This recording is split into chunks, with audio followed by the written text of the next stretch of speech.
Yes. So AIAA, as you know, is a very reputable nonprofit leading aerospace membership-based professional organization.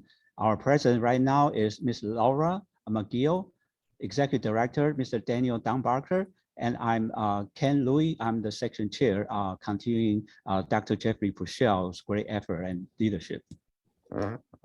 Just a few words. AIAA is a great national and international organization with international presence. So it's a lot of members. It's a very long history. So please look up online and join us. If any question about membership, please let us know. I don't want to go over all this. I just glance over, and this is our council members from different aerospace industry, education, or just government, or many things. There's a lot of benefit joining AIAA. I'll just jump over and just let you know, Los Angeles, Las Vegas section is very kind of, we are blessed to have many vibrant aerospace activity in this area. Again, I don't spend too much time here, but it's a very exciting area, existing and the new companies or activities. And we keep doing events like today to keep everybody connected, to understand AIAA membership benefits, and to keep people interested. So this is our upcoming event. You can look up our website, or we can talk about it later with newsletter opportunities. We also put a recording and podcast online. So the speaker for our talk today, the Domain Strategies Initiative for AIAA. The first one is Mr. Ming Chen. You can see their full amazing bio in our emails and online, so I don't repeat everything. Basically, Mr. Chen is our AIAA domain lead for aeronautics. He's a senior director of flight technologies. He retired from General Atomics Aeronautical Systems. And the second speaker is Mr. Scott Falls. He's our domain lead for aerospace R&D. And he's our associate fellow, highly respected. He retired from Lockheed Martin Space System, and he's now he has his own consulting services, as you can see. The third speaker, maybe she will join us later, is Miss Julie Van Cleek. She is the AIAA domain lead for space. Is our AIAA fellow, also highly respected. Is an aerospace consultant. Is vice president of advanced space and launch system business. Also retired from Aerojet Rocketdyne. Hopefully she can still join us later on. So without further ado, let's welcome Mr. Ming Chen and Mr. Scott Falls to start your presentation. So would you or Scott, would you be able to show your slide, or you want me to show it? I think it might be better for you to show it. Okay, I'm doing it quickly now. Great, thank you. Yeah. So Scott, do you want to start off, or you want me to start off? I'm happy to, I'm happy to start. Yeah. Yeah, go ahead. So wait for him to bring up the chart. Then.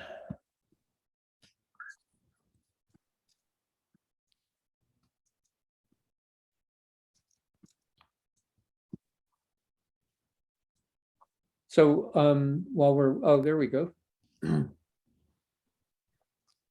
So this is actually, so Ming and Julie and I have been on the job now.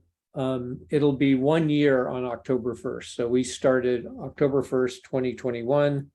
And this is a strategy that Dan Dumbacher, the executive director, was starting to formulate over the last few years. And then he finally got a chance to kick it off, and he approached Ming and Julie and I about serving in this capacity. We gave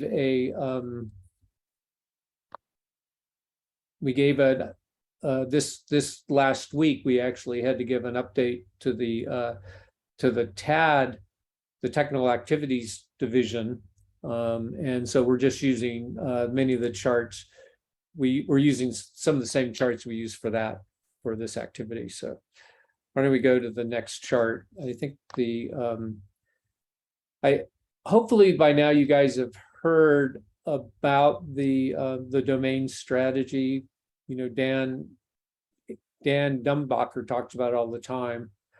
But ultimately, what he wanted to do, and kind of in a nutshell, he wanted to make sure that in terms of the activities that the volunteers are doing inside the Institute, is that we want to make sure it's balanced between mission perspective and technology perspective. You know, one of the really great things about AIAA is the great depth that they have in terms of the technologies and the, you know, all aspects of aerospace systems. But when you're looking at kind of when you're trying to think about what's really kind of exciting happening inside of the full aerospace community, you know, sometimes you have to look at it from the mission perspective to get a better perspective than strictly from the technology. And it felt like over time, we've kind of lost some of that balance. And my sense is he's hoping that the domain leads will help kind of rebalance some, you know, just create some gentle pressure to get to more of a balance of mission and technology. So, and as part of that, for each of these domains, and again, there's aeronautics, space, and R&D, Dan really wants to get this kind of multi-year vision. And so when we came on board, we actually, each of us decided that, you know, the right way to kind of start that roadmap process was to identify 3, 4, or 5 key topics that we thought would be very important for the Institute start put more attention on. And so that's kind of how we started. We started with these kind of key topics. And then with each of those key topics, we generated a fairly extensive set of subtopics. And we then cast those in terms of these fishbone diagrams. And Ming had actually been the one to suggest that as a kind of an appropriate way to visualize so people could look at it and get a sense of where those are. And so I don't think we've got any examples of those, and we can send those along to you later for you to share with your members. Okay, thank you. And Ming, did you want to add anything to this chart? No, not really. I think you covered it all. It's you know, the only thing is we started this effort a year ago, and as Scott said, we quickly came to the realization that we needed to be pretty much integrated with each other more because the marketplace is becoming more integrated. And so many of the topics that we're going to show is, you know, at first it will be started by the specific domains, domain areas. But as time goes by, we will start integrating into each other. As an example, sustainability really is an integral part of aeronautics and space. And, you know, autonomy is very much an integral part of all 3 domains. So yep. We are looking to do that in the near future, start doing that in the near future. Okay. Oh, by the way, I just heard from Julie, she won't be able to make it. They're just talking to the doctor now, so it won't happen. So, okay, let's go to the next chart then.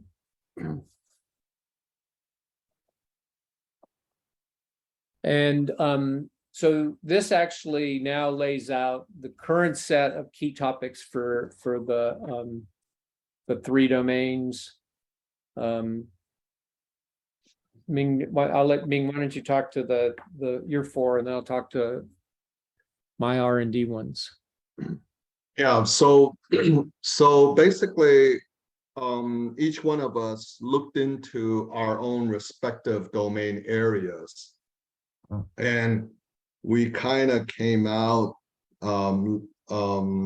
and kind of identified these areas as kind of the most prevalent topics that are going on in the current environment, and possibly the most I guess pressing need to have those topics being in the conversation within AIAA. So what I've identified is carbon emissions, decarbonization, and sustainability as one of them. Advanced air mobility, which includes regional mobility and air mobility, certification, and hypersonics, supersonics. Scott, over to you. Yeah. Okay. And so for mine, and then, by the way, one of the things when I first took on this role, was, it seemed it's a bit strange to have a separate domain for R&D than from space and then from aeronautics. And so part of what I was looking for are certainly picking key topics that would strongly support both of those other domains, space and aeronautics. And my number one topic was what I'm now calling transformative systems engineering. And it's really taking a look at all of the things that are kind of bubbling in the community, like digital twin, model-based systems engineering. How can we do what can AIAA do to both increase the pace of adoption of those capabilities? We lose the charts, okay, and in addition, though, are also making sure that we bring along tools for, like, as we're seeing more use of kind of AI, adaptive systems, machine learning in systems, can we make sure we've got system engineering tools to support that?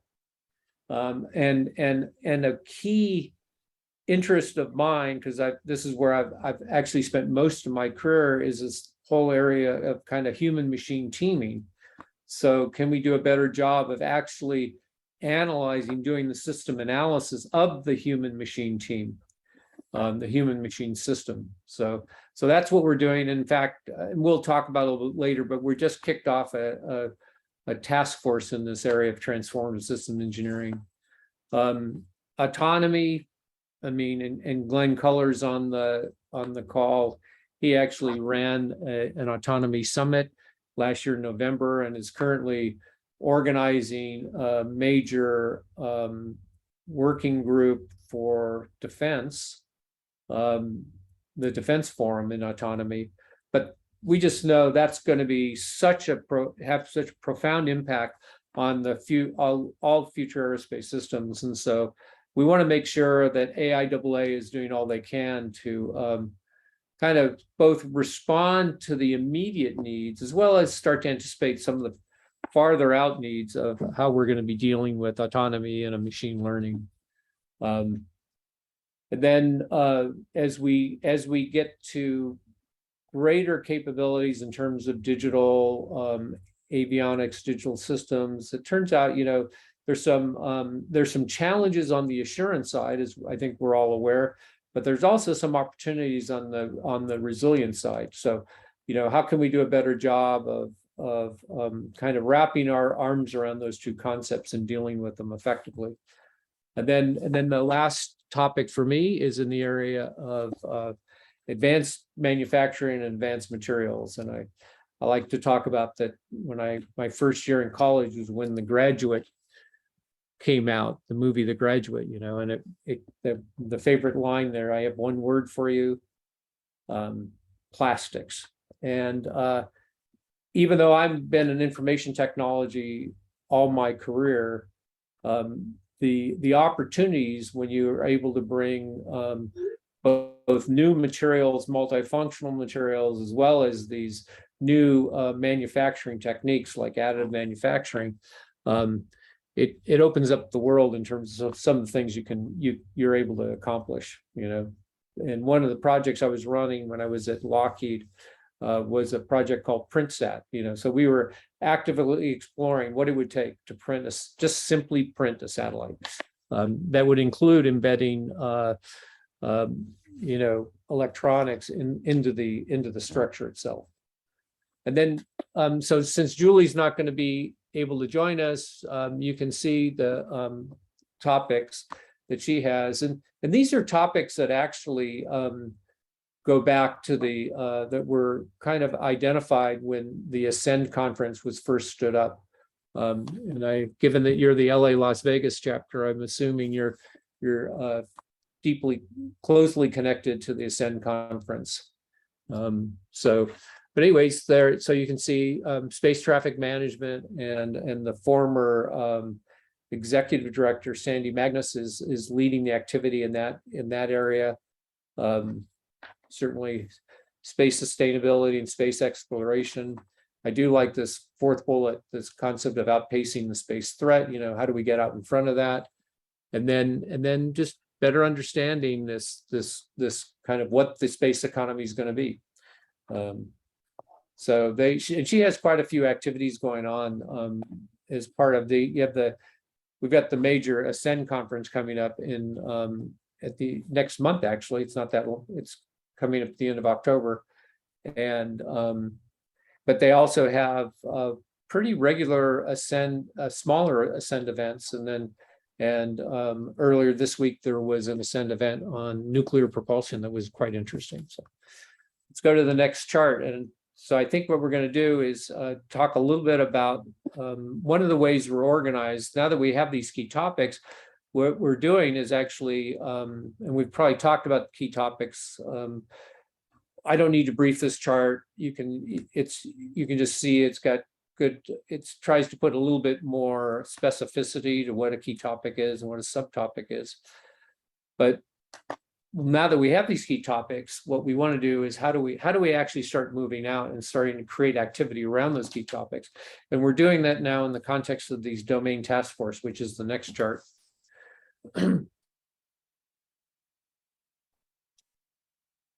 So inside of AIAA, they have a rich set of technical committees and integration committees, which are long-standing groups, meaning that you stand them up and they basically they go on forever.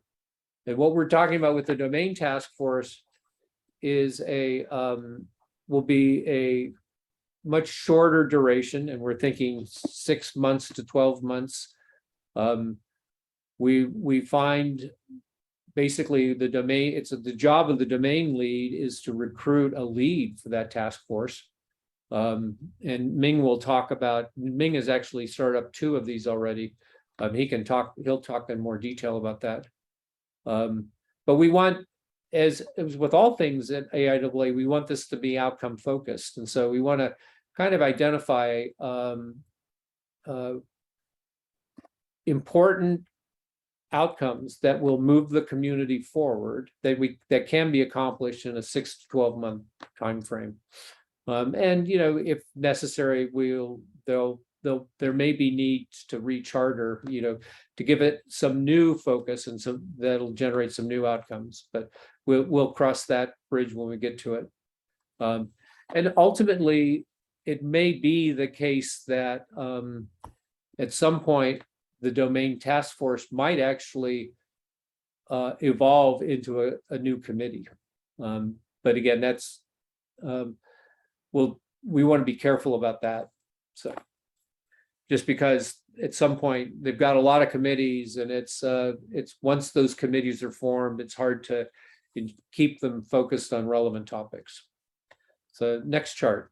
I think the next chart talks a little bit about how we viewed how do we identify the membership for these task forces. And we were just talking about these this week. We think in terms of a core team, we're expecting the core team to be somewhere in the 10 to 20 members. we're obviously we're gonna recruit heavily from the tech committees and integration outreach committees, as well as from the sections. And that this is one of the reasons we wanted to be talking to you today, that we expect that for some of these domain topics, there may be people then at the sections that aren't currently active in some of the committees that might want to become active in these task forces. We want to also reach out to the associate fellows and fellows, and in general make sure we actually try to reach out to the full AIAA membership, but it's not just AIAA members, and we actually expect that for some of these key topics that may not be traditionally core to what AIAA does, that we will actually have to get people from outside AIAA.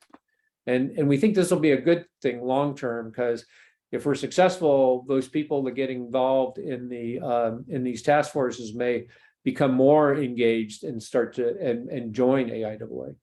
We're trying to balance technical expertise with enthusiasm, commitment, and passion.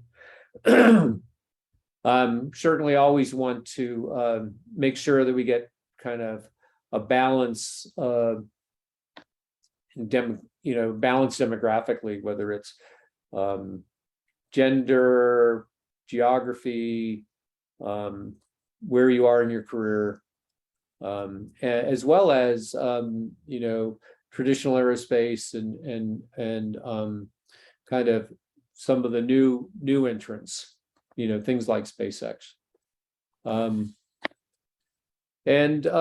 So anyways, that's where how we're going about it now. We do want to make sure that we get heavy involvement by young professionals as well, and provide opportunities for them to actually take on some leadership roles as part of these task forces.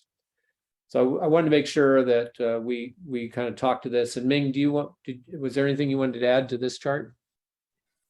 No, I think you covered everything. As I said, as Scott said, the membership is pooling from not only AIAA membership, we're also trying to pool in adjacent market or adjacent technology or membership, such as ASC and EATS and IEEE.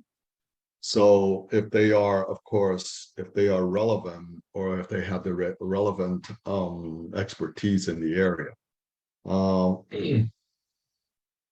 So, and on top of that, we're very much wanting to have young professionals in the group more, because they have fresh ideas that we would like to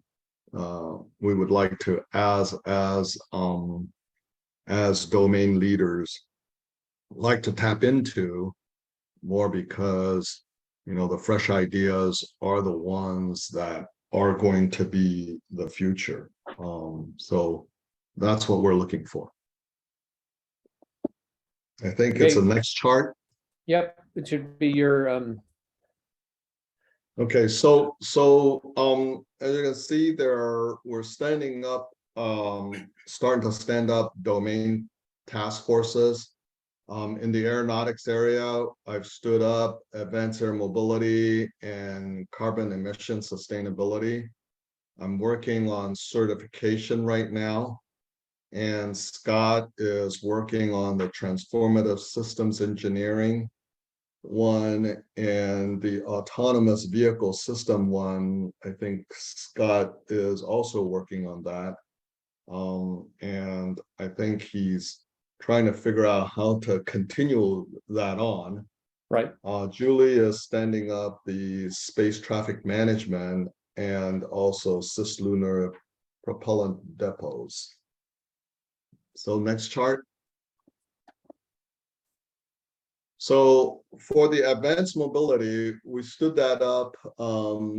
We had a kickoff at the aviation in Chicago about a month and a half ago. And our charter is to help relieve congestion and improve quality of life in the urban environment through a transformative airborne technology transport for people and goods to destinations, to different destinations, and also underserved destinations. So, you know, to get this thing going, there's got to be a transformative ecosystem, which requires a certain amount of scaling to meet that capability. So AIAA wants to be in this role as a facilitator to bring the stakeholders together to help further the communications and the networking. And so we, of course, want to provide that through the alignment of AIAA to promote AAM. We want to ensure that, you know, we understand under this task force, we understand the landscape of what's going on within the industry, government, and academia. And as Scott said, we want to look at the mission areas and also the technical areas and within AIAA, and find out or integrate those two areas and identify gaps that we think we need to fill or that AIAA is not filling right now. And from that, we want to create a roadmap to provide a strategic plan for AIAA to move forward with, such that they can come up with products that is useful to the membership. And these products can be, you know, papers or policies or webinars or discussion groups, that type of stuff. You know, AIAA does not have the traditional products as most people think of, but it's more of a you know, communicative and networking product. The chair of the task force is Virginia Stauffer. She's from Transformal Technologies. We have members from TAD and IOD and also the integration and outreach councils. We have organizations such as Jaunt Mobility, Bombardier, NASA, and also the universities. As I said, we launched June 28th, and we're starting to identify the gaps, and we're starting to, from those gaps, we're starting to form problem statements that we will go and work through, such that we can report that out at SciTech 2023. So that's the air mobility one. It is on Engage. You can basically get into Engage and look up Air Mobility Task Force, and you can get into the conversation within that task force Engage site. And a lot of the information about the task force is on that site also. So next chart.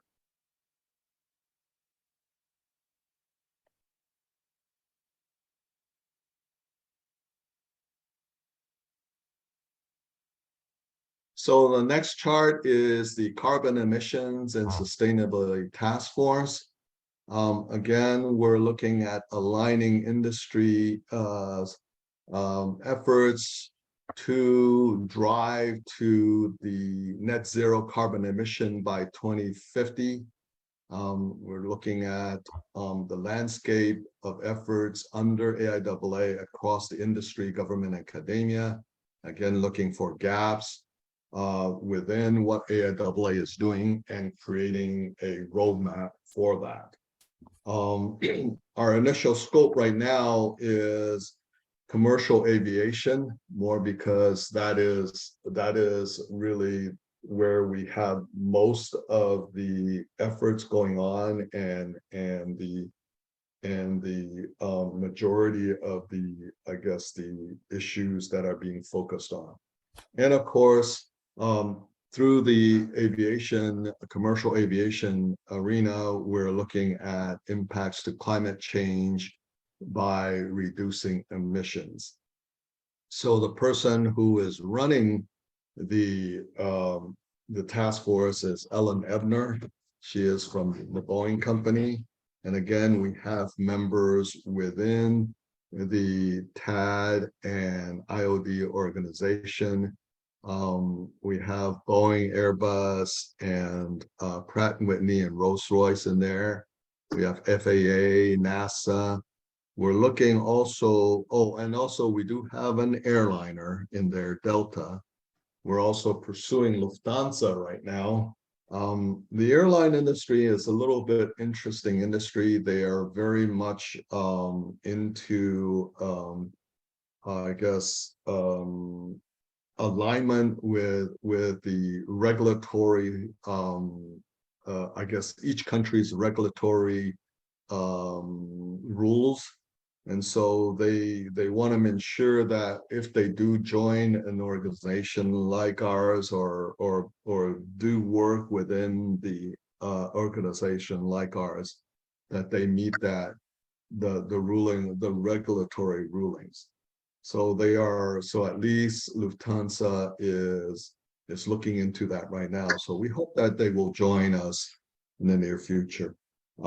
Georgia Tech, MIT, Stanford is in the task force, and we launched it July 21st. Our midpoint presentation will be at SciTech, and our conclusion, or our final products will be presented at Aviation 2023. Okay, I just think that there is a question that has popped up about CO2 that I just noticed. Okay, so what I mean by carbon emission is basically the carbon dioxide, carbon emissions of carbon dioxide and spent carbon fuels and that type of stuff.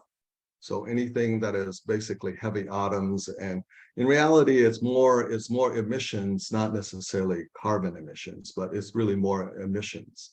We just kind of said decarbonization, if that helps.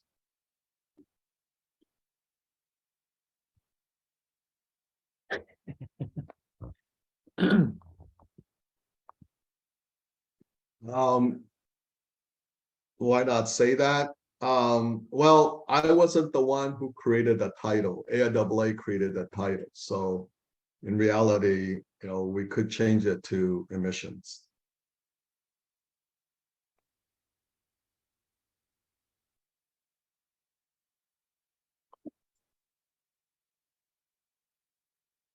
So I think that's it for this chart. And again, I am looking at standing up a certification task force. I'm in the middle of doing that right now. It takes certification is a very big subject, so it's taking a little longer to get that going. Hopefully I can get that started by the end of October, early November. So I guess with that, Scott, you're next. Sure. Thanks, Ming. Mm-hmm. So yeah, the next chart, which is the autonomy. So the Autonomous Vehicle Systems Task Force. So this is actually a task force that got stood up a couple of years ago that was led by a guy from Boeing, Jim Fasatka. and who was at Boeing now he's got I think a small consulting group, and had a pretty broad membership, as shown here. And as I mentioned, that one of the things that they had recommended as part of the task force was to have an aerospace autonomy summit, which was organized by Glenn Culler. And that was held in November 4th last year. It was actually quite successful. That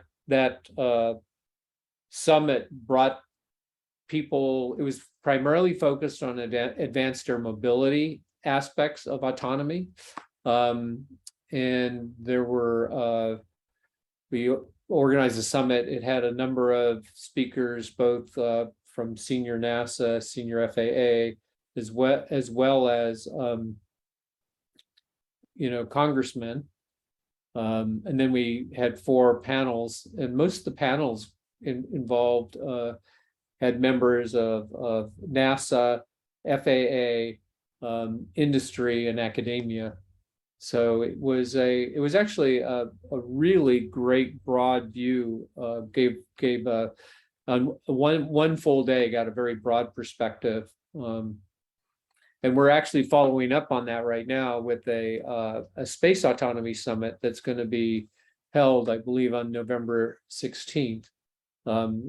We'll actually have a similar structure to it to what Glenn had put together for the Aerospace Autonomy Summit. And that's being led by a guy who just recently retired from JPL, Rich Doyle, who's been working space autonomy for most of his career. Now, one of the things I'm trying to do right now is figure out where to pick up from that, and we're trying to, and actually in conversations with Ming, certainly as he's standing up to certification, there's going to be a big challenge is going to be the area of autonomy. How do you do certification of autonomy? Is also the Advanced Air Mobility Task Force is starting to get, more questions about autonomy. And so what we want to do is make sure that we get the autonomy group re-stood up. And I'm trying to get it focused more on at this point, the challenges of being able to accomplish true contingency management, the contingency management function as part of the autonomy. And so I'm in the process of right now looking for somebody to kind of take the lead on that. And then my hope is that we will get this stood up, over the kind of the same timeline that Ming was talking about for certification, sometime over the next couple of months. It's a hot topic. And one of the things I wanted to mention when Ming and I and Julie had to brief the AIAA Board of Trustees on some of these topics, they were saying, AIAA is a volunteer organization, has a hard time sometimes moving really fast. So while some of these topics we're addressing because there's kind of urgent need right now and there is some time pressure, they also want to make sure that we start to take on projects that are of a longer lead time associated with them, so that we are able to have, move at a more natural pace for AIAA. So, and so we are going to be looking for advice from the larger membership on those opportunities. Next chart is talking about the transformative systems engineering. So we actually, we just had a kickoff on that, and that happened on Tuesday of this week, earlier this week. Jim Feist he's agreed to be the lead for this task force. He's when one of the roles he played when Mike Griffin was in OSD running OSD research and engineering, Jim was the E side of that. So he was a direct report to Mike Griffin. he's got a long history in commercial aerospace, worked for Harris for many years, and has some really strong, great perspective on the challenges of systems engineering. What we're actually doing, so I'll probably, there'll be an engaged site stood up on this. I think that's working right now, and we'll get a list of all the current members and stuff. But we've got some folks from RNE, we've got some folks from I think Microsoft, we've got folks from Northrop and Lockheed, and I think Boeing. And we're also going to make sure that we have representation of the Digital Engineering Integration Committee, DEIC, as well as the Systems Engineering Technical Committee, and I think the Design Engineering Technical Committee.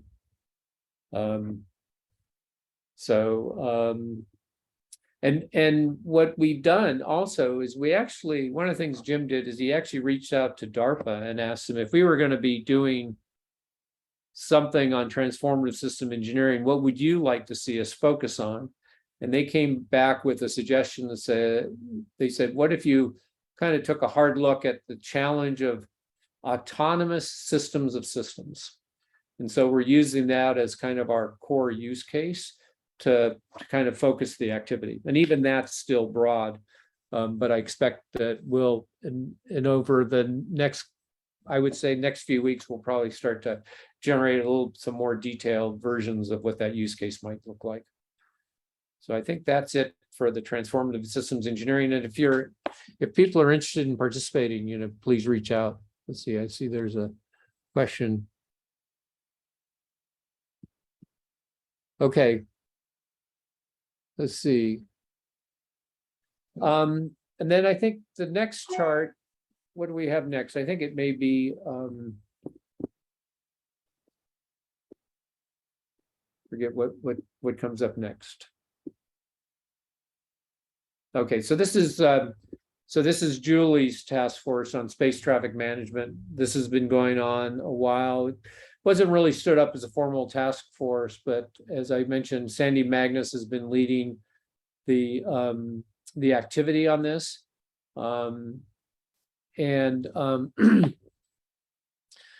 They've really been looking very hard at some of the stuff relating to just the general congestion of LEO that's in LEO right now.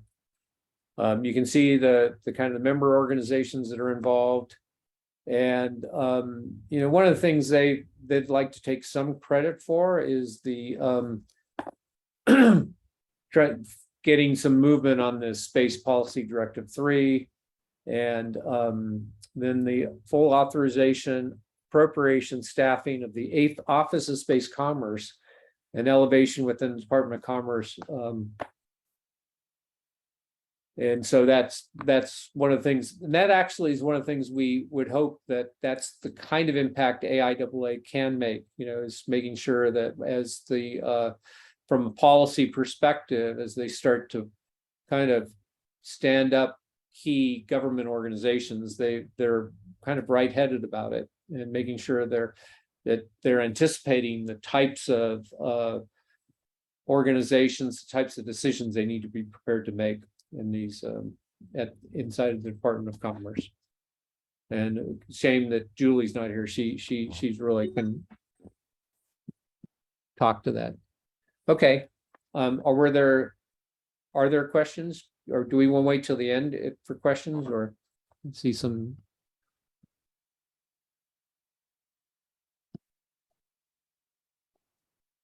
Why don't we go ahead and Keep going? finish off, and then we'll open it up for questions.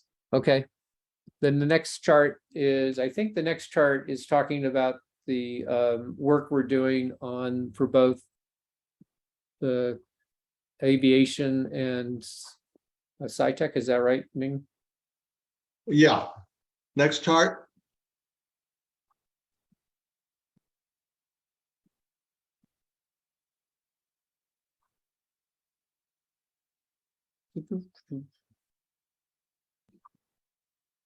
Oh, Right. it's a No, cislunar one. this lunar one. So this cislunar, one of the things that people ask about these topics and the task forces, it's how do you pick the topic for the next task force? And in this case, there was some work being done by aerospace in this whole concept of cislunar propellant depots. And so Julie felt it, both Julie and Dan felt it was important for AIAA to start to play a leadership role there. So they've been partnering with aerospace. And I think there was a introductory webinar that was held in August. And then they had their kind of first workshop in late August. And there's going to be a report out in terms of the early activity that will happen at Ascend in October. And then out of that kind of webinar workshop activity, they're now using that activity to formalize a task force. But it's an exciting area right now, and it's an example where, because there was some other activity going on in the community, we took that as an opportunity to kind of take advantage of that and trying to figure out how to influence that activity to support kind of a longer vision, longer roadmap. And then if I may add, so this is the one that is kind of more looking towards the future needs of the industry. And so this is the one that, most of the other ones that we have are pretty much what's going on right now. Cislunar propellant depot one is more being started up, and as the space economy and space I guess effort is going on, this will become one of the areas that would be a market area that the whole economy will be centered on. So this is one that AIAA wants to make sure that it has a big presence in. But it's also it creates some challenges right now. For instance, as Julie is trying to decide who should lead this task force, she has to be careful that, for instance, that if she asks Lockheed Martin to lead it, for example, it may start to have too heavy a bent from in terms of what they're marketing. And so that some of the challenges that we stand up these task forces is to make sure we find a lead who can really be neutral and kind of represent the broader community. So just one of the challenges we have as we stand up these task forces. Yep. Next chart. Absolutely. Anything on next one? So again, one of the things that again, Ming and I and Julie didn't actually understand when we signed up to be the domain lead was that what came with that. Well, Julie kind of understood it more because Ascend was being stood up at the same time, but essentially what they wanted us to do is they've asked each of the domain leads to be essentially also serve as the executive producer of the three major forums. So Julie is executive producer for Ascend, Ming is the executive producer for aviation, and I'm the executive producer for SciTech.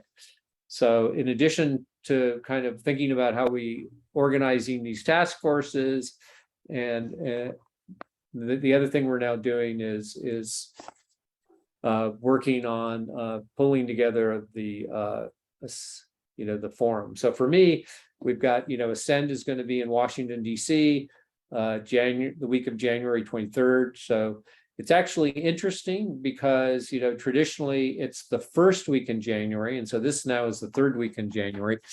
for some people, they like it, other people, they don't, you know, and because SciTech has such a broad coverage of technologies, you know, when you move it a week, it turns out it inevitably sits on top of another conference that so it creates a conflict. But anyways, so what we've been doing with so we've got an overall theme, which is kind of, you know, ignite the future, kind of exploring the opportunities of aerospace. And the way we're trying to do is on Monday, we want the plenary sessions to really be focused on the questions of societal challenges, big societal challenges, and where does aerospace play? You know, how can aerospace help to address some of those big challenges, you know, whether it's climate change or you know, just the general topic of the future of food, for example.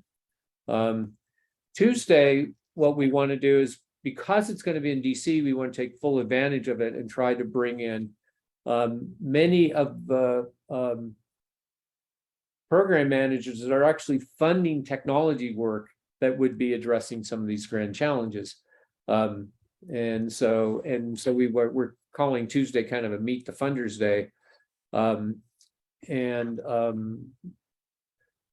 we're going to be talking both about government funding as well as private funding that would include venture capital funds or, you know, large corporation innovation funds and stuff of that sort.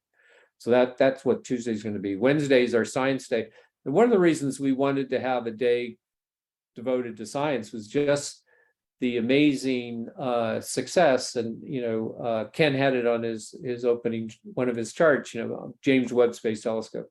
I mean, it's actually been amazing, the how it's stimulated renewed interest in science across the country. So so as I said, there'll be a lot focused on James Webb. We'll also we're using kind of right now as a general theme, the challenge of remote sensing, and both from space and an aviation perspective. Thursday is going to be our digital day. So, you know, all things digital, we'll be looking at certainly things, you know, digital transformation, both from a kind of engineering tools perspective, as well as things like we'll have a session on human machine teaming. And then finally, Friday, we want to kind of, where we start off on Monday with the focus on some of the big challenges, we want to kind of then on Friday take a view from a kind of a science fiction perspective, kind of far out visions for what the world will look like and how those challenges will have ultimately been addressed. So that's what we're trying to do. With SciTech, it's been pretty active right now, and it also feels like we're getting close to endgame. I know it's going to be really kind of just 3 months away. We're going to 4 months away. We'll have stuff, and we had I think a record number of submissions in terms of papers. So very encouraging. And there will be, we're hoping for a very large in-person, but we'll also be supporting a number of virtual sessions as well.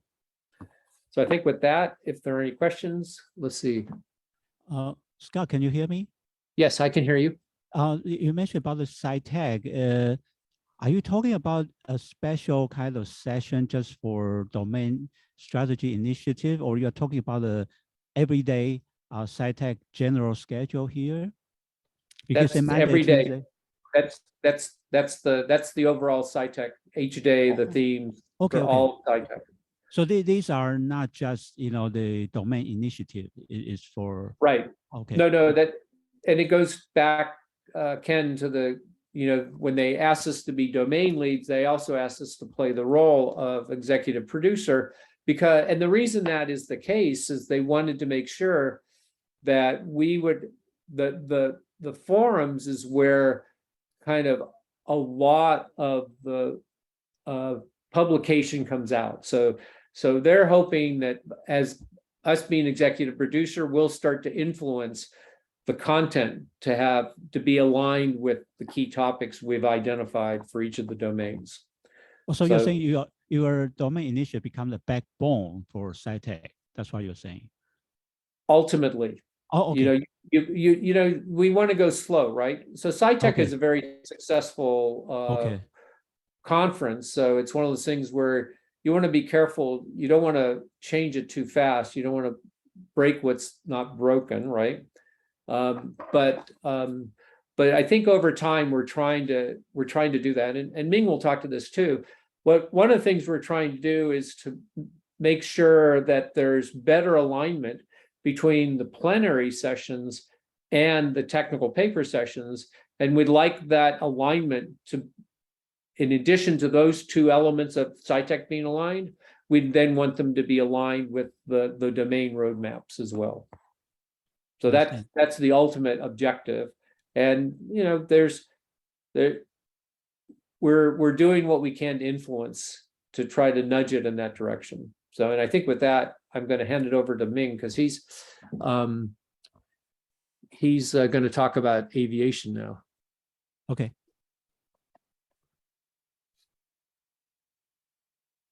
Oh, So go ahead. So we're gonna start up. So actually, we started up aviation guiding coalition, and you can see the membership that we have. So what the guiding coalition is for is really and Scott is starting this. Originally, the guiding coalition for Ascend was looking at a collaboration effort in regards to doing a lot of the mission discussions and that type of stuff, and then also to have technical paper sessions. And Ascend kind of was looking at that. Unfortunately, when they first started Ascend, it swung the pendulum to one side, whereas aviation and SciTech was still in the old way of executive steering committee that planned the overall mission aspects, the themes, and the panel sessions. And the technical sessions, the papers and all that, were basically on their own, and there was no connection between the two of them. Ascend, as I said, went the other way and kind of forgot about the paper sessions. Even though they still had paper sessions, they didn't tie it together well. So what AIAA has done is brought us together to really look at trying to marry the two. And marrying the two, we created, instead of the ESC, which is the Executive Steering Committee, we're now calling that a guiding coalition, same thing as Ascend, where the guiding coalition is looking at the mission aspects and the technical aspects and trying to marry the two within the forum, and thereby looking at key topics that would be themes to the forum, and using the guiding coalition to tie in the technical aspects to the themes of the theme of the forum, and also themes of the day that you see Scott has put up. So aviation just started that. We just started having the meeting. I think 2 or 3 weeks ago. We will start our in-depth planning starting this month. So as I said, the Aviation 2023 will be in San Diego. And one of the things that we would want to do is to start having more of the local sections be more involved in these forums, and look at giving each one of the local sections a venue to kind of show their wares of what they're doing and where they are and where they're heading. So as I said, we are starting the planning and we're moving forward. I think that's about it that I have for aviation. I think that there is also Ascend for next chart, or Ascend was before. I don't remember. Next chart. Oh, okay. Well, so because Julie is not here, we'll skip the Ascend coalition. But so we have the domains have created, or AIAA has created domains or engaged sites for all of us. And these are the sites that we have, and you're more than welcome to get into it and get engaged into the task forces. I have this CES task force and AAM task force. Scott will be following up with a transformative task force, and Julie will be following up with the STM and cislunar task force. So as I said, we welcome any one of you to join in and be part of the conversation for each one of these task forces. Next. And with that, I think that's the end of what we have. Open up for any questions for Scott and I. I think maybe there's a couple of questions here. There's one is, so how does your domain classification method mesh with organizations such as IEEE and SAE? So I basically can answer that one. At Aviation 2023, we are actually gonna have co-located IEEE EATS group, and in there we're hoping to have some commonality or cross discussion groups and panels and technical papers on the electrification of aviation and electric aircraft areas. So we're also looking at maybe having co-locations of other groups, such as maybe VFS, which is Vertical Flight Society, and also maybe we're maybe looking at talking to AUVSI if they're interested in being co-located with us for a year or so. I guess the other question is, this has Randall, why don't you ask us the first question there that you have? I'm not sure they can talk because it's in the webinar structure. So actually, they are enabled. They are able to talk. Okay. But Randall generally he didn't speak out unless he changed mind. But in general, he typically just type a question. So if you can read the Q&A for Randall, you can read that. But Gus and Stan, they can speak out.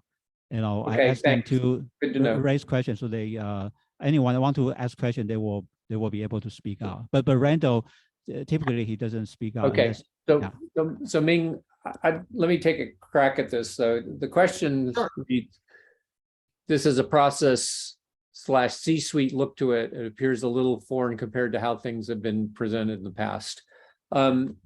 So we've been involved, and this goes back to the conversation that Ming was having when he's discussing, the kind of plenary sessions, versus the technical sessions. And, inside of AIAA, there's kind of this bottom-up view, which is kind of a technical-centric technical program view, versus the plenary, which people have characterized as a top-down view, which goes back to the quote C-suite perspective. We're trying to say it's not a top-down view as much as it's a mission perspective versus technology perspective.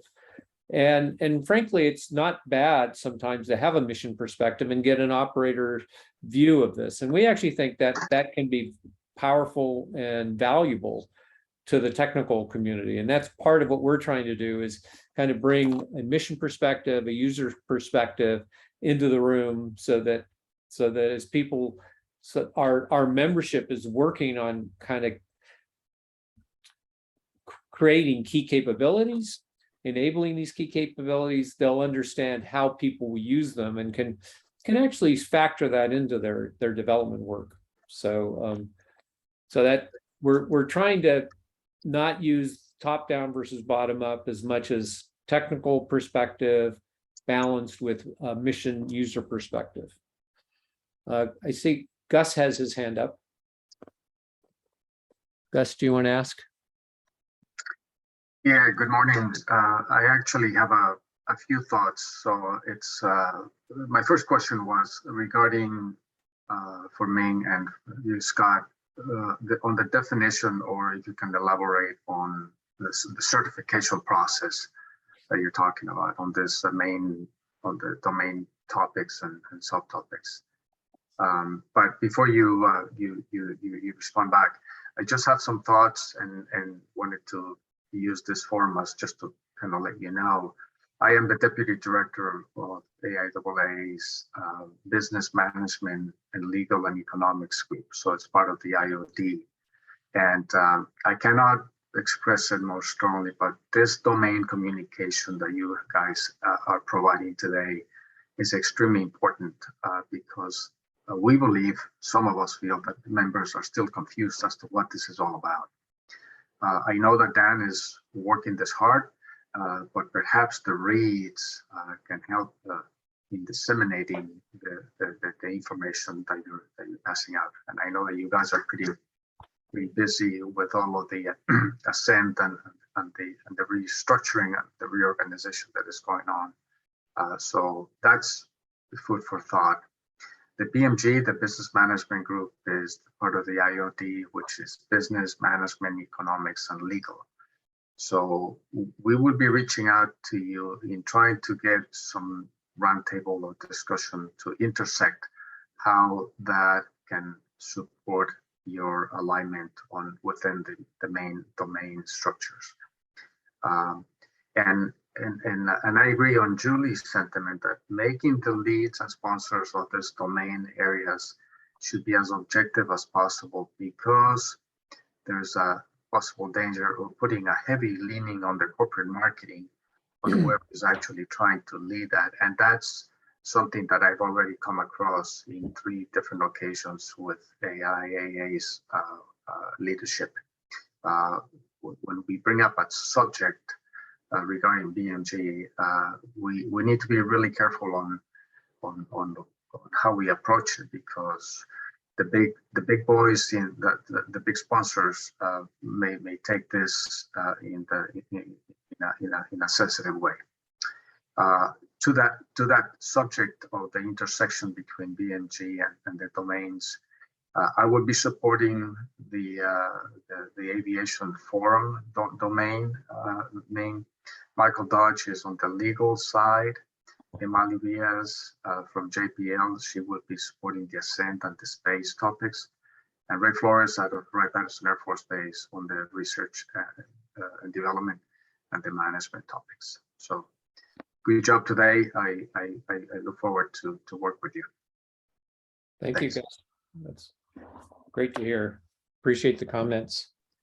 And yeah, this whole challenge of ensuring that these task forces, you know, are kind of neutral, you know, not trying to advocate a particular corporate agenda, but we want to make sure that it's a well thought out technical agenda, again, and technical / mission agenda. So, and I think that the task force that Julie's trying to stand up on the cislunar propellant depot, that I think that's a great area to be in right now, and you want to make sure that you're making key decisions based on you know, strong understanding of the technology and systems. So. Scott Ming, we have a high school student here, Valeria. She'd like to ask a question. Okay. Oh, absolutely. Hello, can you hear me? Yes. Yes. Okay, sounds great. So regarding advanced air mobility, I was wondering what fuels do you believe have great potential towards combating climate change? Well, right now, so in regards to fuels, right now, the industry is looking at SAF to help do that in the near term, which is 2035. And towards, you know, what the community is looking at right now to get to 2050 is more hydrogen fuel. The problem is, in that regards, getting into those areas. SAF is a little bit easy, as you notice that a lot of airliners are doing that. They're doing different mixes and looking at you know, I guess fuels, biological fuels. But in terms of hydrogen, there's a need to look at the infrastructure for hydrogen, because hydrogen, the energy densities for hydrogen is not less than carbon fuels, so, or fossil fuels. So you know, what is the potential? What is the best fuel or mechanism? I think it's a mix between SAF, hydrogen, and you know, all electric aircraft. If that helps to answer your question.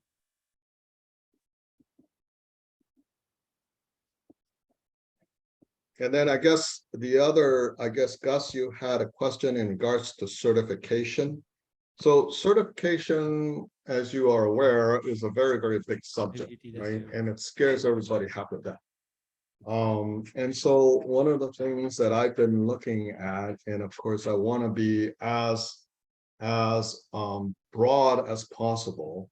And I'm looking at possibly trying to stand up a couple of maybe working groups, as Scott kind of alludes to, within the task force, that will look at different areas of certification. And you know, I see and from the people that I've talked to, see that there are several areas. You know, one is autonomy, certification of autonomy, right? The second is AM, certification of AM. Third is software. Autonomy and software is kind of, you know, synergy within each other. They're, you know, you can't have one without the other, but there are still aspects of autonomy that needs to be certified. And where is that? And a lot of people think it's HMI, human machine interactions. and or AI type stuff. And then of course, subsystems. I kind of think that I would like to have AM as a start, AM and autonomy as two areas of certifications that I would like to pursue first. But then, when I stand up the group, I'd like to, of course, I would like them to go pick the best or the most prevalent or the low-hanging fruits that they would want to pursue. But those are the two areas that I'm thinking that I would like to direct our first efforts to. And the other, and then on the other side is that it's not to say that these task forces, even though these task forces we're hoping that they only last for a year, 12 months basically. It's not to say that at the end of the 12-month period, we put together these roadmaps that it's the end of it. What we're hoping for is, as these task forces end, there may be a phase, a second phase, or a third phase that they can go and pick something else to go on with, or they can continue with, hey, let's pass this on to a technical committee or a integration and outreach committee. Thank you, Ming. Yeah, you're welcome. Can you hear me okay? Yes. Yes. Yeah, Valerie has actually another question. Can you try it again? Sure. Oh, that one. Hello. So I was just wondering, what does SAV stand for, or what is it? Oh, SAF stands for special. No, I forgot the acronym. There's too many acronyms, but it's Sustainable aviation fuel. yeah, sustainable aviation fuel. Yes, there you go. Sorry about that. So it's basically, different fuel mixes. Right now there are, recycled fuel mixture into it, or waste fuel mixture with carbon fuel mixtures. So there are different fuel mixtures that different groups are putting together. Some of them are corn or wheat or whatever mixtures or fuels that are developed for this. Okay, thank you so much. You're welcome. Stan, I saw you post some question in the chat. Stan, do you want to speak out? You are enabled. Your mic is enabled. Yeah, Ken, I really don't have much to add. I will comment, though, that echo Gus's comments that there is some confusion from my limited perspective within AIAA about how the domains are going to be working and what you're doing. So this has been a great program. And Ken, I want to thank you for inviting Ming and Scott and Julie to come, because this is a great opportunity to learn what's going on. And there is really interaction going on within AIAA between the domains and the technical activities organizations. And I really appreciate the time spent. My little comment, Ming, about carbon emissions was simply a pet peeve of mine. That I think when people say carbon emissions, it conjures up these visions of spewing black smoke all over the place, and that's not what airplanes do. And I would prefer that we use the term carbon dioxide if we mean to say carbon dioxide and not just decarbonization. But yeah, that's just a pet peeve of mine, and I hold AIAA to a very high standard. So there you go. Anyhow, thanks a lot. No problem with that. I mean, yes, you're absolutely right. But this question came up several times, and I guess this was coined before I even was asked to do this. So we've been looking at, hey, what we want to do is change that, but I guess the AIAA and Board of Trustees have already coined this title. So we don't think we want to change it, but it's not only carbon, it's really emissions, right? There are other emissions that we want to deal with also. Anyhow, thanks a lot for being here today and appreciate it. All you're doing for AIAA. No, no thank you, problem. Stan. You Yeah. know, it's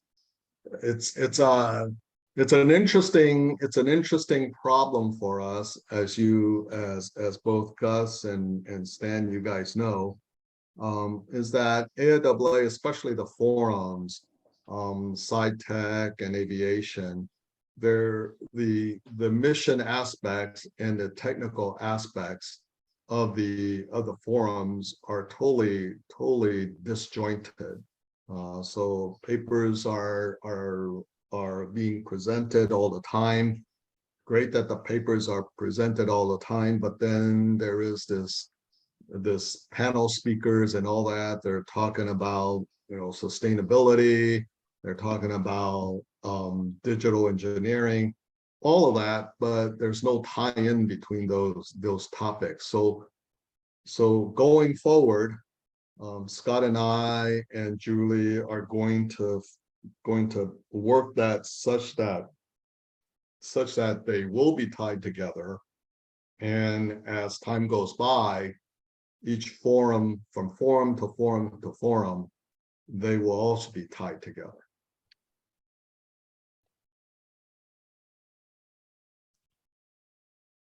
That's great. I saw Randall has another question, but I think Scott is typing a question online. Right. There. And I could just say, I think what Randall suggests is a very good idea. And that's actually what we hope to be able to do, that through this kind of this mission perspective, we'll be able to see how the technologies map into that mission perspective, and also should help shine a light on where there are gaps. And that's really a big part of what Dan Dumbacher hopes we're able to do as domain leads, is to identify these gaps where we think more energy needs to be applied to make sure that the community is moving forward. So it's probably easier for me to say than to type. I'm not a great typer. So, but Ming, did you want to add anything to that? No, yeah, and you know, just as a response, also, you know, what we are wanting to do, and we're trying to convince AIAA to do, is to be able to create what I call a library system that is searchable and user-friendly, and ties a lot of this stuff together, such that a person looking at, say, what SAF fuel is, they can type that in and get all the information that they would want ad nauseum on SAF fuel. Well, and not only all the information, also know about what are the activities going on, you know, like which task forces are focused on that, what tech committees are focused on it. And we, at this point, I don't think we've got that great kind of top level view. And yes, and that's right. So you know, what we would want to do, and that's where the young professionals comes in, would be helpful with your ideas of how to make this happen, would be great, right? Both Scott and I were retired. We, you know, I know I'm still, and I think Scott is also, I'm still wanting to jot things down on paper.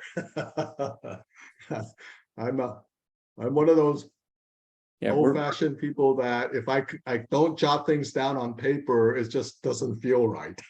Yeah, we're both digital immigrants. We're not digital natives. So. Yeah, that's right. You're talking to a bunch of nerds as well here, so don't feel bad. That's true. Anyway, so with that, I think if there's no more question, give it back to Ken here. Thank you so much. And This thanks is amazing. for letting us speak. Yep. And we're here. Our information is readily available. If you have any questions, please contact us, and we will certainly be more than happy to engage with you. Thank you so much. That's fantastic talk. So stay in touch. Scott Min will AIAA Los Angeles Las Vegas section fully support you and Dan Barker for this great effort. So thank you so much again. So our next speaker is here. So we really appreciate it. But please, if you're interested, stay in, listen to the next talk. Thank you. Yeah, I might want to sit in on that next talk then. All right. Thank you. Appreciate it. Thank you. Yeah, we'll continue to work with you. So our next speaker is Dr. Stephen Bryan. He's an expert in global defense. Let me see. Oh, no, he hasn't turned on his audio. So let me do this way. Let me first just quickly introduce Dr. Stephen Bryan. Oh, now I turn on his camera. Hi, Dr. Bryan. Thank you so much for joining us today and give this wonderful talk. He has an amazing bio, so you all saw online. So I don't want to read everything. It's so impressive, but I just want to say a few words about it. Just give you a quick. Let me see. Did I incidentally? Okay. So basically, he's most important thing. He was the former Deputy Undersecretary of Defense for Trade Security Policy. He is also the head of Jewish Institute of National Security Affairs. He has been writing books, publishing great articles, and is a senior fellow for American Center of Democracy. Then his just amazing history. And very, very important was that he was actually in Taiwan during the 1996 Taiwan Strait crisis, working with former CIA director, Mr. James Woolsey. There's and some other important people, admiral and people to Admiral Bud Edney. Yeah. And he will tell us about it more. And he has been paying attention, analysis, and give talks about this issue. So we really, he's a great expert in this field and also global security. So, he's going to give us an update, as you heard, about the recent tension in Taiwan Strait and the West Pacific specifically, and still developing. And so without further ado, let's welcome Dr. Stephen Bryan. Thanks, Ken. I wonder, can I share the screen? Yes, go ahead, please. Good. I'd like to put up some PowerPoint that I did. First of all, thank you for having me. It's very good morning to you. And now the important news of the day is that Texas and Alabama are tied 10-10 in the third quarter. Yeah, I see. That's the really, now we can get on to other things, but you have to start there, of course. In any case, let me see what I can do here. And if I make this work, I have to push, I think I did something wrong. I have to push share screen. Yes. And yeah, here we go. And you should be able to see that now. Yes, it comes up. Good. And there we go. Okay. And I want to move this band of, okay. Let me get started with, let's see if I can make this work properly here. Now, I'm the co-author, just so you know, I'm a co-author of a book, a new book, a relatively new book, a few months old now, along with Lieutenant General Earl Hailston. He's a retired U.S. Marine general. And I'll explain more about it in a little while, but we did a quite an in-depth study with a number of colleagues who you'll meet on what the U.S. ought to be doing in respect to Taiwan. And I'm going to cover a lot of that ground. But let me start with a more current situation. There's a cartoon of Tsai Ing-wen, who's the president of Taiwan, and Nancy Pelosi. And of course, we're talking about the Nancy Pelosi visit to Taiwan in August and the Chinese response to it. I think that this was kind of a wake-up call in Washington, because to a large extent, both the White House, the State Department, and I think also the Defense Department were opposed to the visit, not because they were inherently opposed to the visit, but they were opposed to the timing of the visit for two reasons. I mean, one of them, the war in Ukraine has taken most of their attention, and it also has occupied most of U.S. Inventory of equipment that would be also important in the Pacific. That was one thing. And on a broader, the second point is in a broader way, the U.S. was far from prepared to get into any big argument with China. They need more time. There's certainly a shift in resources to the Pacific. It's been going on for some time. But if you wanted to put a timeline on it, I'd say we're 5 to 10 years away from really being able to strengthen the U.S. posture in the region, and also to sort out our relations with our friends and allies in the regions, including Taiwan. And I'm going to talk about that in a few minutes. So on August 3rd, as the slide shows you, the PRC, or China, started large-scale military exercises. First part of that were fighter planes and other aircraft, electronic surveillance and jamming aircraft, bombers, flying across for the first time in recent months the Taiwan Strait centerline en masse.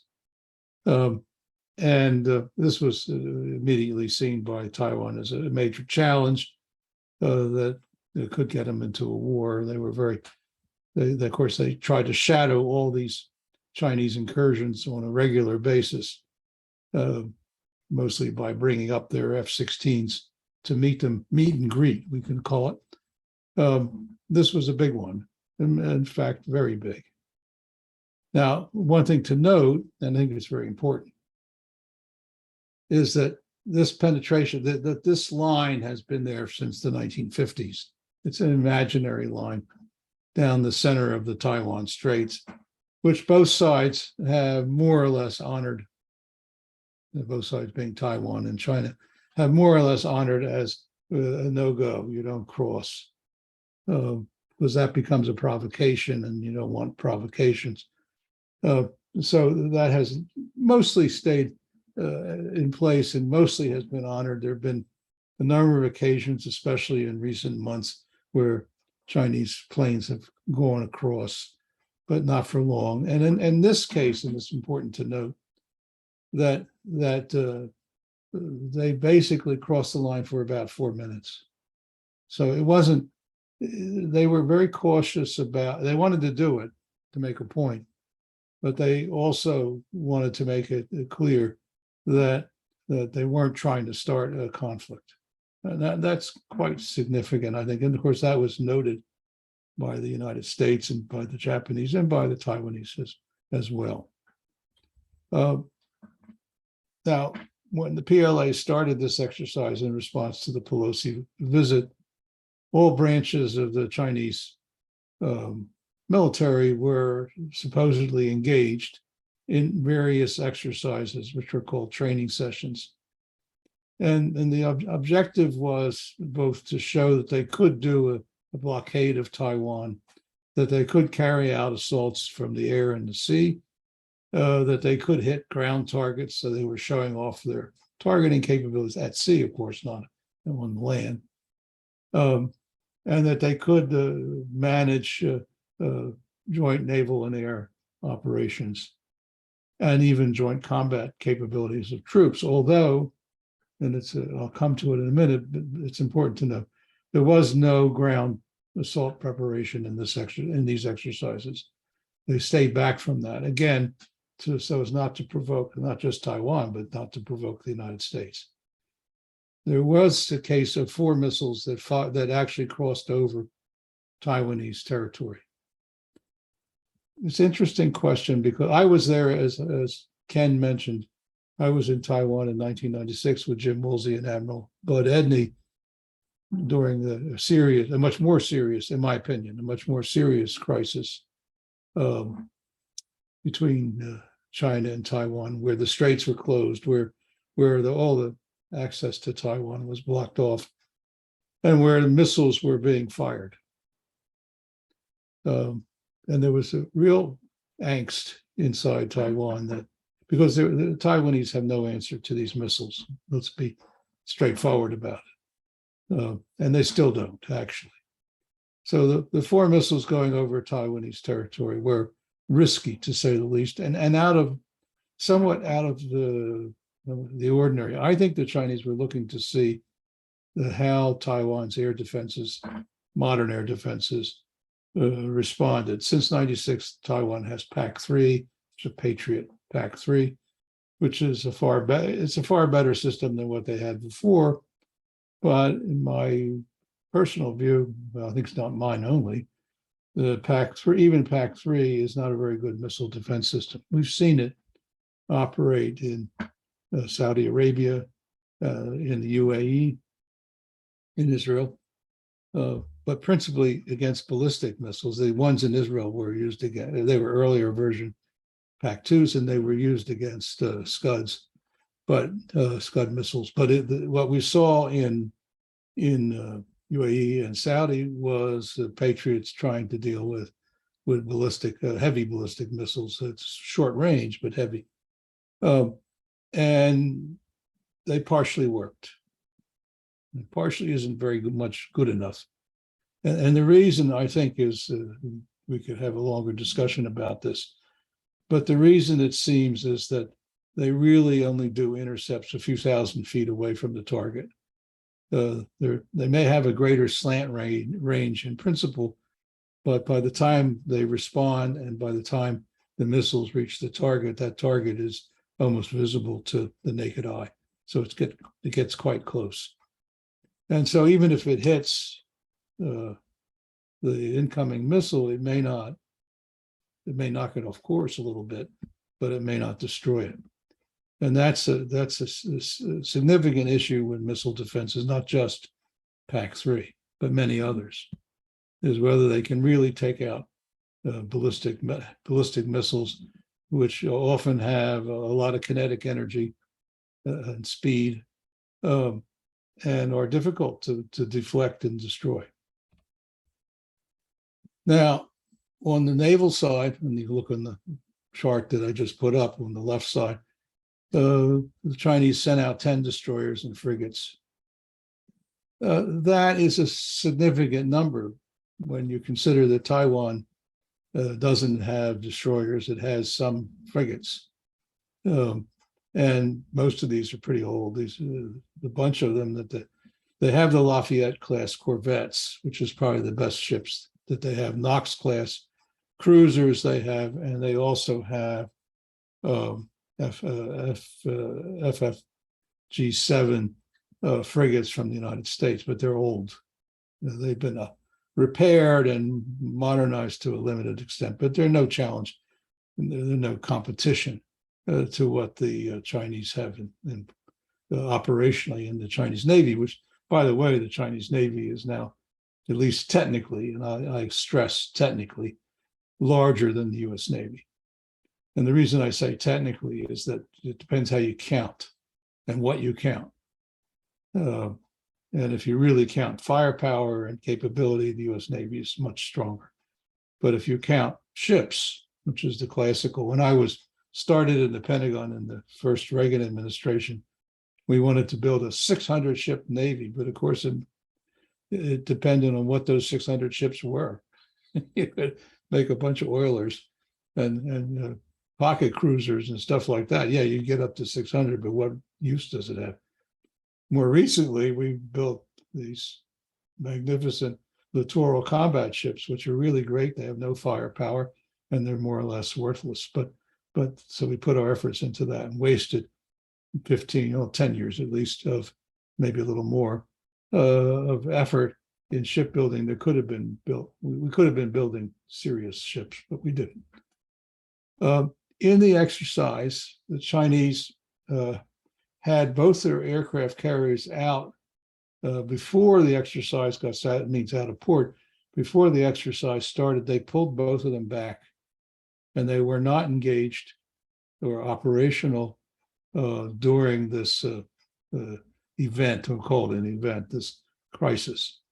Again, I believe the Chinese wanted to make it clear that they were not trying to start a war. They were trying to make a point. So the aircraft carriers were not actually used at all. China did not exercise any of its ground forces during the crisis, so they kept away from that as well. There was one strange development. Actually, it comes a little bit after the first week of the crisis, and actually about 3 weeks later. And this has to do with the Kinmen. Americans know Kinmen as the island, cluster of islands, actually, Quemoy. And you may remember, if you're as old as I am, the famous Kennedy-Nixon debates in 1960 about whether we should support and defend Quemoy and Matsu, the other, which is mostly a pile of rocks. And the thing to know about Kinmen, and we'll look at a map a little later, is that it's right up against China. It's quite close to the large barrier island of Amoy, the Chinese island, and the city of Xiamen. In fact, Xiamen you can see directly from Kinmen without any trouble at all, without any binoculars. Just look across. So it's very, very close.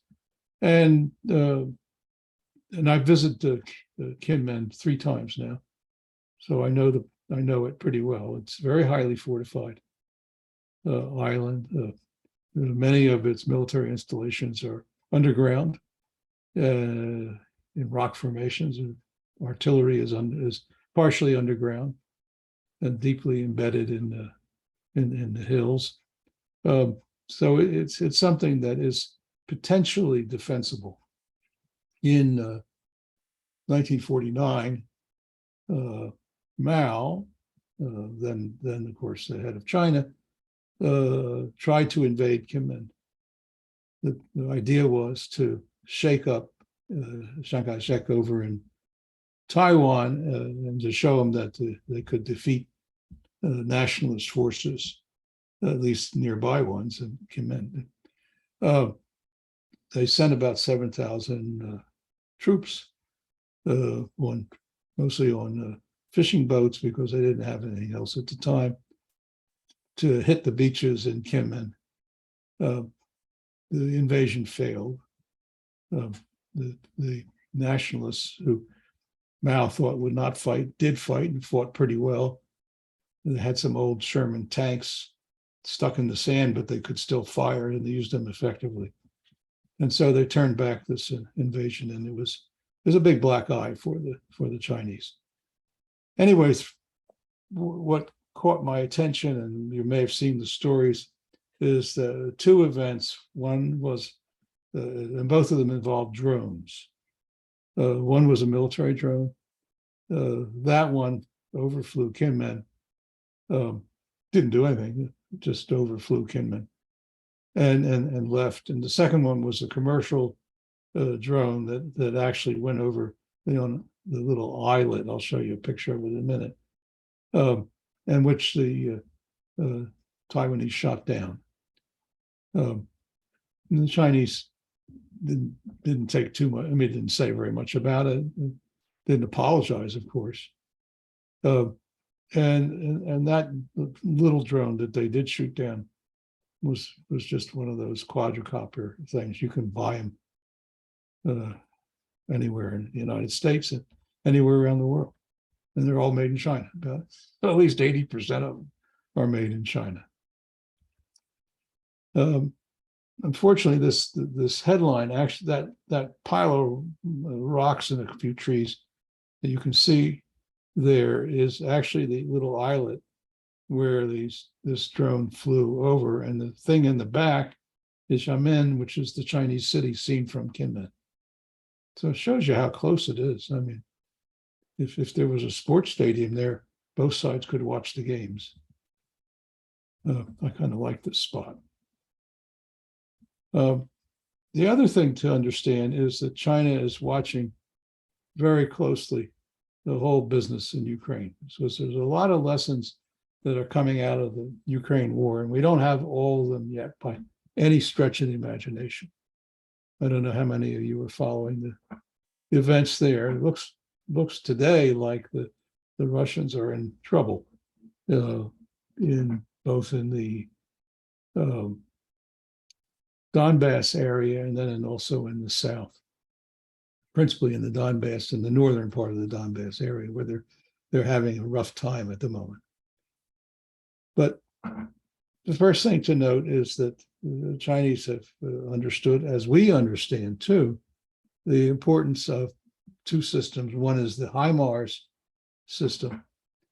And HIMARS is the high mobility artillery rocket system. It's a shoot and scoot system, multiple rocket launcher. What makes it unique is it's very precise. It has GPS, but it has lots of other things that make it very precise. And that has done a lot of damage to Russian forces. And the Russians have had difficulty being able to locate HIMARS, even though they have multiple ways of locating, and have had difficulty destroying them. So the HIMARS is important. Now, Japan has the HIMARS is on a wheeled vehicle, large, I would call it a truck, but that's not exactly what it is, but it's a large wheeled vehicle and can be driven quickly away. Once you fire it, you can move it. The Japanese have the tracked version of HIMARS, which is also a very good system. And the Marines, the U.S. Marines on Okinawa, have HIMARS. And we'll talk more about that later. This is Taiwan has ordered HIMARS from the United States because the U.S. encouraged Taiwan to buy it. The Taiwanese were inclined to buy more traditional artillery, and the U.S. said, no, get HIMARS, you need it. And they do need it. It's something that can help them protect against the physical invasion. The other thing that has been shown in Ukraine to be of great interest, as it was shown earlier in the Nagorno-Karabakh war 2 years ago, are drones, and especially armed drones. Primarily, the Turkish Bayraktar has played a big role in Ukraine, although the Ukrainians are running out of them. It's a pretty big drone. It has a wingspan that's actually greater than the wingspan of the F-16, to give you some idea of the size. And it fires small rockets that are quite effective. And there are many other kinds of drones on both sides in this war, but drones are playing an important role in intelligence. They're playing an important role in electronic countermeasures and jamming. And they're playing an important role as weapons, both as systems that can carry a weapon and then return home, or what we call kamikaze or suicide drones that just simply crash into their target and explode. In the Nagorno-Karabakh war, both forms, the Bayraktars and the Israeli Harap and a number of other drones, surveillance and suicide, and ones that could launch rockets or other munitions, played a very significant role in defeating the Armenian forces. And the same has happened in Ukraine, except both sides do have drones.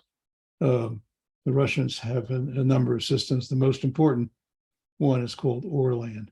And it's not a killer drone. It's a jammer and surveillance drone. It's been also capable of coordinating fires, that is artillery fires, against targets against Ukrainian forces.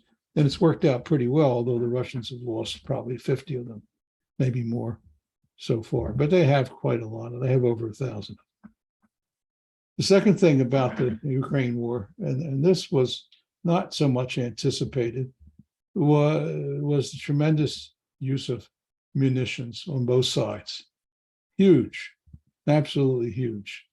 So much so that U.S. reserve stocks are dangerously depleted, and some of these are very difficult to replace, or at least to replace quickly.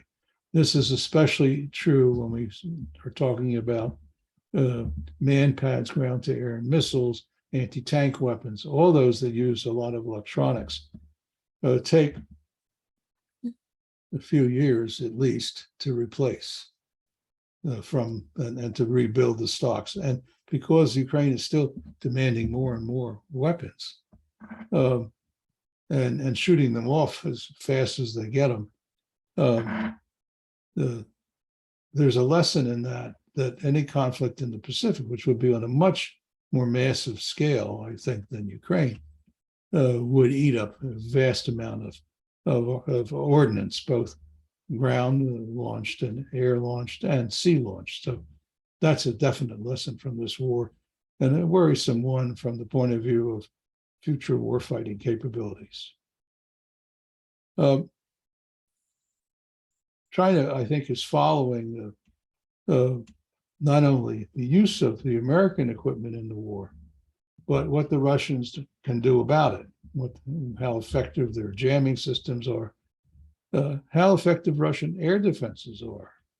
And the answer is not very.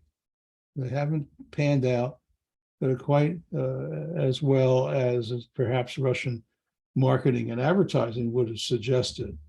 We already had some hints of that because a number of Russian systems, especially the BUK air defense system and the Pantsir mobile air defense system, did not perform very well in Syria or in Libya. And I think people have wondered about, scratched their heads, and why is that? It seems like a good system, but it didn't work very well. And that's against a relatively simple enemy in the case of Libya. In the case of Syria, the enemy was actually Turkey, which is not simple and it's sophisticated. But even in both cases, the Pantsirs did badly, and many of them destroyed while they were on the road or wherever. So bottom line is that the Russians, things like air defenses, jammers, which the Russians have used very extensively, have not effectively stopped the Ukrainians, although it's done damage to them. And I think the Chinese are evaluating all that because they're learning from the Ukraine conflict the pluses and minuses of this Russian equipment. By the way, lots of Chinese stuff is copies of Russian equipment or is Russian equipment. So they have to think about that. It may not be as good as they thought. And then I think one of the lessons, a very important one that may have escaped notice, is the sinking of the Moskva. As you probably know, the Moskva was the Russian ship, a flagship of the Russian fleet on the Black Sea that was destroyed by probably 2 missiles fired from Ukrainian territory. There's a question about what those missiles were. The Ukrainians said there were Neptune missiles, which are copies of Russian KH-35 missiles. These are subsonic ground-launched missiles that hit the Moskva at sea and destroyed it. I have considerable doubts that that's what happened. I think that's a cover story. I don't think that the Ukrainian Neptune or even the Russian KH is actually an adequate weapon in a modern setting. The Moskva was a very modern ship. It was equipped with air defenses, sophisticated air defenses, 3 different kinds. It had elaborate radars. It had electronic jamming capabilities. And unless the whole crew was asleep, which is, something that can't be ruled out, it was hit and it started to sink. The Russians tried to tow it back to port in Sevastopol. They failed and the ship sank. The other possibility is that the missiles actually used were the new Norwegian anti-ship missiles that the US is adopting. And if that's the case, and there's a lot of excitement about this Norwegian missile in the US Navy.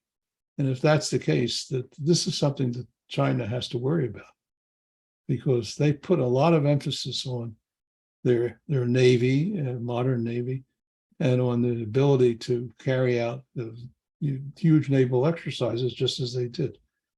And it's pretty clear that if this new Norwegian missile it's just starting to be adopted. So I think this was a test. If this actually is deployed in any numbers, it's going to be a huge challenge for China. I mean, otherwise we're relying on things like Harpoon and those are okay, but they're China's familiar with those. But the new one is a whole new game. So I put that down because Moskva was as modern a ship as anything the Chinese have, and you see what happened to it. This is a picture of the Moskva as after it was hit, and before it, obviously before it sank. And there's a HIMARS, just so you know what it looks like. And that one's launching. It can launch multiple rockets. And they come in different flavors, by the way, based on the range. Now, back to the book and what we were doing. We, Earl Hailston and myself, organized a panel of top experts under the general supervision of the Center for Security Policy in Washington. And we got a terrific group of people. We had General Robert Brown from the Army, Admiral Scott Swift from the Navy, Dave Deptula from the Air Force, Earl Hailston from the Marines, General Louis Creparota from the Marines as well, Seth Cropsey, who's a recognized naval warfare expert, Colonel Grant Newsom, who's a Marine, but also an expert in Asian affairs, speaks both Chinese and Japanese, and Colonel Daniel Roper, who's from the U.S. Army Association. And Adam Savage, just to mention, was the kind of organizer from the center's point of view of this project. We spent 3 months going over what we need to do for Taiwan and where we should go. By the way, I should mention that everybody on this team, without exception, everybody, well, I'm the exception because I never served in the military in the Pacific, but all these generals and admirals and colonels, all of them served in PACOM, in the Pacific Command, in various very senior capacities, and very recently. So we have a team of people who are intimately familiar with the challenges in the Pacific, and so we spent, as I said, these months with each of the generals and admirals making extensive analytical presentation, and the rest of the group working with them to try and parse out the important points and challenge things that some may or may not have agreed on. At the end of the day, what we produce, we agree on. And that was very important to me because I had everyone read the final paper, comment on it, make changes as they wished. And of course, I would read those changes, make sure that the rest of the group agree with them. and then incorporate them into the text. So we worked very hard to have a consensus paper that was thoroughly vetted and that essentially could lay out a policy framework that could be adopted in future. Now, the reason we did the study, or one of the main reasons, it was twofold. One was that the Pentagon, CIA at one point, the various services, and some of the leading think tanks in town, including RAND Corporation, had carried out various kinds of war game simulations and assessments, all of which were very negative. These assessments were looking at what would happen if the US tried to come to the defense of Taiwan and ended up with a fight with the Chinese. And they until I would say in the last month, and there's been a change in the last month, but until the last month, they were all said we would, as they say in French, if we did it, we would have, in French, our asses handed to us. In other words, we were going to be defeated. We couldn't do it. We didn't have the assets, the resources, the capabilities, the leadership, nothing. Now, some of us, and that our team in particular, felt that this was not the case, and that these were worst case kinds of scenarios. They were leveraged in a way to try and sound the alarm, to concern Washington. But the real difficulty is when you do these things, it's a two-edged sword. On the one hand, yeah, it can sound an alarm, and it can warn people that there's a problem. We have to deal with this problem.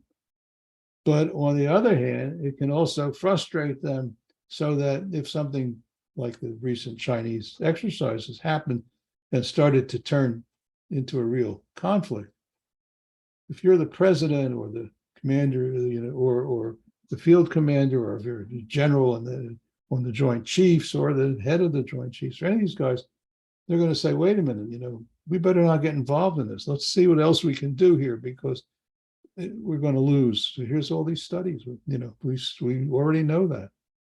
So these studies are a two-edged sword. And that's what concerned us. Now, the recent change is that the latest study that came out this past month of August, says that, there's another war game, says that, yeah, we may win, or at least we may be successful. Winning is a little hard to define here, but we may be successful. So that's a good change. But we were out to also say that that negative approach was a bad one. The second thing is that the overall U.S. policy concerned our group and concerned many about the U.S. posture in the world. And about Afghanistan, what happened, and that has left a real black mark on the United States. Not only with the United States, with our own citizens, but it's left a black mark with our friends and allies who aren't sure about what the U.S. will or won't do under certain circumstances. And that plays big in Asia. It also plays big elsewhere, the Middle East. And that's why you see our traditional friends in the Middle East extremely nervous the U.S. is going to cut a deal with Iran, extremely nervous that the U.S. was backing away from Saudi Arabia, UAE, Qatar, and the others, or Israel too. And the Israelis are worried, and the Saudis are worried, and all these people are very frightened about the absence or the withdrawal of the U.S. from a stabilizing role in the Middle East. And finally, there's been a great concern that the U.S. is divided when it comes to responding to China. We haven't responded to the Chinese military buildup. We have been very late in tightening up our export controls. I used to run that program. So a lot of high tech that's very valuable for military, artificial intelligence, for example, have been going out the door. And now we put some restrictions on AI chips going to China. Well, unfortunately, most of that stuff's already gone, but at least we're starting to recognize that there's a problem, but there's a lot more to do if we really want to tighten up. And I'm not even sure we can, but that's a different discussion. So there's also problems in China. It would be unfair to say China is big, powerful, and getting worse and worse, and the U.S. is used to be powerful, now it's weak and getting weaker, weaker, weaker. You know the rest of the story. Actually, things are not quite that way at all. Well, it's absolutely true that China is continuing its military buildup and development.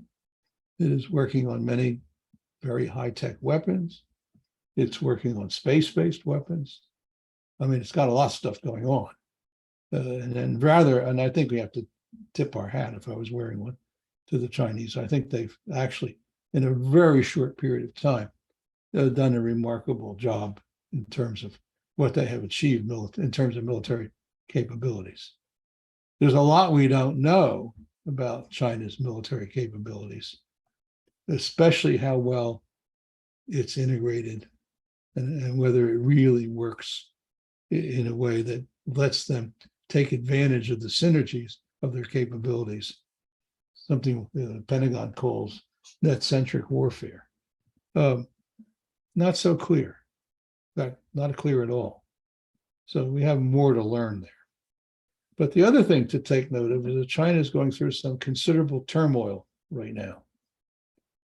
And I believe that the Chinese plenum will meet in October, and this is where President Xi hopes to be reelected officially so that he can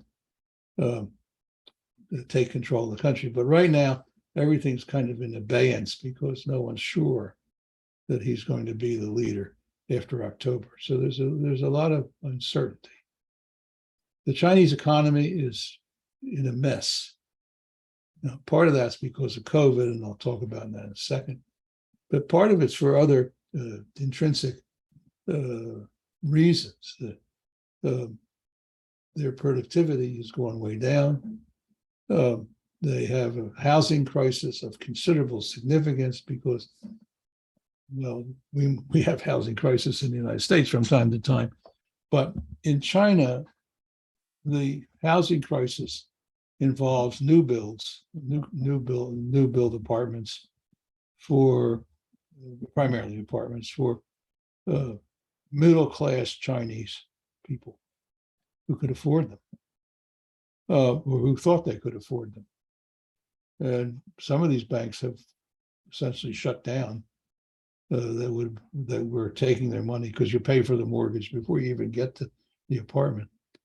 And they're left with having lost everything at the moment. And this is an extremely volatile situation inside China, which is very hard to track exactly, but could burst out at any time. There's also a question about the stability of the renminbi, the Chinese currency, and its valuation. And that is the problem, especially with the downturn in the rest of the world, because China is an export-oriented country.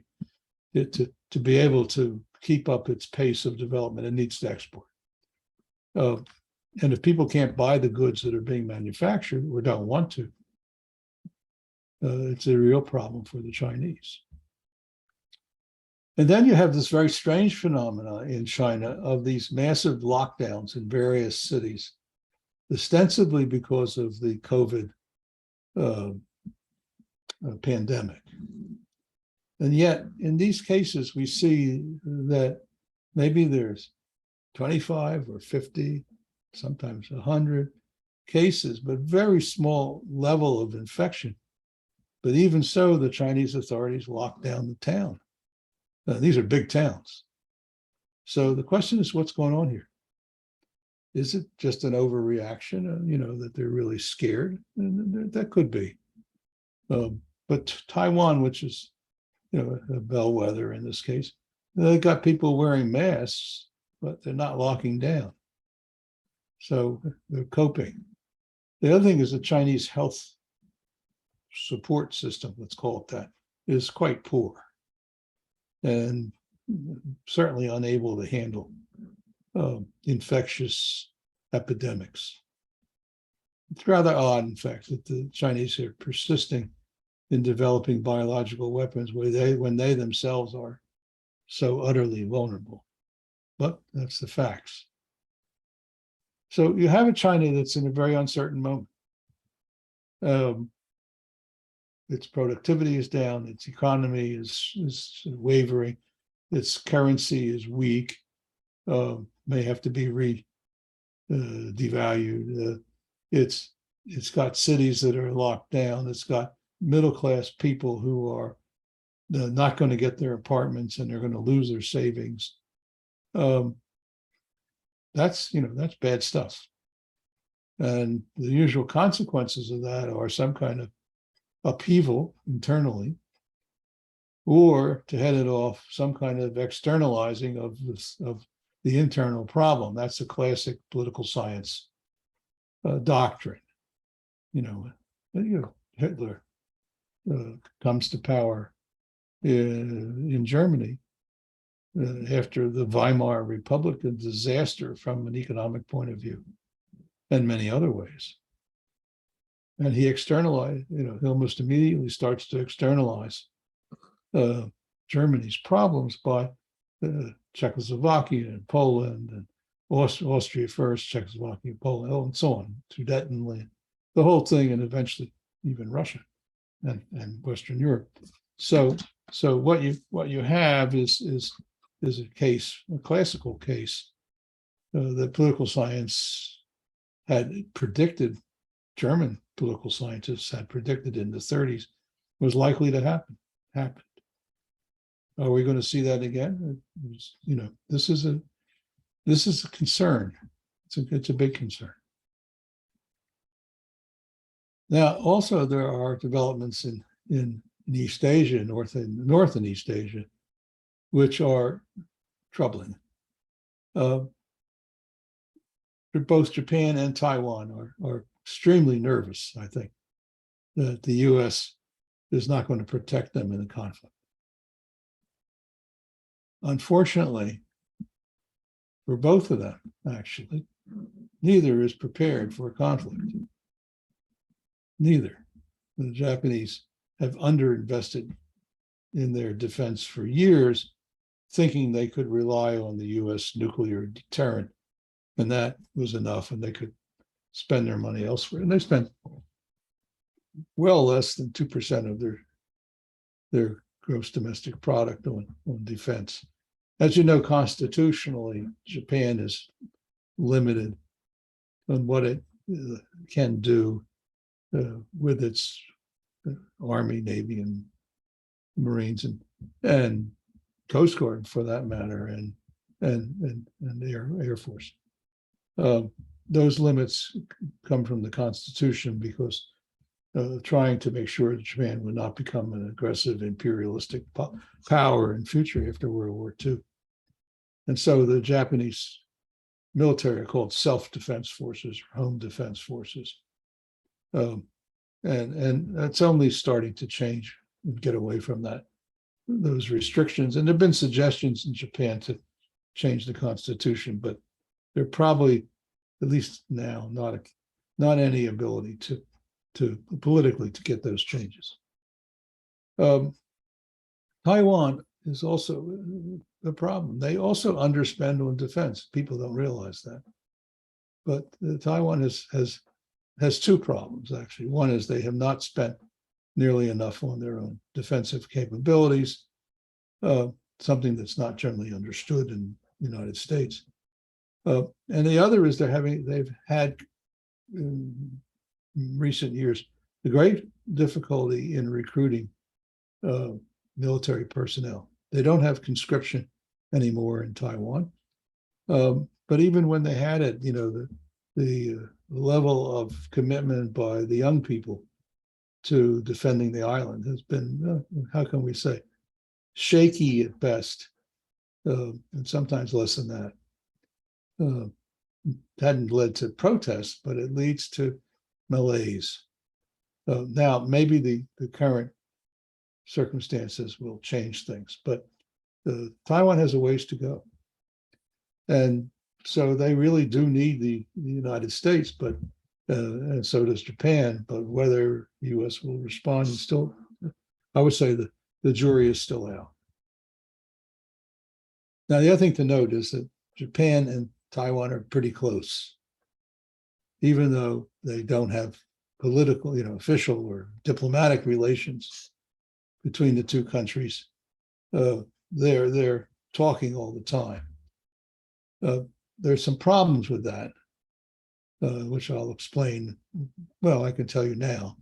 The biggest problem is that the Japanese military and the Taiwanese military are not coordinated. There's no common command. There's no system of deconfliction. There's no ways of separating in a friend or foe, for example. All that's missing. And they don't exercise together at all. So that's a problem, and it's even worse than that. We'll come back to that in a while. But Japan sees its security dependent on what happens to Taiwan. In other words, what the Japanese are fearful of is that if Taiwan went or fell under the control of China, that Japan would be in a terrible position because it would find that its access to the sea, its ability to operate would be seriously restricted. And if it happened, trust in the United States would go to just about zero. And Japan would have to find some way to reconcile itself with Taiwan. I will tell you there's no love lost between Japan and China. Although there's lots of business between Japan and China. Ostensibly they have a peaceful, positive relationship, but it's a lot trickier than that. Back in the 80s, I remember when Caspar Weinberger, who was Secretary of Defense at the time, made a trip to China and Japan. And so he arrived in Beijing, of course, and that is all the formal parts of the visit. And just near the end, they pulled him aside and said, "Mr. Secretary, we would like to tell you something." "Oh," he said, "tell me." "Oh, you understand you're going to Japan?" "Yes, I am," he said. "Can't trust those people. They're very dangerous people. You should be advised that it's a very bad idea for you to go to Japan." Of course, a couple of days later, he arrives in Tokyo and meets with Japanese senior leaders. They had a very good defense minister in those days.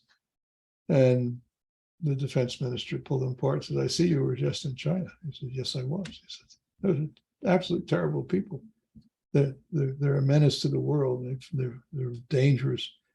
It would be better if you didn't go there." In other words, this was a lesson for Mr. Weinberger, who was, by the way, a great Secretary of Defense.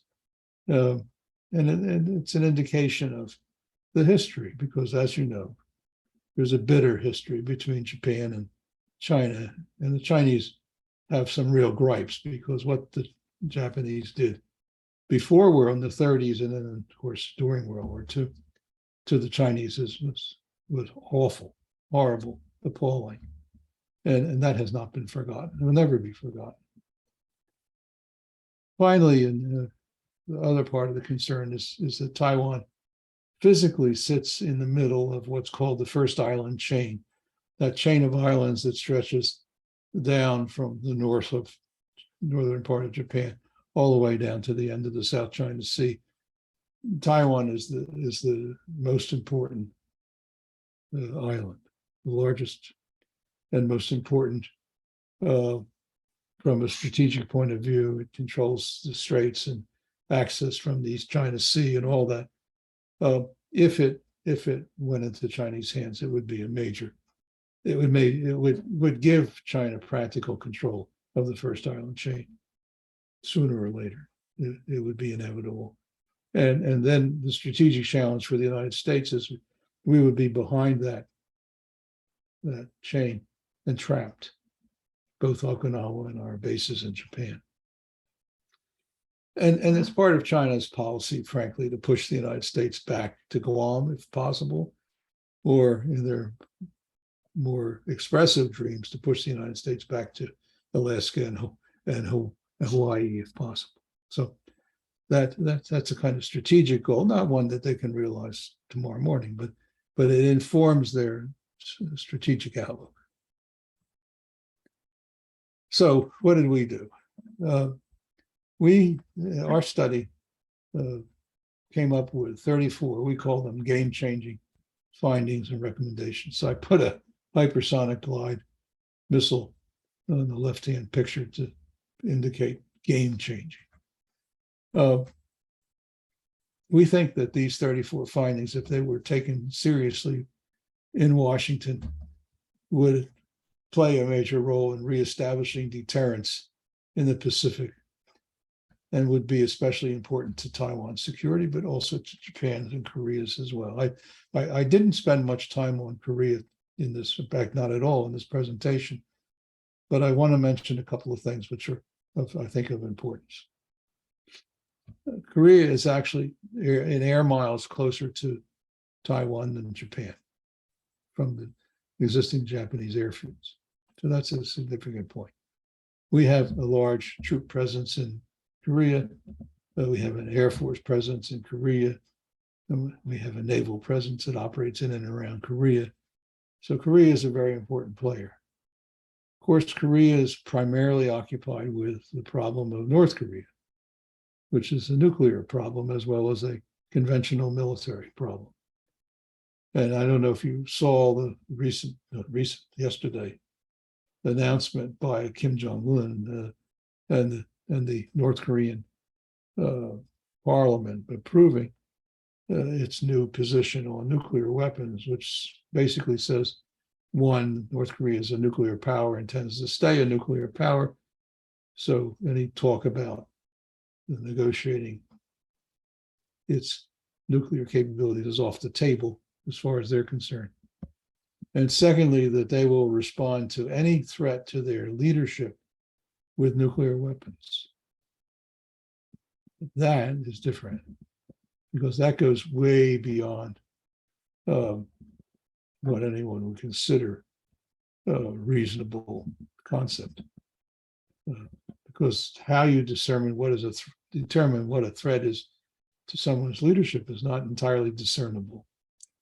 So this is a kind of a reckless Korean statement. So South Koreans, I think the consequence of this will be probably that South Korea will have to develop its own nuclear capabilities. This is my guess.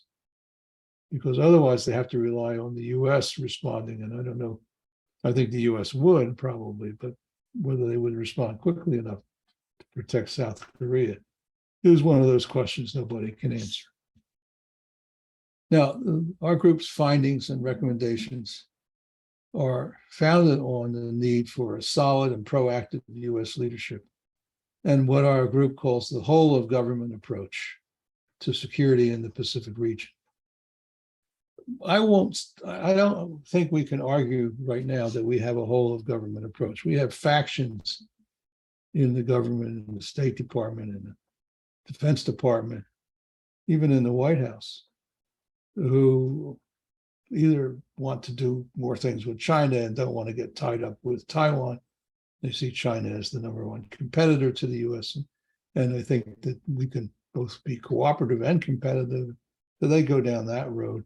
They want to, so they push against anything that would suggest that we might fight for Taiwan in one way or another. And as I said, they're in all three agencies. So we have to somehow have a whole of government approach, and we don't have it yet.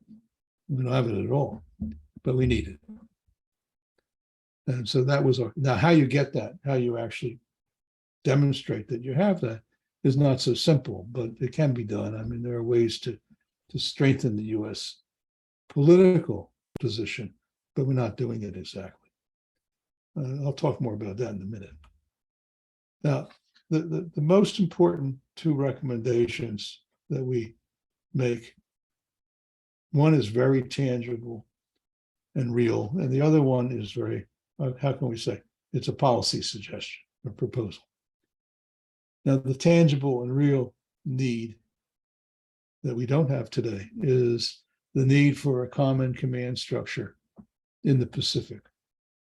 You would think that the US, Japan, Korea, Taiwan work together under a common command structure like NATO has. And the answer is there's no such thing. Doesn't exist. There's not even a command structure between the US and Japan. There is a bit of one between the US and Korea, and there's nothing with Taiwan. Right, that's a very bad situation.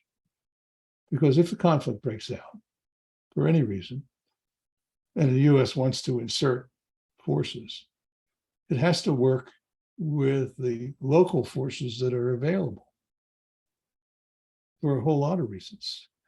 You have to be able, when you're using long-range weapons like air-to-air missiles, like AIM-9, not AIM-9, AIM-120, you're not going to see the enemy physically. You're going to only see them as a radar blip. And if you're not sure who they are, what do you do? Now, with modern IFF capabilities and coordination, you know who's where. And you're sharing radar targets and radar information. But if you're not sharing that, it's much messier, much more dangerous. And that's just one example. There are many, many others. How do you coordinate your missile defenses? How do you coordinate your naval capabilities? How do you coordinate your shore defense? I mean, it goes on and on. The point is, it doesn't exist. We don't have it. I think for a long time, the attitude in Washington was that local forces didn't amount to a hill of beans anyway, and we can just go and do our thing if we need to. And otherwise, I'm not going to worry about it. But those times are gone if they were ever real in the first place. And the need for a common command structure and coordination is urgent. And yet Washington still hasn't done anything about it. Totally. It's just not happening. So this was our tangible, most important recommendation. Secondly, as you know, the US official policy restated again this week by the White House National Security Council is strategic ambiguity. The US favors peaceful resolution of the Taiwan-China conflict. We don't support Taiwan independence and so forth and so on. There's ways around that, but we have to stop this ambiguity stuff and start saying we support Taiwan. Not necessarily to be an independent country, although we could say that if we wanted to, but not necessarily for that reason, but because we need to do things with Taiwan that we're not doing now.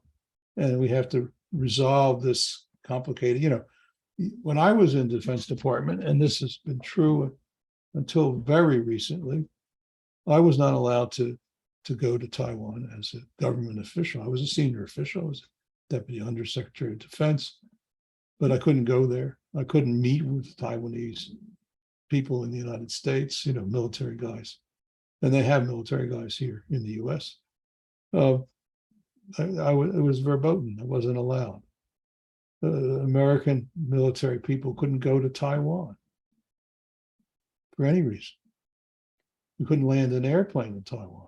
It was a huge crisis when two US aircraft, I think they were Marine aircraft, Marine fighters, had burned too much fuel and needed to land in Taiwan and did so.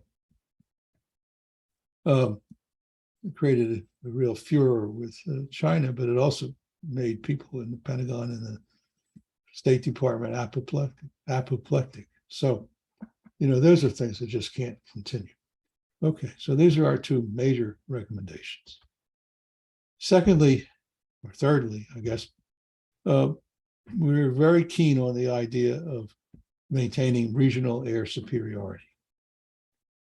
So keeping a large and capable force of aircraft in the region, both in Japan, Okinawa, and Guam, and other places, if we can, because there's some possibilities of other arrangements, is really important. And we don't want to thin out those capabilities. We want to keep them as strong as we possibly can. I will say that this idea is gaining some acceptance in DoD, in the Pentagon, and there has been some good steps in reinforcing some of the U.S. capabilities, especially on Guam, with strategic bombers and with strong protective bunkers and with caches of supplies. Second, we really need to improve Taiwan's air and coastal defenses.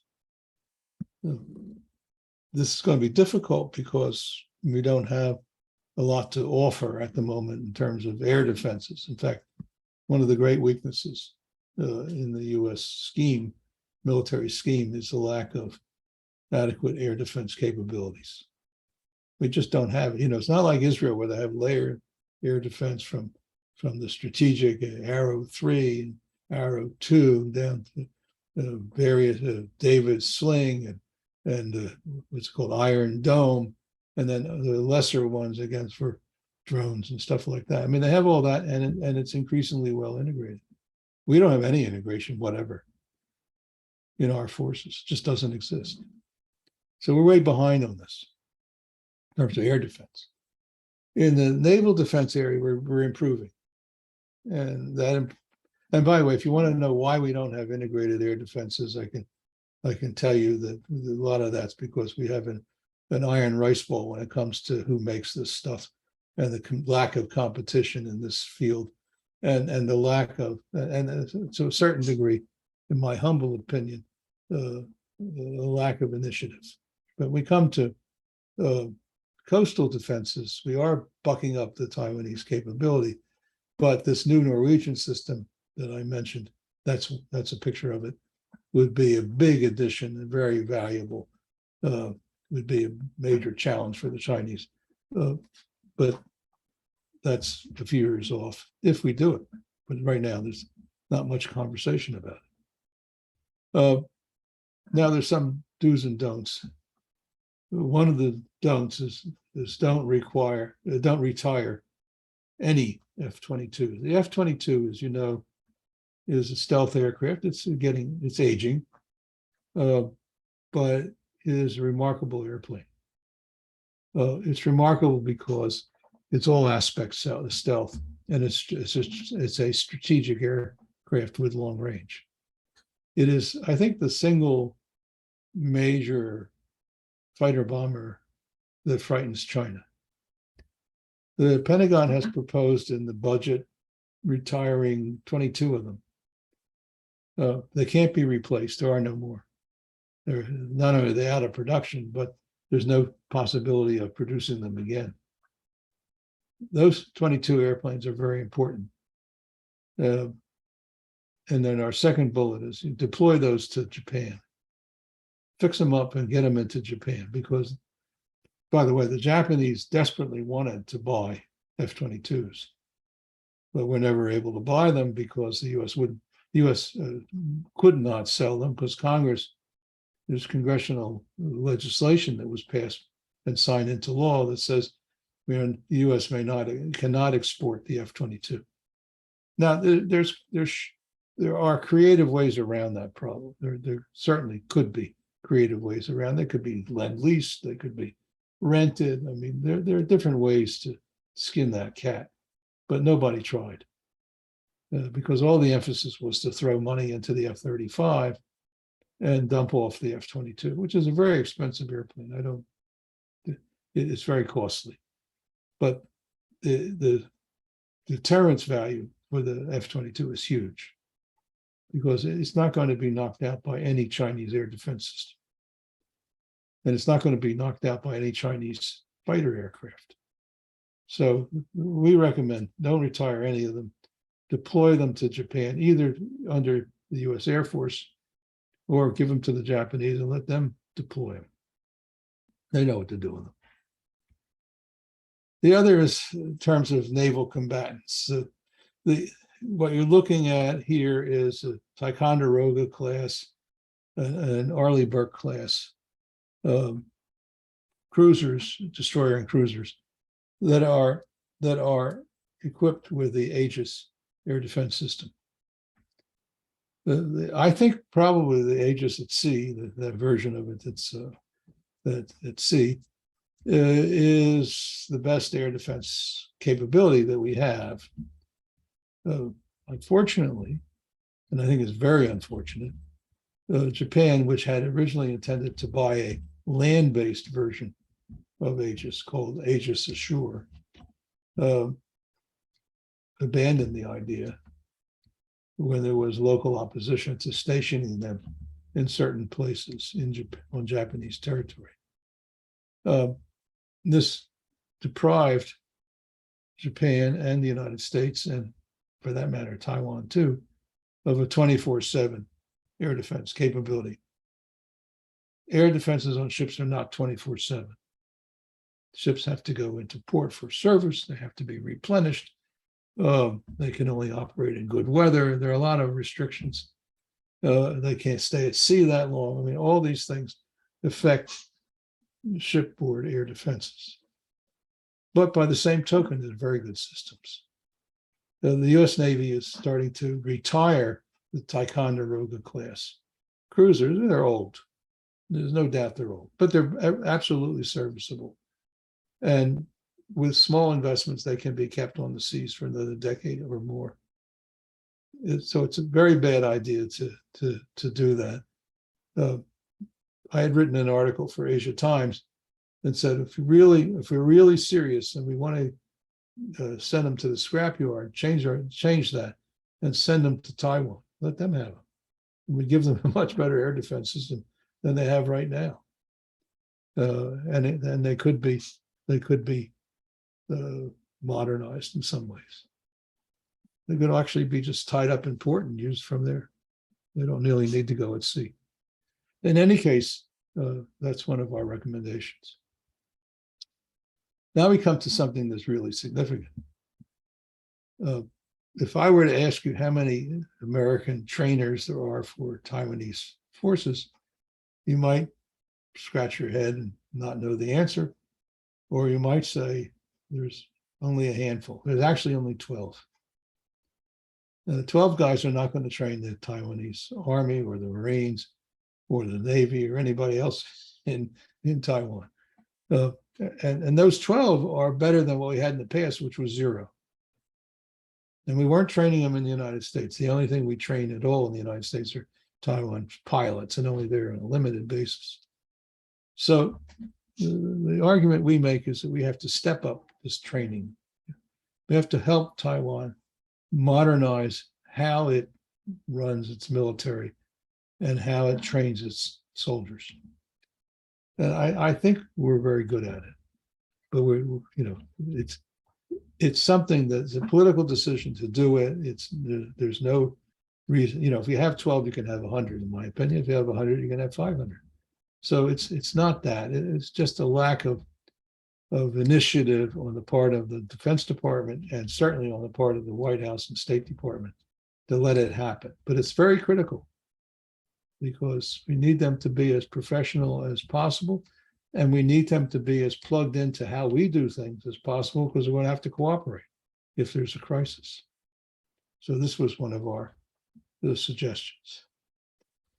As I already mentioned, HIMARS is a very important system. It's very important not only because it can take out land targets, but it can take out sea targets. It can take out anything that moves, provided you have the overhead intelligence to find the targets for you. Now, the Marines, as I said, have HIMARS. The Japanese have a tracked version of it. Question is, where are they? If they're on Okinawa, they're too far away from Taiwan to defend Taiwanese, the Taiwanese coast. But there's a nice little island off the coast of, well, it's a part of the Senkaku chain. It's the very end of it, called Yonaguni. It's Japanese owned. And right now, by the way, there's a big running challenge, let's call it that, a challenge between China and Japan over these islands. These islands have been administered by Japan since the end of World War II. And that was recognized actually in the San Francisco Treaty. But having said all that, the Chinese say they belong to China. By the way, they also say Okinawa belongs to China, so it doesn't end there. And what they've been doing is running armed Coast Guard operations with large numbers of Chinese Coast Guard vessels. And so Japan has deployed a number of its Coast Guard vessels to defend these islands. Most of them are uninhabited, but Yonaguni isn't. It has a small population, has an airfield. It has a port. It's a very neat little island. It's 67 statute miles from Taiwan, so it's well within the range of HIMARS. And so the idea, which we had suggested, is move a Marine detachment to Yonaguni. There's no political reason not to do it. Chinese can complain all day, but if the U.S. wants to, China and Japan wants to, we can do it. And I think Japan wants to. So it's really up to us. It hasn't happened yet, but it may be a good time to push that very hard, because HIMARS, as we've demonstrated in Ukraine, is a really good system, and it would be a big deterrent to the Chinese. And you don't have to fly airplanes from thousands of miles away. They would be right there, right in the right place. And because HIMARS is a shoot and scoot, it's very hard to track it and to destroy it. This is Yonaguni, the island that I mentioned. And I said 67 miles, so I remembered my facts correctly.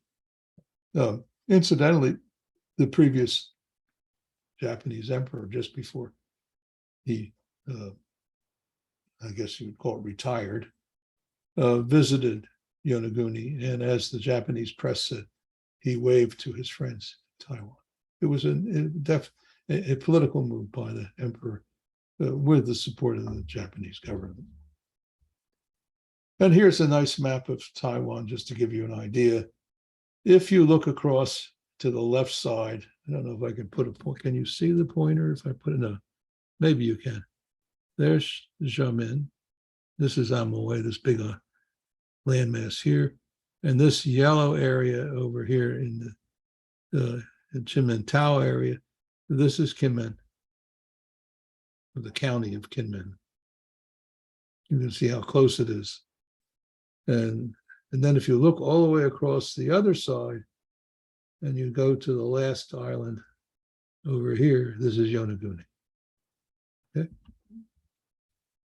So let me end the screen sharing, if I can. I don't think I did it right. Hold on just a minute.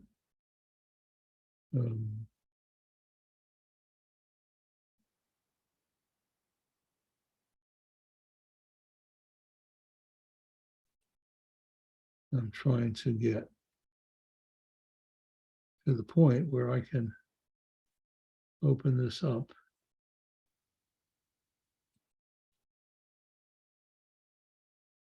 No, I don't know where I went. Can you still hear me? Yes. Can you hear me? Yeah, I can hear you. Now let me see if I can properly. Here we go. Oh, okay. And I think are we still sharing the screen or no more? No more. Okay, great, good. All right, so that's sort of in a nutshell what I had to say. I'd be glad to answer answer any questions anyone has. Great. Thank you so much. That's a wonderful presentation. Give us the up-to-date and the overview of the whole situation. So anybody, if you have any question, please click raise hand and you can speak out. Okay, Marlene, just 1 second. Marlene. Go ahead, Marlene. Am I unmuted? Yes. Okay. Question about the islands under Taiwanese control very close to the China coast. Obviously, they're expensive and difficult to equip, supply, and so on. They risk accidental war with China. What is the benefit to those islands other than annoying China? Well, the Taiwanese consider them part of their territory, so we'll start there. I mean, it's like Puerto Rico to the United States. It's expensive, annoying. Should we give it up? Are they populated? Oh, yes, it is. Kinmen has a pretty good sized population. I forget the number, but it's a few 100,000 at least. It's probably bigger than that. Mhm. It has a fairly nice airport. It's you know, it thinks of itself mostly as Taiwanese. So it would. I think that Taiwan is actually, it's never been on the table that they should give it up. So. Well, it's Puerto Rico is not a potential flashpoint. I just, risk versus benefit. I don't know, the Spanish may come back. You can't be sure. You never know, right? Okay, Never thank you. know. Thanks.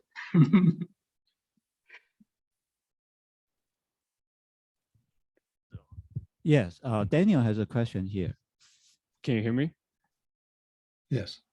I have a question. Are we able to develop laser systems on destroyers and on land base in the near future, just in case if we do go war with China?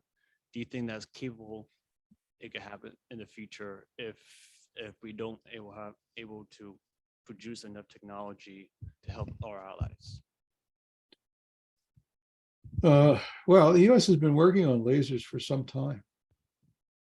For the Army, the Navy has, even the Air Force has got. Been working on one. When I see it on, but I don't think it's deployed, and any of it's deployed at the moment. The Israelis are working on lasers for drone defense. But I don't see that as a short term. It's not a short term because there's none in the pipeline. Yeah. The reason why I ask this is because it was United States and China and Taiwan. We all have very high tech technologies, but Yeah. there's always a risk of, because so many of these jets on both sides are very fast, high tech. It's very hard to detect them. Lasers are faster than missiles. I know they're more expensive, but they could easily take out a lot of Chinese aircrafts and their drones, because China could use a lot of their suicide drones that take out small targets. Well, there's two sides to that story, which the Israelis have been talking a bit about.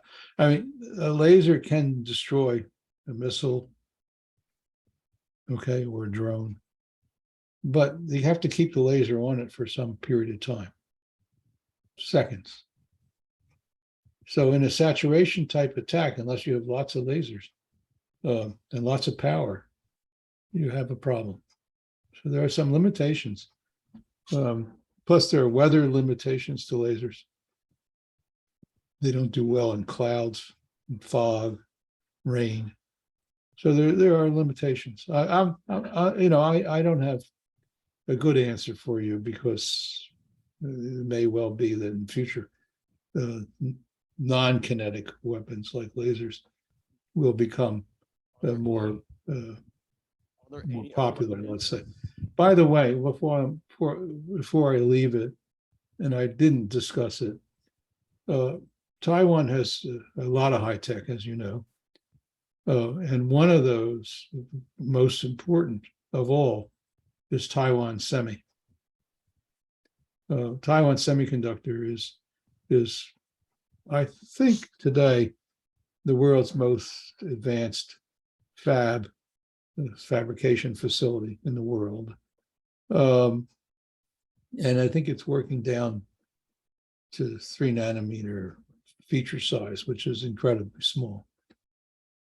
These chips are going to be exceedingly important, not only for commercial reasons for the auto industry, for example, but they're going to be very important for military applications. And of course, one of the big things that is very important in military development these days is artificial intelligence and the design and use of chips that can carry out artificial intelligence calculations and operations. And right now, for what's needed and fast enough and low power enough chips for various weapons, that's Taiwan. So, in fact, a lot of people have speculated that if China ever got in a war with Taiwan, they would not touch Taiwan semi. They would want it very badly. I have Anyway, one more question. I just wanted to mention that. I have one more question. Do you think the F-35s and the European I don't know what they're called, but they're top-end jets. Do you think them and F-35s could win the dogfight with China if we deploy them at the airbase in Taiwan? Well, the advantage of the F-35 is its stealthiness. The disadvantage of the F-35 is it's not a very good turning aircraft, so it's not good for close-in fighting. And one of the difficulties with China and Taiwan is that the distances are quite small. So if you bring in these aircraft, there's that problem that tends to cancel out some of the virtues of the F-35 because the distances are tight. There are no F-35s in Taiwan's Air Force today. We're going to be sending them, and not been built yet, new F-16s, new I version of the F-16, which is an advanced version.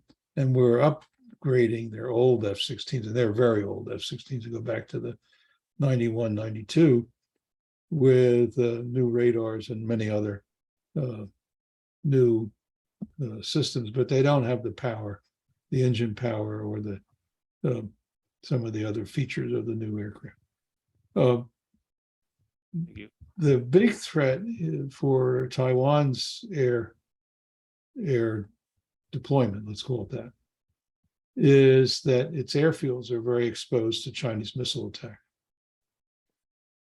And the Taiwanese have been playing with, I say playing because I don't think it's a hard capability now, with playing with something like using roadways as a place to launch aircraft and recover aircraft and rearm them and all that stuff.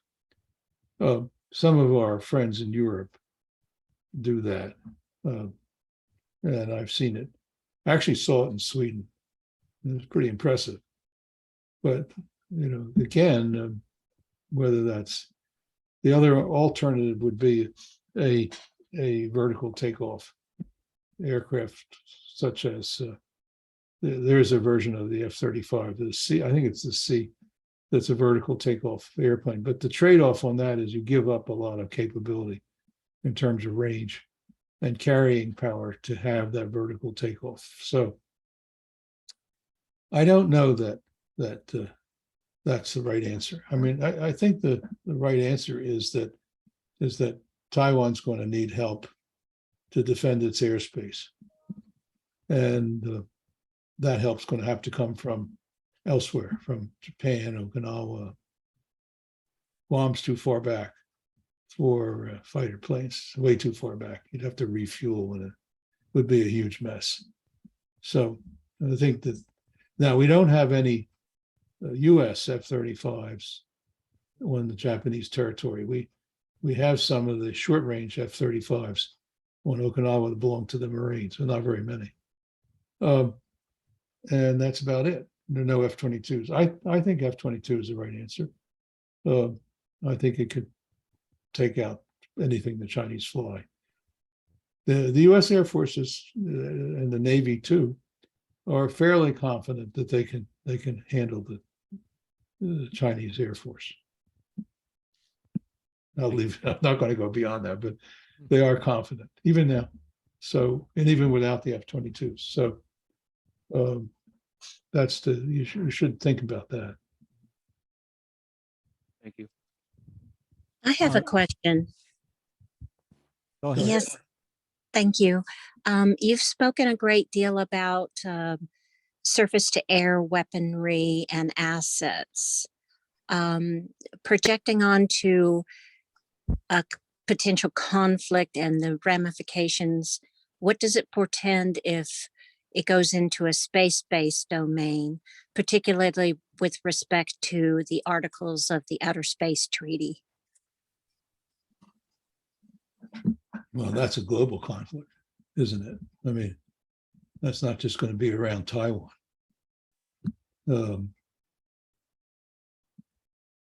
There's always the argument the Chinese, the Chinese have the capability of destroying a number of our satellites.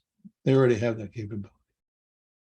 And some of those satellites provide overhead and communications for our fighting forces.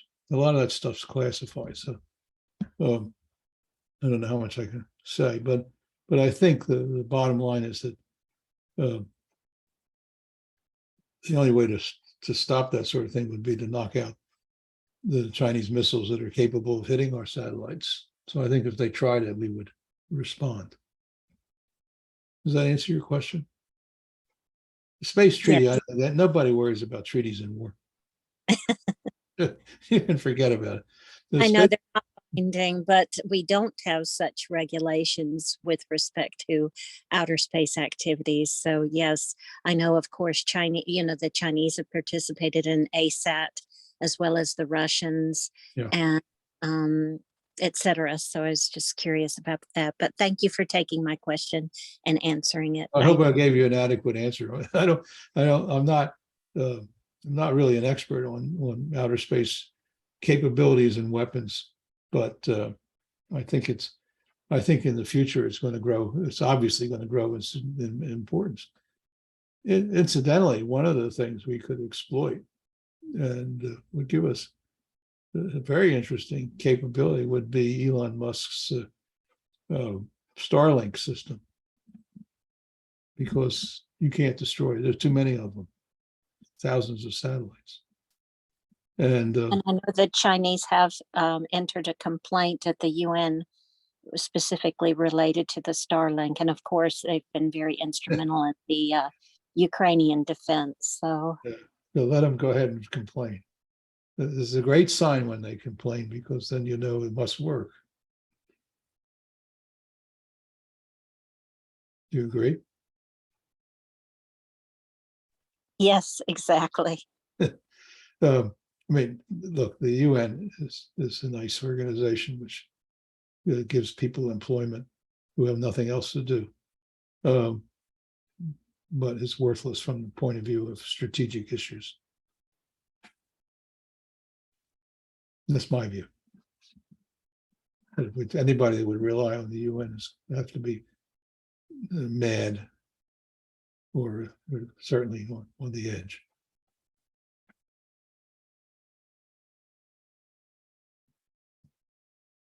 I'm not a fan, to put it that way. Yes, they seem like an impotent institution. Well, I mean, it's, first of all, if it's anything important, it'll be vetoed by one of the great powers, right? So you can start there. It's mostly just a nuisance.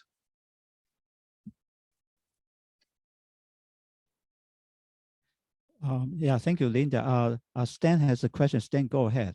Your mic is enabled. Can you hear me okay? Yes, I can. Thank you, sir. I really appreciate your presentation, Dr. Brian. That was fantastic, and we're honored to have you here. You showed a picture in the presentation of an ocean hypersonic glide vehicle. Right. Do you see any significant role for that kind of machine in this kind of a conflict? No. No, not now. I mean, 10 years from now, it might be a whole different story because there's going to be tactical hypersonic weapons. And it's going to be a challenge to deal with them, I think. But they're not, we're still at the very early days of those kinds of things. The Russians have fired off a few of them in Ukraine to no effect. Right. I was just wondering if your task force study group looked at those roles, and that's why you had the picture in there. But if not, that's fine. Thanks very much. I just put it there because I liked it. Okay, thank you, sir. Appreciate it. I should mention that that's intended as a nuclear weapon. The Russians already claim to have such a thing and have demonstrated it's a fractional orbit system. And it's the advantage of it is it's almost impossible today. It's almost impossible to shoot down, but it's almost impossible to shoot down an ICBM. So I'm not sure whether it really contributes anything particularly new to the nuclear deterrence picture, one way or the other. We can't, it's not possible to counter ballistic missiles, heavy ballistic missiles, with any degree of certainty that you can knock them out. Nobody's got such a system. We don't. The so-called, the best thing we have allegedly is the ground-based mid-course interceptor. We have, I think the number is 43 missiles in Vandenberg Air Force Base and in Greeley, Alaska, if I remember correctly. But they're all stood down right now because the missiles are no good. So the U.S. is trying to build new missiles because it doesn't want to use the Israeli Arrow 3 missile that happens to work. It's all politics. So I mean, right now we don't have for our country, for the United States, any credible missile defense system. That's another subject, but it's a very serious one because with all these actors getting missile capabilities, whether it's the Chinese, well, they already have it, or the Russians, which already have it, or the North Koreans, which are getting it or may have it, or the Iranians, which may have it, and so on, that or India, which hasn't. I mean, Pakistan, which has something. So we're getting into an environment that is very complicated and where we don't have any, the MAD doctrine, mutually assured destruction, that's what MAD stands for. The MAD doctrine postulated two powers, Russia, Soviet Union at the time, and the United States, being able to destroy each other so that neither one was going to survive a nuclear exchange. And even so, and then we had a thing called the ABM Treaty, which limited the amount of anti-ballistic missile defenses you could have, and the US gave up all of it anyway. The Russians kept one system around Moscow, as far as I know. Whether it works or not, who knows? But so this kind of doctrine was postulated on a bipolar standoff, if you want. When you have a multipolar threat of strategic ballistic missiles, it's very uncertain. The level of uncertainty goes way up because with Russia, which is a nuclear power, big one, you could figure out a way to counterbalance them, and you could also talk to them. You can negotiate with them, but you can't negotiate with the North Koreans. It's impossible. You can't negotiate really with the Iranians, except on stuff they want from us. And I really mean that. Who knows about China? China never joined any arms control agreement at all of any significance. So you have this multipolar global threat, which makes the world far more dangerous And we have no, we call CONUS, Continental United States defenses against them that work. We have one system in Greeley, Alaska, and Vandenberg, California, which is really theoretically supposed to deal with a threat from North Korea. But it doesn't work. And that's it. There's nothing else. So I think that people refuse to, there's a big opposition to missile defense, strategic missile defense in the scientific community, especially, who, for ideological reasons, oppose it, but they're out of date. They're from the 60s when a bipolar problem existed. Now we have a multipolar nuclear threat to the world, and we can't protect our territory. It's a different issue. Sorry, I just yapped too long.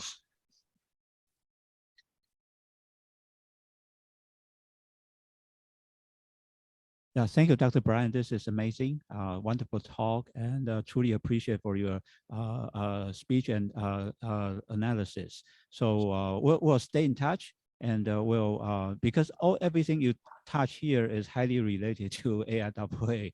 Many Absolutely. folks working. Yeah, well, that's why I agreed to do it, Ken. Thank you very much for having me. I'm going to go watch football. Okay, thank you. Appreciate it. Stay in Bye. touch. Bye-bye. Bye-bye. Okay, our next speaker, Salam is here. Let's see, let me add him here. Yes, I'm sorry for the short delay because we were in a very interesting discussion. So thank you so much for joining us here. So let me briefly show your bio, not a short title, so we can kind of, let's see, wait a second. All right, here. So our speaker for this amazing James Webb Space Telescope IR camera images is Mr. Salam Amara. He's a NASA JPL Solar System Ambassador. Himself is working on the high tech. Actually, the previous speaker actually talked about Taiwan Semiconductor company, TSMC, and this very important strategic semiconductor company. And Mr. Amara actually working in San Diego for a startup semiconductor company. He's a senior director of engineering for that company. He's working high tech, and James Webb also applied for the advanced state-of-the-art optics and electronics. So we are so happy and great pleasure to have Mr. Salam Amara to speak to us about this exciting invisible beauty through James Webb Space Telescope infrared cameras. So without further ado, let's welcome Mr. Salam Amara. Thank you very much. It sounds like I missed this very interesting discussions about TSMC. Definitely TSMC, one of the most important, and I think actually it's the most important company today in semiconductor field, right? Like all of us, I engage with TSMC for all my career, basically, for the last 25 years or so. I see. Very good. Yeah. So anyhow, so I'm going to go ahead and start, and let me share my screen. Let me first actually. Yes, go ahead. Yeah. I think actually I have to go to. Okay, I need to share. Maybe I should share before I share, and I go here and I do. That is coming up. Okay, sounds good. Great. So audio check. Can you hear me? Yes. Okay, good. Okay, so let's go ahead and start. My name is Salam Amara. I'm part of these volunteering organizations belong to NASA called Solar System Ambassadors. So its organization has around 500 volunteers around USA. Typically we give talks or like organize events on behalf of GPL and NASA. Okay, so today actually, like I would like to just cover like before I introduce some of the new images from James Webb Space Telescopes and everyone excited about. I want to just give a brief background, okay, in how we get there, okay, and I'm not gonna go in details, but I'm gonna basically present slight more informations, okay, about one of the instruments on James Webb, which is NIRCam. And based on these discussions, I'm gonna basically present a couple of images, recent images. Everywhere it's very famous now on the internet about James Webb. So I'm sure by now everyone saw read a lot of news and a literature. There is the exposure to James Webb, I think actually was phenomenal, correct? Like everyone knows what is James Webb. So that will basically save me some time to say what is James Webb Space Telescope. I hope actually, so hopefully like everyone already heard something about James Webb by now.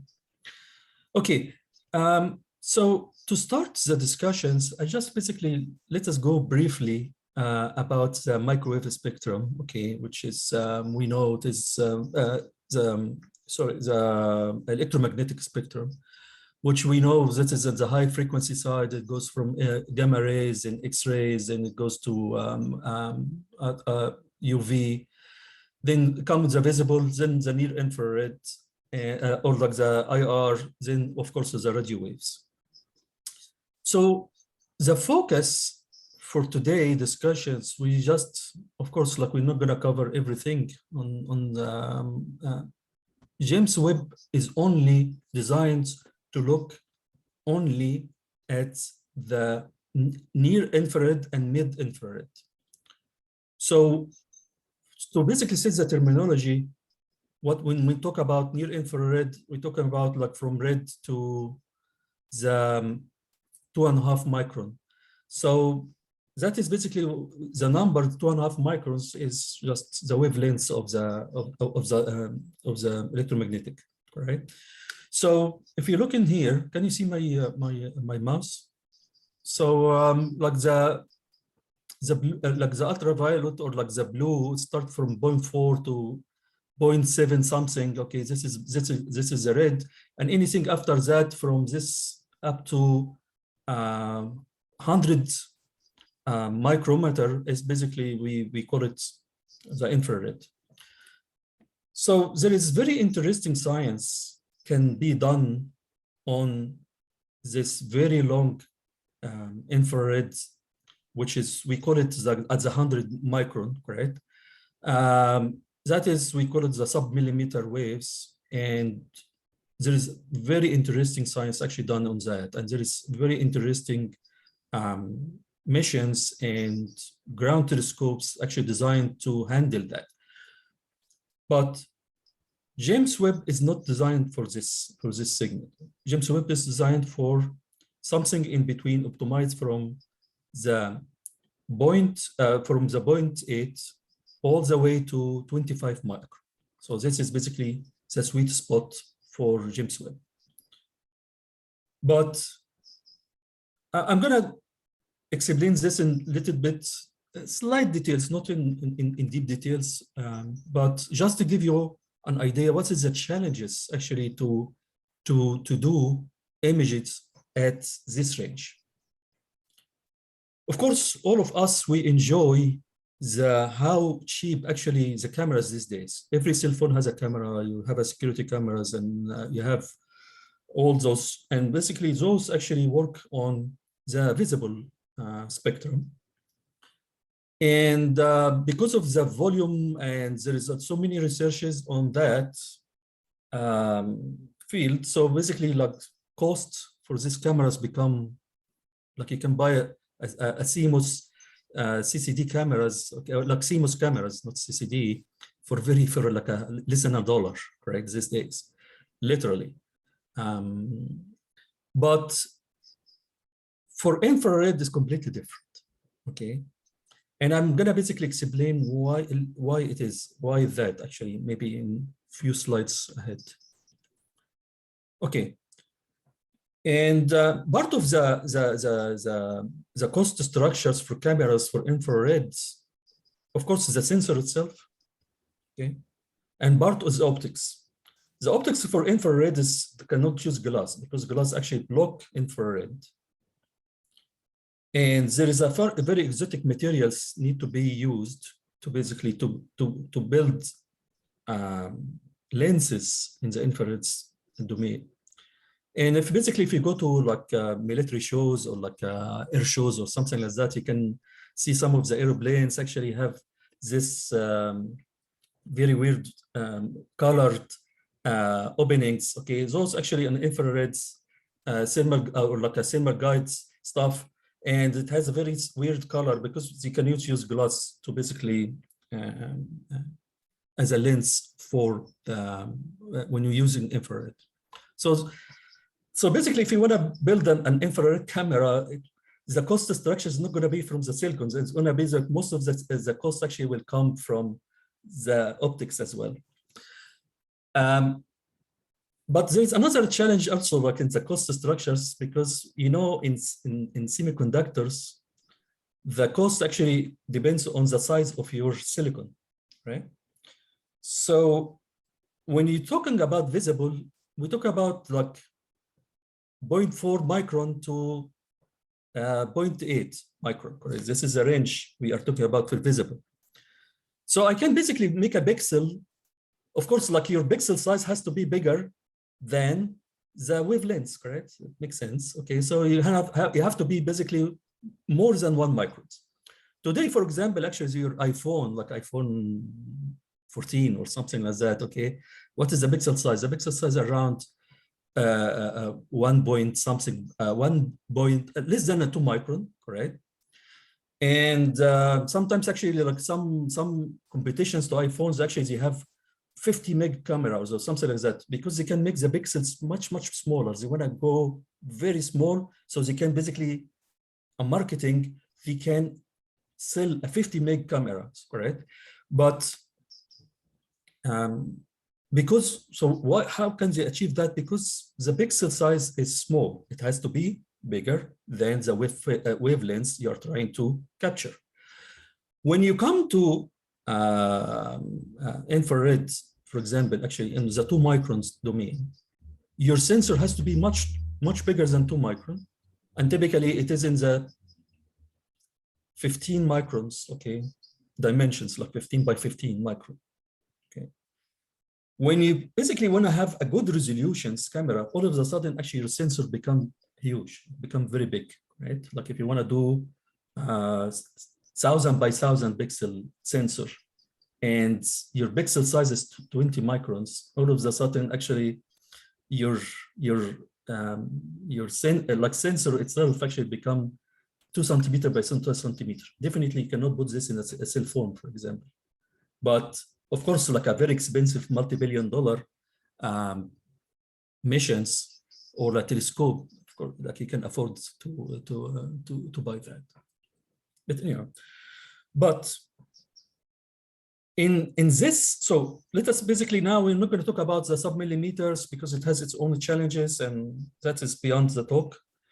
James Webb, as I mentioned, it is designed to observe in the range 0.8. It has also like some little bit of red. It will basically from the near infrared all the way to 25 micron. That is basically. But even in this domain, there is a lot of challenges. And maybe I can highlight few of those, okay, not in details. Okay, so if you look into NASA missions, okay, you're gonna basically find so many missions. Of course, like this is not the whole list. There's much more than that.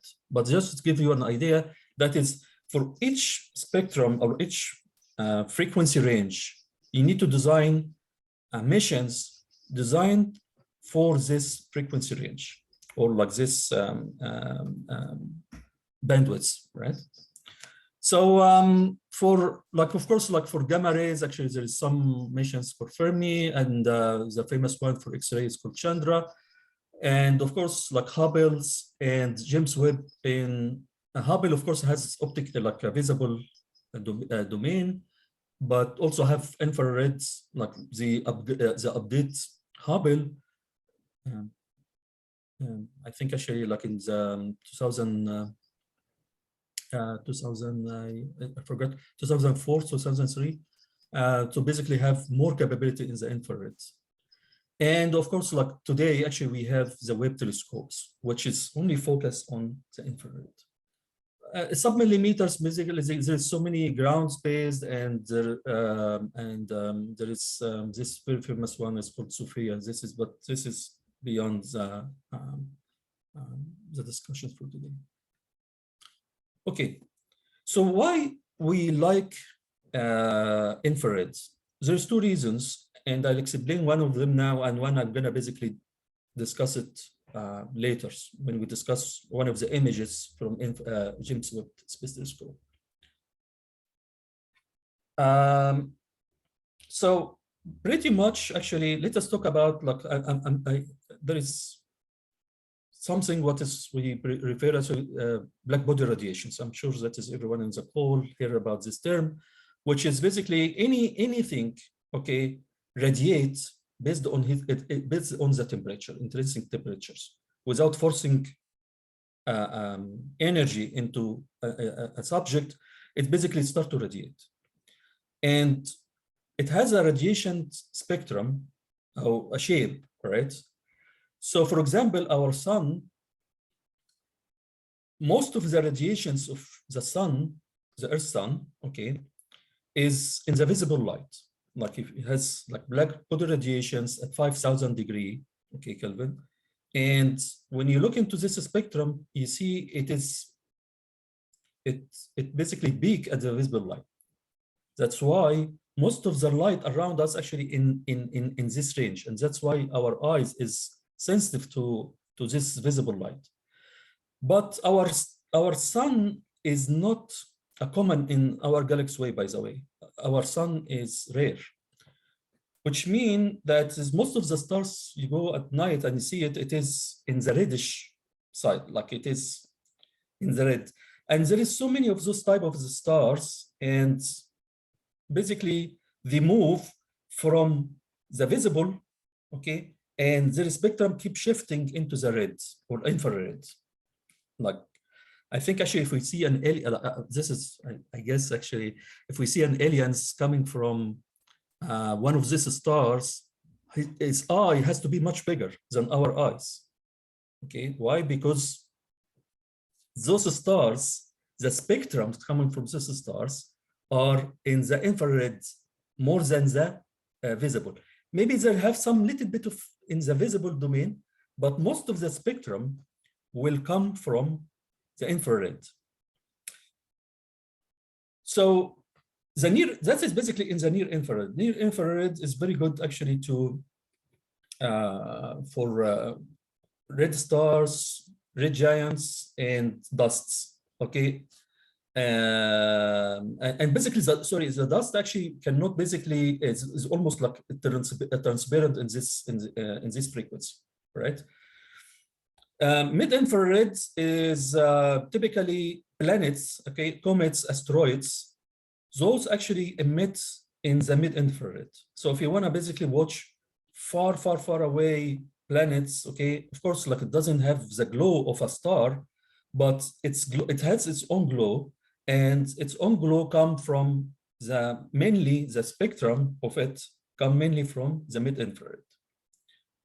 Protoplanetary disks, like before the planets actually get forms, there is some disks around the stars, and where is the planets actually get evolved is basically also like this rings actually it is emit in the mid-infrared. But for very cold stuff, like cold dusts between galaxies and in between, like far away from the centers, like cold dusts actually this emit in the far infrared. So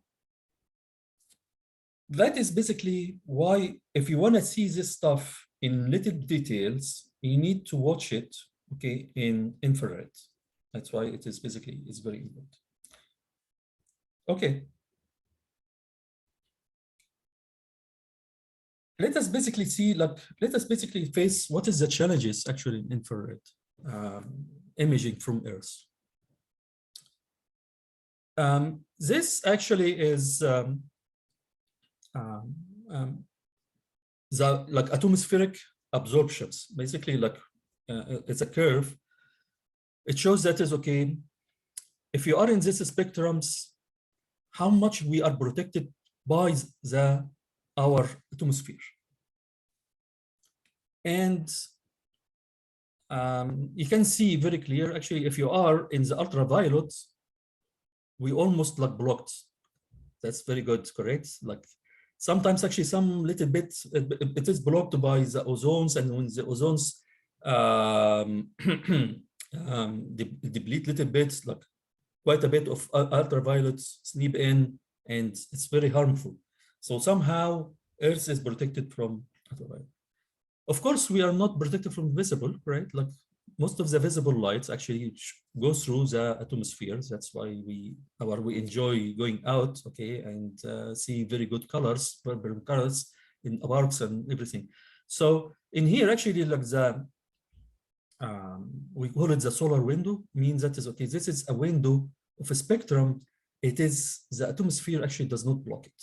We are not protected from that. Then all of the sudden, actually, in here between the 1 to after that, is, we call it actually is it's blocked for infrared.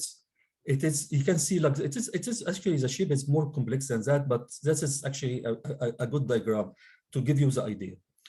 Then between basically the 1 and 10 microns, okay, or 8 microns actually is also blocked by the atmosphere. Like the atmosphere actually absorb quite a bit of this. And interesting enough, actually, most of these absorptions happen because of the CO2 content in the atmosphere. Means that is okay. So, like the existence of the CO2 was one of the reasons actually we enjoy the heat. And why that? Because actually light come in, okay, some energy come in, and basically when it hits the Earth, and when it want to escape, it get basically reabsorbed again. This heat get absorbed again in the CO2 available in the atmosphere. That's why actually, and very interesting balance, the ratio of the CO2 on the atmosphere is very important. Okay, and the reason, and basically this is what to keep us actually the Earth's work. If the atom of the CO2 decrease, pretty much actually the Earth will freeze, and if it increase, actually will like this is what we talk about it actually, like now the CO2 actually keep increasing on the atmosphere, and the Earth actually is heating up. But there is another window, okay, around the 10 micron, and this is very interesting because this is actually, if there is no window, this is actually atmosphere. This spectrum can escape the surface. This is actually is very important window, because this is the window will allow the heat slightly escape from Earth. Okay, so there has to be a balance between the energy coming to Earth and the energy coming from Earth, and this balance will keep us our temperatures we have today. And if there is any imbalance in that, something like either we freeze or what basically we will have thermal runaway. Then after that, actually it is still blocked. So if you want to do imaging in the 15 to 20 micron, for example, there is no way, like it's almost like it's very hard to make it on Earth, from Earth. So most of the infrareds at these ranges missions, it has to be done like some like either like it is like this is Sophia, for example, like these airplanes, which it has thermal cameras, that basically it is in the, it has to fly. It has to basically go way, way higher as possible, correct? And most of the useful missions in the infrared being done in space, like the one which basically very famous before James Webb, it just basically get decommissions only like a year, I think it's 2 years ago, is Spitzer Space Telescope. Spitzer actually has a very long window of observations up to all the way to 80 microns. But Spitzers suffer from something else, which is the telescope itself is so small. Okay, it has very good infrared capabilities, but the resolving power of the telescope is not there. So definitely James Webb solves this problem because we get the sensitivity, we get the what's called the you know, the resolving, like we enhance quite a bit actually the resolving power, correct, of the telescope using James Webb. But of course, like we cannot do the long range, like a long, this very, very long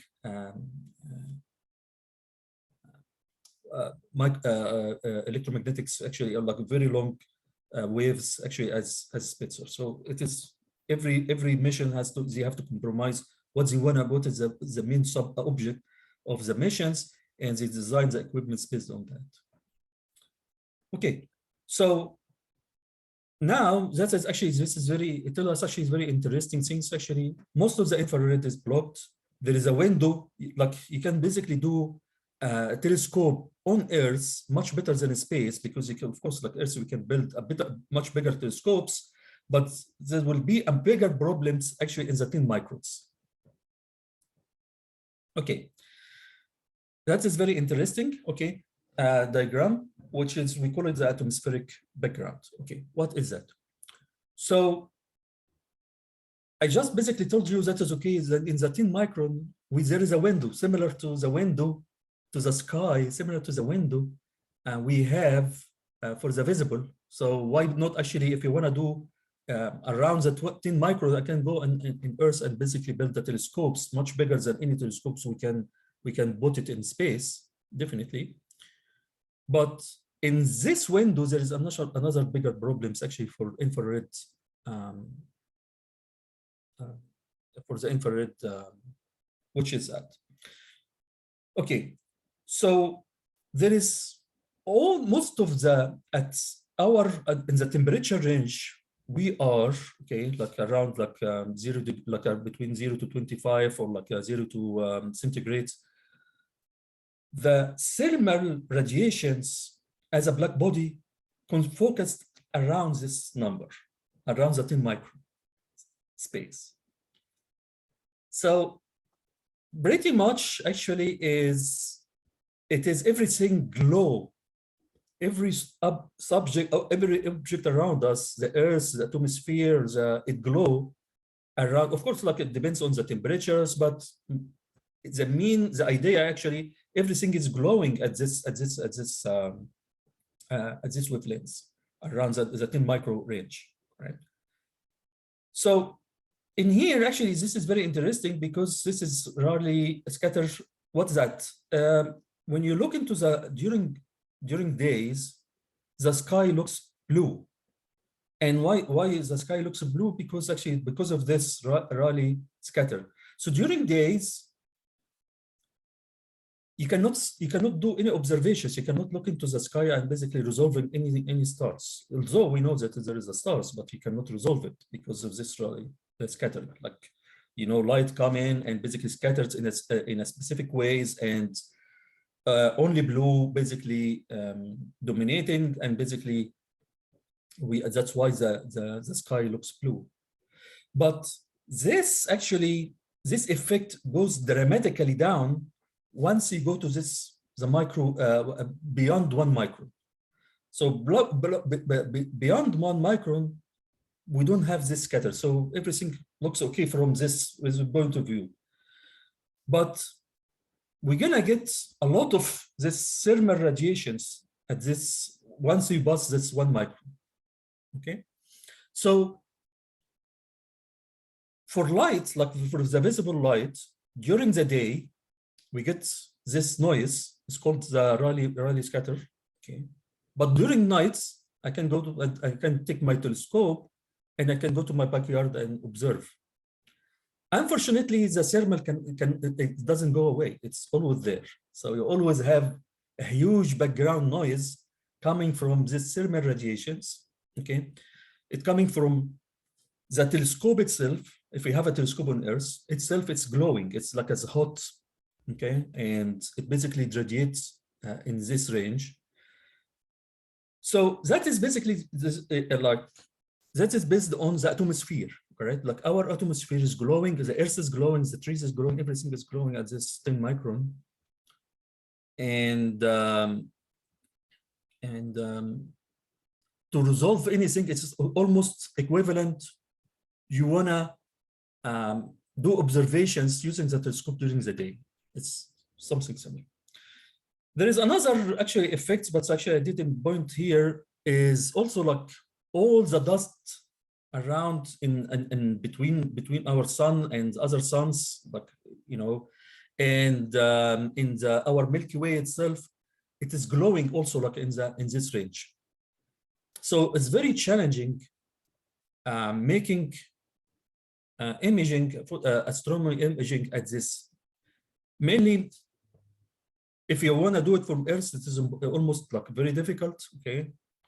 And if you want to do it even from space, actually, you're going to basically face different problems, okay? But at least we can, from space, at least we can solve this problem of thermal radiation. Okay, so for the infrared detectors, we cannot, unfortunately, because the infrared is much lower energy than the visible light. In visible light, somehow we excel how we detect visible lights these days, correct? Like I mentioned, like this has become, we become very, very smart actually in how we build cameras for cell phones, for because there is so many, of course, like there is so many research in it, and people fund that, and it become very important for us actually to it become visible sensors. It become household commodities, correct? Like it's available everywhere. Infrared is like with the sensitivity is still people trying to figure out actually what needs to be done. Okay. We cannot, unfortunately, we cannot use silicons actually for infrared. So you're gonna see like most of the sensors available, it's very exotic materials, okay? And those exotic materials, even actually this one material cannot basically fit all the spectrums we are trying to achieve here between, remember, between the 0.8 or like 0.7 to 25.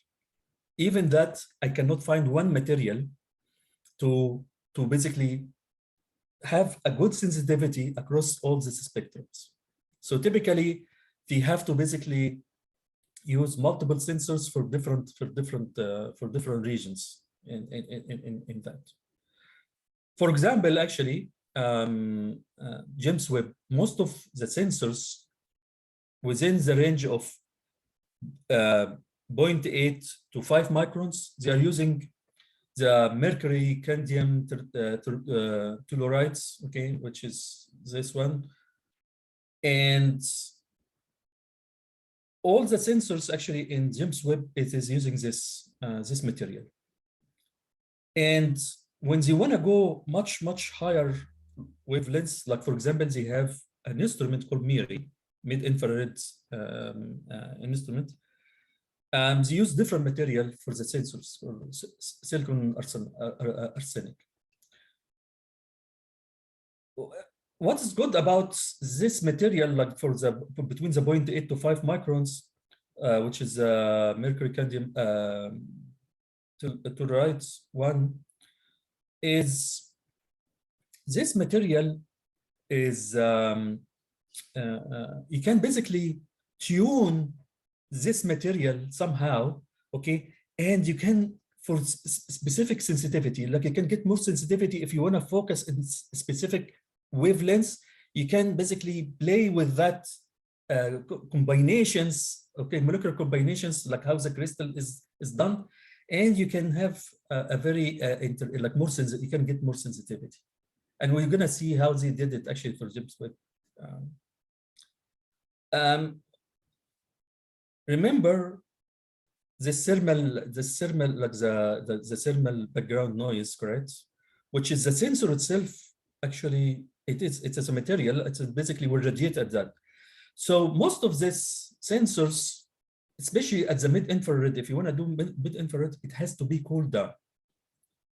So it has to be cooled down around to 4 Kelvin, which is using liquid helium. So like Spitzer's, all the earlier missions using mid-infrared, they basically cool it down to this degree. They have to cool it down to this degree. James Webb also, they have a very, very interesting, innovative, if I have time, we can discuss it, but most probably I should not. They basically cool the actual sensors today, I think actually to 6 degrees. The whole housing for the sensors, with the sensor, everything, they cool it down to 6 degrees as per today. But for the near infrared, they don't have to go this way. They don't have to force cooling. It's basically natural cooling from like they do basically passive cooling, and they were able to achieve to I think actually 40 degrees Kelvin. But the message here, if you want to do that mid-infrared, you have to cool the sensors into this very, very, very cool. And most of the missions that have this, they have to basically discuss how we're going to cool this. And you have to basically go and convince the science team. Basically, and the engineering team has to go and say, okay, we have a solution, so they have to prove that is okay, they can achieve that. Okay. So remember, we cannot use CCD, okay? So like in your cell phone, use these cheap cameras, okay? They're using what's called CMOS sensors, right?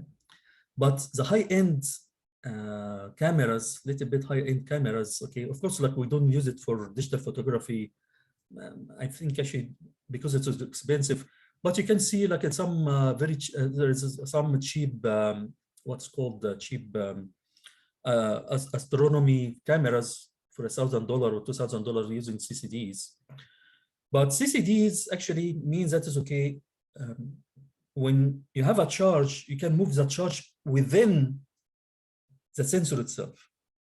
Okay, think about it. Actually, you have an image on your CCD, but somehow magically I can shift these informations, okay, in the CCD. We cannot, unfortunately, we cannot do that because in these missions, it is the electrons are very precious. Okay, it's very. Maybe actually in slide 2 I can explain this more. So we need to maintain. We cannot afford losing any electrons when we do like at this sensitivity infrared imaging, right? So you're gonna basically have this layer of material, which basically I just mentioned some of those materials, okay, like the mercury, cadmium, telluride, and what will happen here, like for each pixels, I will have a sensor, like I have almost. I convert whatever electrons in this area by its own readout, like its own, every pixels, it can have its own amplifiers almost. Okay, you can think about it like this. This is how complex actually this stuff is, correct? And after basically convert these electrons into currents, or like you just basically withdraw these currents, what will happen is you can basically go and read it out. Like now, actually, I can go and amplify it, and I have a much better signals, and I can read it out. Okay. So that is basically also like infrared at this sensitivities. Camera sensors are not the typical sensors actually we're using in somewhere else, even not a CCT. Okay, so what is okay, like for example, this is an example, okay, on how basically like we play actually with, when we play with the different chemical compositions of these crystals, I can tune to different wavelengths. But remember the let me just like before actually I mentioned that, maybe I can basically give you an example, correct? When you go outside, okay, and look, what is the limit of your eyes to look for stars, right? So when you look into star, what is the minimum photons it will come from this star, okay? So my eyes can detect, as an example. It come out actually, it's almost around 5,000. Our eyes can detect as little as 5,000 photons a second. Okay, this is the ratio.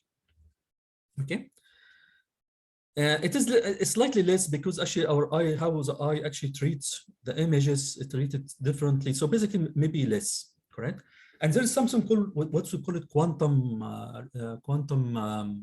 efficiency, which basically, if you know the number of photons coming from a subject, okay, I can convert it into electrons. And engineers these days, we love electrons, correct? We know how to move it, we know how to trap it, we know how to do anything with it, correct? Like we can basically push it back and forth as fast as 10 gigahertz and stuff like that. We are very good actually playing with electrons. So we need to get a material that is, okay, very efficient in converting these photons into electrons. And that is exactly, and this material is, okay, because we can, as I mentioned, that is, okay, we cannot get this to do this in silicon, so we have to do this exotic materials. It's almost like there is a conversion ratio. It is one photon, it converted to 100 electrons, something like, you multiply the number, it is, it's almost like a photon multiplier, but this is actually like photons to electrons ratios for these materials. And I don't know exactly go into the details with this because it is beyond the scope of this talk, but that is basically how it is. It is, you get a photons coming in, and magically you multiply these photons by 100, you can generate 100 electrons. And basically, remember, you can read this current outside the sensor. Okay, but this is our eyes, around 5,000 photons. Our eye can detect 5,000 photons per second. Okay, it's very little. Actually, this is very, very, very. Trust me, it's very sensitive. Our eyes is very sensitive. But for this very dark, very far away subjects we're trying to achieve here, okay. Well, almost actually the ratios, actually it is the number of photons coming from these subjects is much less than that. I think actually it is in the range. Don't quote me in this number, just that's what in the range, because actually typically you get the power, the energy coming from the subject. You know what it is based on that. You remember actually in each star has what's called the EP number, which is tell you how much intensity, and basically can convert this into energy per area per second. And knowing what is your sensor size is, you can you can basically know exactly how many photons will come from this subject. So it turned out actually some of this very dim stuff, actually it is also hundreds of photons, but not per second, per hour. So to detect anything actually in this, like you have to have very, very, very long exposures to basically collect as many photons as you can. Okay, so that is basically James Webb in NIRCam. Okay, this is one of the cameras. Okay, James Webb has 2 cameras and 2 spectrum analyzers. So one of the cameras, which we call it the NIRCam, which of course from the name, it is near infrared camera, which is designed between the 0.8 to 5 micron. But even this spectrum has a challenge by itself. You look at this, you can see there is two types of sensors in this camera. One for pixels between 2 to 5 micron, okay, or 2.5 to 5 microns. We use this single pixel, a single sensor, big sensor like that.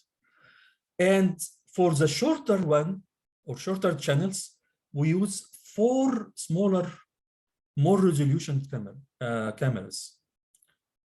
And why is that? Because in here, this is actually designed for 5 microns. So the pixel size actually has to be much, much bigger than the one here, right? Like the pixel size to have the same resolutions, for example, actually 2000 by 2000 resolutions. Like this is actually 2000 by 2000 pixels resolutions. And I can basically, in the same area, I can fit 4 sensors. Each one of those actually, it's 2000 by 2000. Why is that? Because this is actually like my wavelength is much bigger. I have to get much bigger pixels to basically get this. So in this camera, there's one camera, but I have, you can think about it, 2 planes.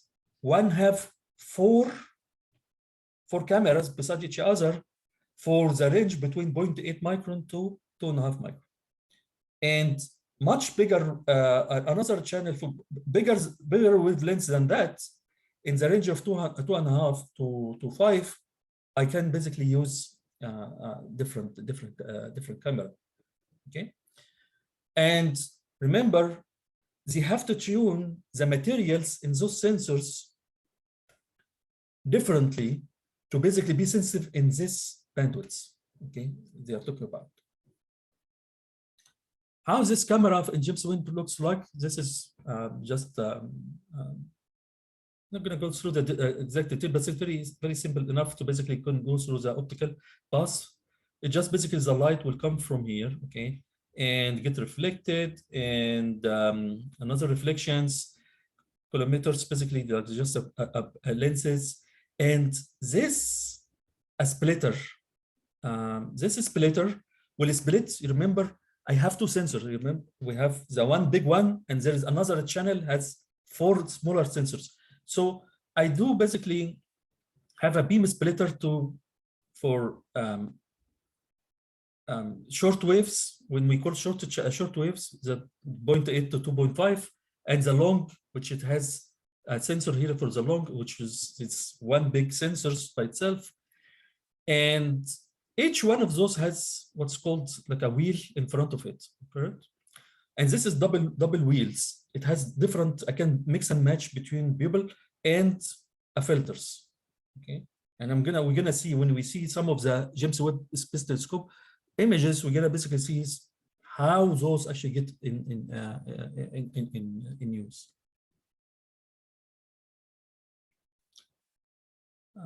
I think actually this is just the, it's I'm not gonna show this table, but just to give you an idea. So this is some of the like remember, we have this we have this beam splitter, and we have the short and we have the long, and there is this is the pupil wheel and this is the filter wheels, and we have too many filters for each channel, right? For different like each filters, it's just a filters, correct? It basically say, okay, I want to basically, for example, here, I want to be in the range of 14 microns, correct? Okay, but this is the center of the center, and this is when you see, for example, M, this is median, and it is W mean wide filter. You can look into those actually, the characteristics, the characteristics for each filters. It is very well documented online.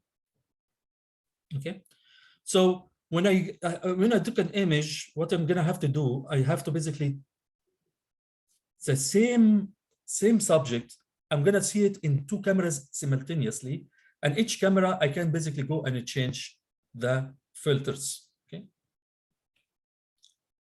Ken, sorry, actually, what? How much time I have? It's 2 o'clock already. So, do I? Oh, you actually, I enjoy your talk. Okay, so forget the time. So yeah, tell me about the time. So the default is 2:30. But okay. if you and the audience are willing, I personally have no problem, and we do have time in the room here. But the default is 2:30. But it go beyond a little bit, that should be okay. No, actually, I will try to talk. I will try to finish it in like maybe in 10-15 minutes, and we can have like 10 minutes Yeah, for and questions. especially your the previous speaker extend a little bit. So okay. Yeah. Okay. Go ahead. In here actually is okay. This is the field of view for the whole entire James Webb. What does this mean? Like I just want to make sure, because you're gonna go and read about James Webb and you're gonna see this all the time. Okay, but I want to make sure that is okay. You guys actually understand what this means. It means that is okay. This is the James Webb optical plane. Basically, like all the light from all the telescope structures will focus into this plane. And you can see, where is my sensors in James Webb? James Webb, we have 4 main instruments. The NIRCam, which is the subject for today's talk, okay? And we have what's called the NIRSPEC, which is on the side, okay? And the MIRI, which is a mid-infrared, and another spectrometers, okay? I'm not gonna discuss today, but we'll just highlight some of the, maybe highlight 1 or 2 items in here. And another camera, but we don't use it we can use it for science, but mainly it is used for guidance, like fine guidance systems, okay? So this is basically all the light coming from the telescopes will basically focus into this plane. So this means that I can do simultaneous acquisition, different instruments can operate in parallel. But let's go back to the NIRCam. The NIRCam actually, because it is the most important, it is in the middle, and it has 10 sensors, correct? Why? Because the NIRCam was the most important camera in James Webb when they designed James Webb. So they have to do redundancy. So we have 2 cameras. One, they call it A and B. So this is A and this is B. Okay. But remember, actually, the same field of view for this camera can be seen by 2 different sensors, correct? The 2.5 microns and the 0.8 to 2.5, like the ones that are long and short. So the field of view, they are on top of each other. Like the same subject gets splitted, okay, into these 2 sensors. So they are on top of each other here, right? But different sensors, different instruments have different views. Basically, they don't stacking, like not everything can see that, right? Because remember, this is very expensive photons. we are waiting for hours to basically collect these photons. We cannot afford basically to distribute it more than that. So the only distributions happen in the near cam. But part of the sky, maybe it is exposed to the other instruments, that's fine, okay. So this is actually how the near cam actually look like. You can, from the top, this is one camera, in the down, actually another camera, and you can see the wheels. This is the double wheels we just talked about, and this is actually the housing for the cameras. Remember, it is not actively cooled, like it is passively cooled, right? It is, and how we maintain the temperature of James Webb, we basically try to protect the whole entire telescope by a shield, big shield, like a 5-layer shield, sun shield. And this, believe it or not, one side of the shield, it is 300 Kelvin, okay, very, very hot. Well, not hot, basically like it is 300 Kelvin, compared to the other side of the telescope, which basically have all the optics, they kept it at 40K. In matter of fact, actually, if you go to the Space Telescope Institute, which manage James Webb and manage Hubble, they have a very nice actually online diagram on basically what is the temperature for each side of the telescopes. It's very interesting, and this is basically pretty much. So remember that this temperature is good enough for mid-infrared, but for the for the near field infrared, but for the long for the MIRI, which is inside the integrated like the instrument module, they have to cool it down to, as I mentioned, it is supposed to be cooled to 4, but they were able to achieve to 6. 6 was good enough for the sensitivity to try to achieve. So I think actually that's it. And it's very, very complex mechanism to achieve that. By the helium itself, it is in the spacecraft bus, which basically this container have everything, all the instrument, computers, everything. And they have a line, a cooled line coming from across the sun shield to basically cool down the MIRI sensor to 6 degrees. Okay. Here we go. Okay. This is basically to start basically talking about the first images from James Webb. I just basically want to compare it to Hubble, correct? One of the most important images coming from Hubble, what's called Hubble ultra deep field images. When we talk about deep field, means that is okay. It is very, very, very long exposure. Okay. In matter of fact, these images.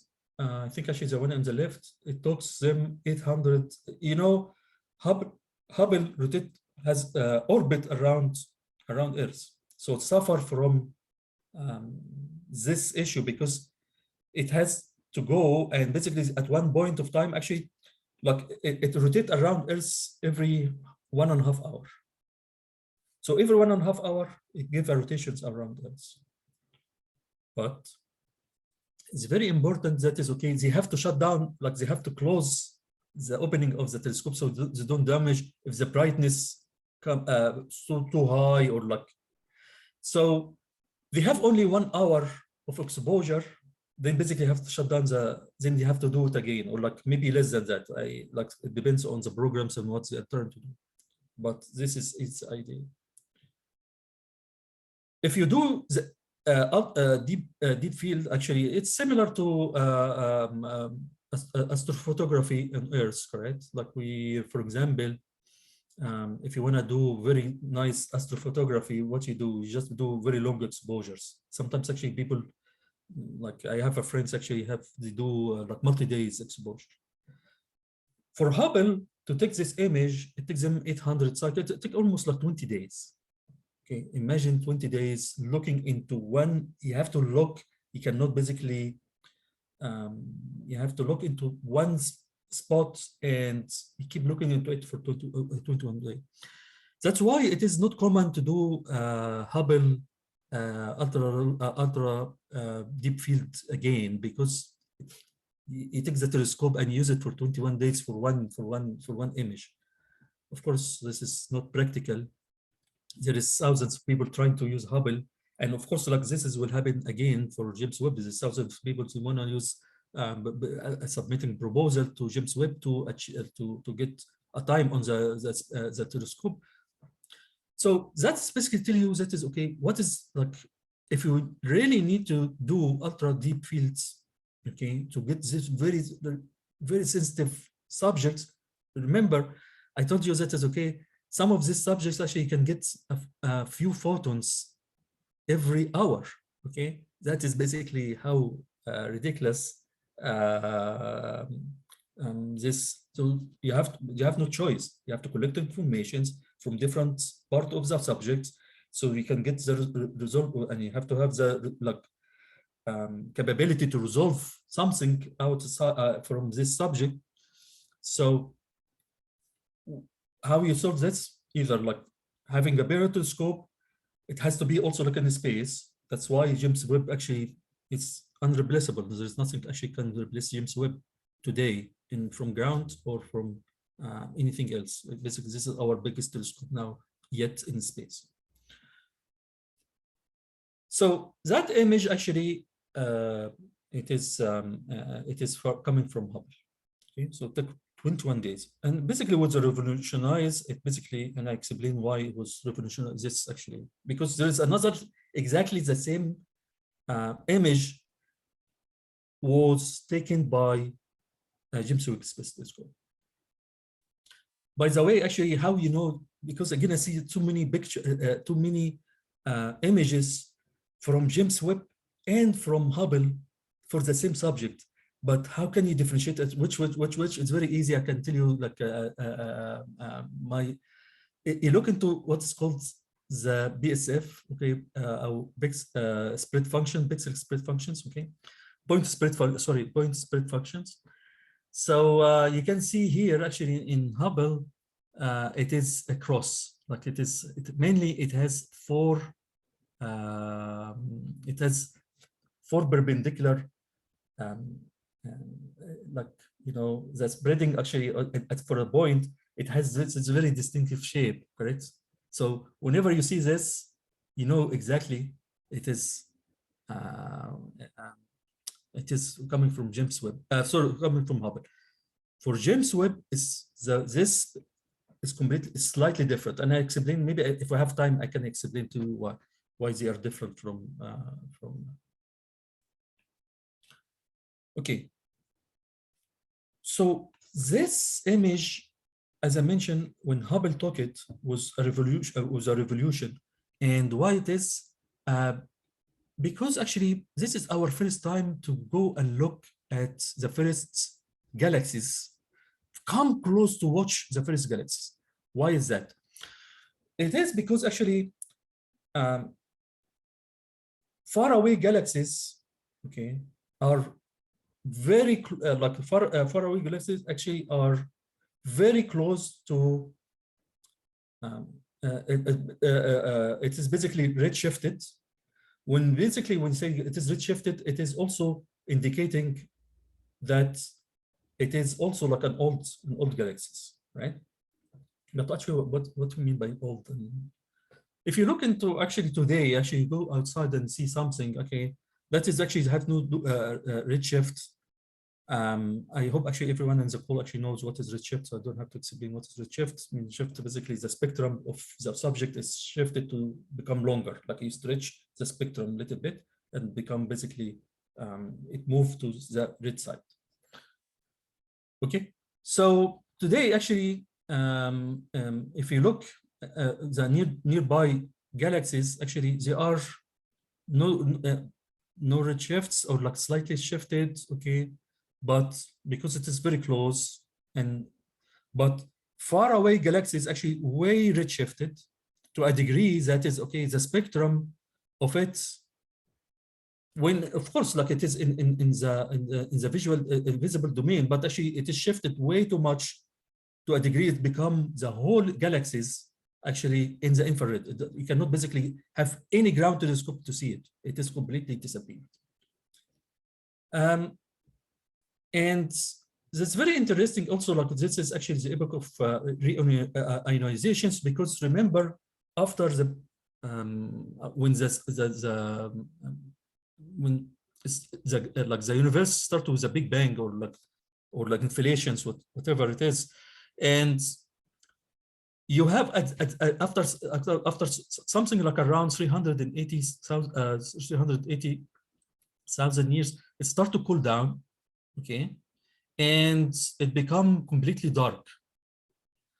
And what's happening here? It is basically we have only hydrogen and helium, but there is no light, zero light. It's basically the light is completely it's gone. Why? Remember, actually, the light comes from stars like our sun, and our sun is basically 5,000 degrees. But if you cool down our sun into 3,000, 2,000, all of a sudden, actually, it's basically, it doesn't emit invisible light anymore. It becomes something else, it emit infrared. So here, actually, no, there is no light. Then basically, stars start to show up, okay, in the universe, and it causes a lot of reionizations to this sea of hydrogens and heliums in the universe, okay? So when that happens, the images we get it from this, from those very early galaxies, how are we gonna see it? You're gonna see part of the spectrum is get absorbed because of this hydrogen, okay? And this is actually, as you call it, lemon break, right? How this actually looks like. For example, actually, this is an early galaxy, okay? It's not that early. I'll explain why it's not that early. This is actually at Z3. You can see this is, of course, like this is from Hubble. Like all these images are from Hubble. You can see basically you can have filters, different filters can be used. And if the filter, I take an image, you can see this galaxy being seen in all the filters, in the visible light, and all the way to the infrared. Like this is actually 400 micron, 400 nano. And so basically this is a bluish filter, then more bluish, then okay, you come here up to the red, and you see like still the galaxy, it appear like in your image. Take an image, but when it is redshifted, you can see some of the same, like this actually like doesn't, like there is no image. We cannot see anything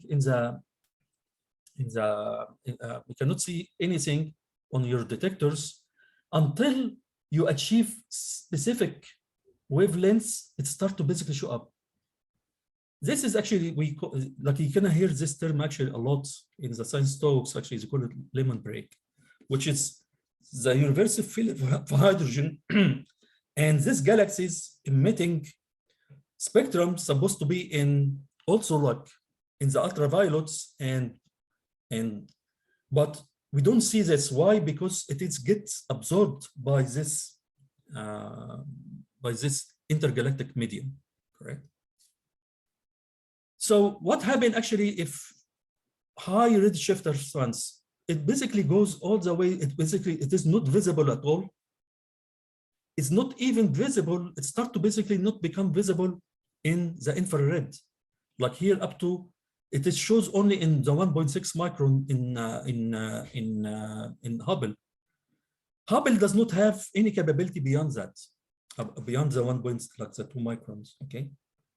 So if you want to basically see like an older galaxies, there is no way you can use Hubble. You have to use something like James Webb, correct? That is the only way you can achieve that. You need the sensitivity, which was not there from older telescopes, and and the resolving power.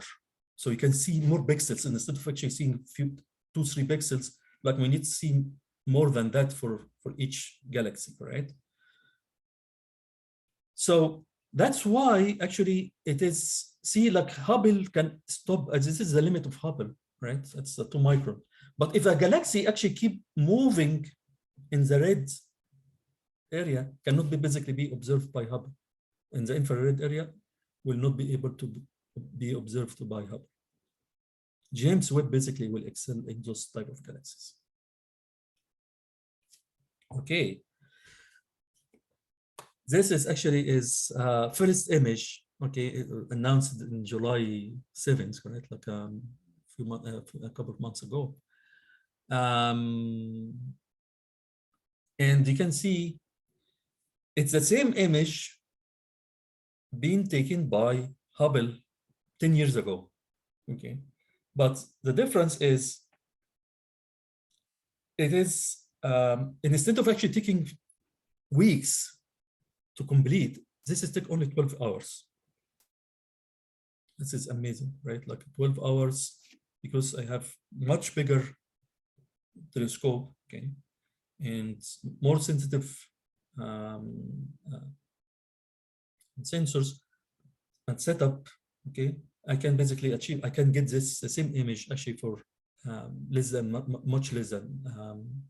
And you can see, remember the filters actually, we talked about in the infrared, because actually you're gonna see it all the times actually in NASA, like I'm sure that is every one of you guys actually will go and search James Webb images in NASA websites. And in NASA websites, actually, they will tell you, okay, what filter been used and stuff like that. Now, actually, you have this background. You can know that is, okay, this is a near cam filters on in front of the my the sensor in near cam. And so how we color this is basically, there's no notation. Actually, if you go to, you can basically, by the way, you can go and download all these images, okay, from the Space Telescope Institute. All of them actually is a black and white, right? Of course, like, because there is the notation of color does not exist in infrared. So how basically how this is colorful? It is colorful because there is a smart guys. Actually, there is also like a lot of amateurs actually now try to color these images. You see what is the filter, and basically map this filter into colors, and they can use, of course, what's called Photoshops and stuff like that, and you can basically get it layered, okay, and you can basically color these images. Like when you go to download these images, James Webb actually is similar to Hubble, okay? Like anyone can go and download these images, okay? It's not limited to, of course, the science team has what's called exclusivity time, which means that they can maintain the images if they want for up to 1 year. But typically, at least here in the US, they release it right away, correct? Like they basically they don't maintain it for long. They just basically hold. But trust me, actually, like the images you download, I tried actually to download an example from yesterday, so for this presentations, but in out the files is so huge, and it's used a very weird format. I have to download like a decoder for it, and basically I give up. But they have the thumbnail for it. Actually, all this image are black and white, okay, and you have to basically take it and process it to make it colors, okay. And typically for each image, even actually if you go to NASA websites and stuff, they will tell you what instrument, near cam, what filters been used, and based on that you know how they capture this image. This is basically another images is the same, but I want to basically show that is okay. We in here actually on the left it is using the MIRI, which is the mid-infrared, and on the right is using the near cam. Okay, the other the other camera. And you can see, like, when you observe using the infrared, mid-infrared, most of you can see either like you see less or you see more stuff. It depends also like on the filters actually being used to access. And again, see, like, look at here, actually, like the point spread functions for this, for James Webb, it has, like, it's not like, you remember, we talked about the Hubble has this cross, but in James Webb actually has six legs, okay? And you can see also like a small, if we have time, we can go through why is that, okay? Okay. But also, like, you can do spectrum. Remember, in James Webb, actually, there is 2 cameras and 2 spectrum analyzers. So you can take some of these objects and you can do spectrum analyzers. And if you look back here, you see this strikes. They call it Einstein rings, correct? Which basically, this is an object behind the whole scene, but it is due gravitational lensing. It basically shows in multiple locations, and they want to see, okay, are all these strikes belong to the same subject, and they confirm it through spectrums. You can see they take this image and they take the spectrum here and they take the spectrum here, and they confirm that is these 2 at least strikes here actually coming from the same subject. How we know that? Because the spectrum for both spectrums are exactly the same. I have to speed up a little bit. And this is also like another image for James Webb, okay? And of course, the record before James Webb was around 11, Z equal 11, or like the redshift of 11. James Webb basically was able to push it, okay? Now actually has a throne actually of discovering very early galaxies, and it is in the range of 13.1 billion. And you can see it is very tiny, very, it's amazing actually what they can do. This actually get released only just 2 days ago. I just basically put it, actually, it looks nice. And give an example actually for something interesting. This is NIRCam camera. The color, it's so beautiful when you see it online. Like maybe actually because I take a screenshot. But when you go, and this is only released yesterday or like two days ago. But this is a very interesting because actually the guy who basically, this is amateurs, actually start to basically use the raw images and color it themselves and basically get released. You can, and somehow NASA adapt this, and you know, you can see it, like you can see different versions of this images now available. People actually play with the colors. Remember, there's no notation of color in infrared. You are free to do whatever you want. But typically, shorter, it depends on the filter, shorter wavelengths, we typically, we call it blues, and longer wavelengths, we color it in the red side. That is basically also like another image, a very famous image, okay? But I just want to highlight, this is actually being taken by NIRCam, like the one on the left, like this side, it is taken by NIRCam.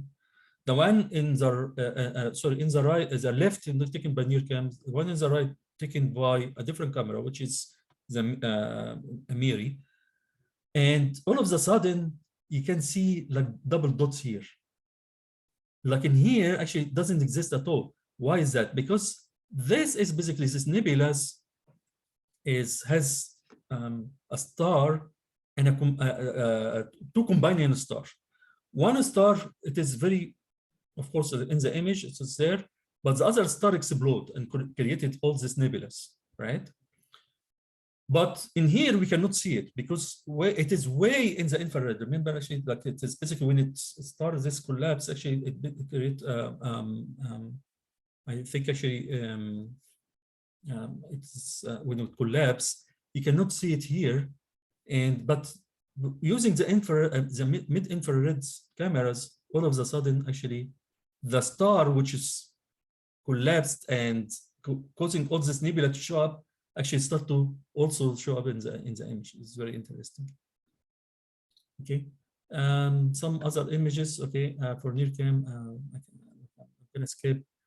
I'm gonna skip this and maybe I'll comment back later. In NIRCam, also recently, like 2 days ago, last week or something like that, they have announcements that is okay about discovering the first image of a protoplanet, or a planet actually out, like, you know, this is a direct image. So it is in here. Okay, the star is, they cover the star. They have a mask. They can cover a star, and what is remaining coming out of this star will be the planet itself. It turns out actually this planet is massive, it's huge, and it is 10 times bigger than Jupiter. But this is the limitations of James Webb. Okay, it only will be able to look at Jupiter's 10 times, like a giants, basically planets. But if you want to look at planets similar to Earth, that is different mission. Maybe something in the futures. And I think actually you start to basically talking about much bigger telescopes with much better sensitivity in the sensors to basically be able to capture something similar to Earth's size, to be captured similar to that. So in here, actually, like we have the star, we basically block the star, and using different filters, you can see this, like the planet actually has different shapes. Okay, and this is the limit actually of James Webb. And one of the problem actually with James Webb, actually why we cannot basically see these planets in higher resolutions is because of this point split functions. Remember, in James Webb, actually, when they designed it, they didn't design it for cosmology, right? But they didn't design it when they planned that this mission, or like this telescope. Even actually, there is no confirmed discoveries yet for planets outside our solar system. They start to talk about James Webb actually in immediately after they launch Hubble. Hubble actually is so old. Hubble is 32 years old now. So in 90s. So start to basically, believe it or not, they start to talk about James Webb immediately after that. And in this time was basically they trying to get, they know that they need to do deep field. So it is designed mainly for cosmology. So to get resolving power to get a planet similar to Earth, and I think actually would be very challenging to achieve. I think actually I'm gonna stop here at this stage, and I think because it's 2:30, and if you have any questions, I will love to answer.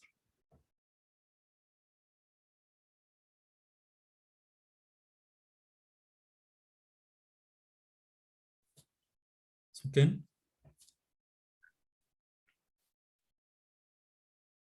Right. Yeah. So, yeah, thank you. This is very exciting and very, yeah. Another thing people didn't realize the power of the semiconductor chips and involving cosmology and astrophysics and space sciences. This is a great example. So, yeah. And so, anybody have any question? I have some question, but I'll wait for you. Okay, we have a Valeria. She's a high school student. She's going to ask a question.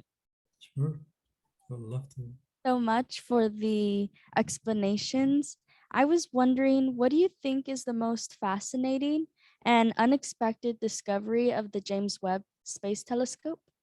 Okay, so it is, believe it or not, okay, so far more than 500 publications been written based on the data from James Webb. Based on the data, or based on the information we know about James Webb.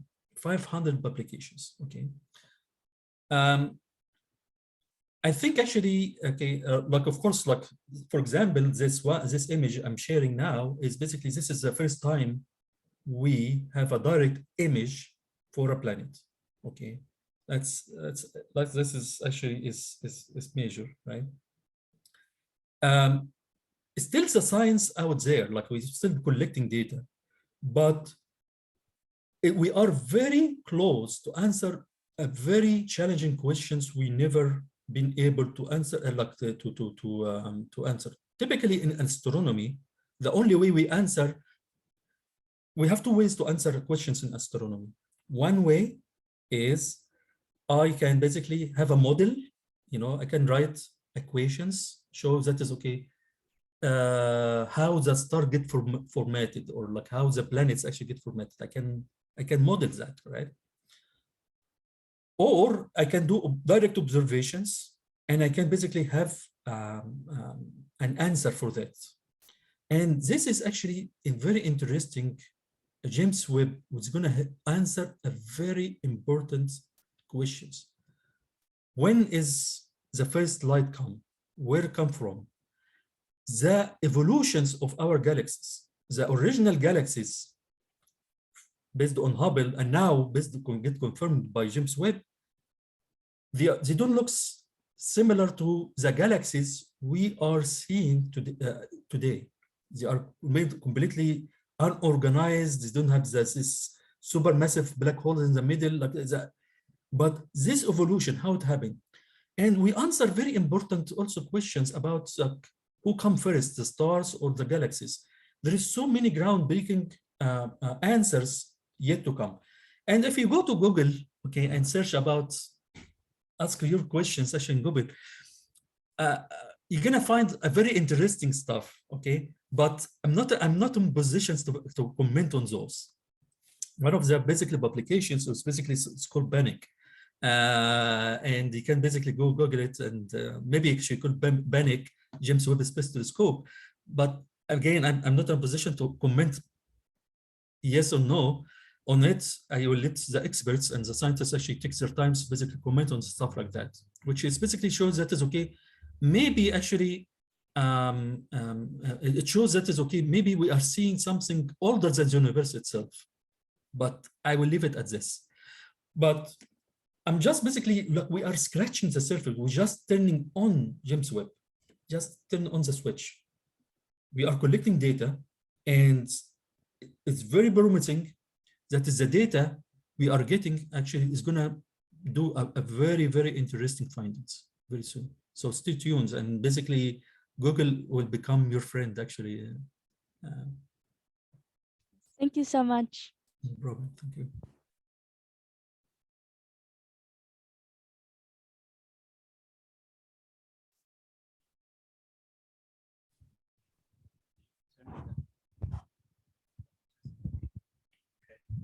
Okay, hello? Hello, yeah. Were there backup components of the James Webb telescope made? And could you reassemble an entire telescope on Earth? Sure. The short answer, no. Okay. And the reason actually why no, okay, James Webb is not Hubble. Hubble was lucky mission, correct? First, for two reasons. The first reason is it is basically to orbit Earth, so it's very close to Earth. Okay.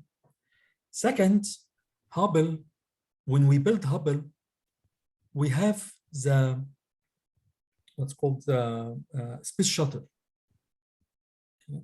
So we can go, like, remember actually when we launched Hubble, Hubble had a problem with chromatic aberrations. It cannot focus.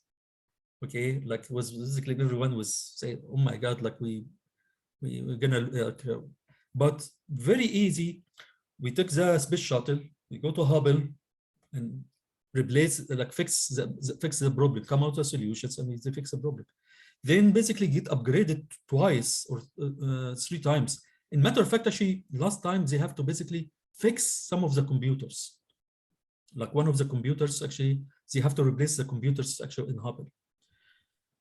So because actually we have a mechanism, we can go to Hubble and come the space shuttle. And immediately after we cancel the space shuttle, Hubble basically, like now, we are waiting for it. Actually, if something breaks in Hubble, there's nothing, we cannot do anything about it. As basically, next time we're gonna see Hubble, it's gonna be a fireball in the sky. It's like some humans see Hubble will be a fireball in the sky.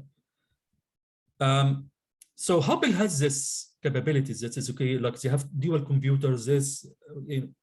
James Webb, unfortunately, far, far, far away from Earth. We cannot basically, in a point, we call it L2.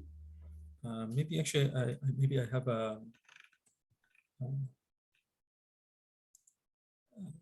like this is a little bit complex. Let me see if it is, maybe this is actually much better slide, okay. So James Webb is in a position way far from Earth, okay, and 4 times farther than the moon. That is completely different than Hubble. Hubble actually was orbiting around Earth. So going to L2 and to fix something is basically is as hard. So the only instrument, like there is each instrument, some of the instruments, the important ones, has duplicates, correct? Like for example, the NIRCam, which we talked about, it has 2 cameras, 2 identical cameras, okay. And fine guiding systems, it has 2 identical cameras, okay, because those actually are very important. But if something happened to James Webb, that's about it, okay. We'll not be able to maintain it, and unfortunately will go. But so far it sounds like it's doing much better than everyone anticipated. I saw publications about expectations, and it basically matched expectation in everywhere in terms of sensitivity, in terms of calibrations, everything actually is flawless almost, correct? And that could be also like, because it is get delayed is almost like by 10 years, believe it or not. So during these delays, what is the team, actually engineering team, is going to do? Is going to do more testing. So they test.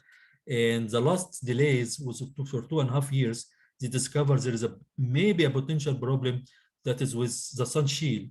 And they delayed, because of this issue, they delayed the mission for 2.5 years before the current, before the launch.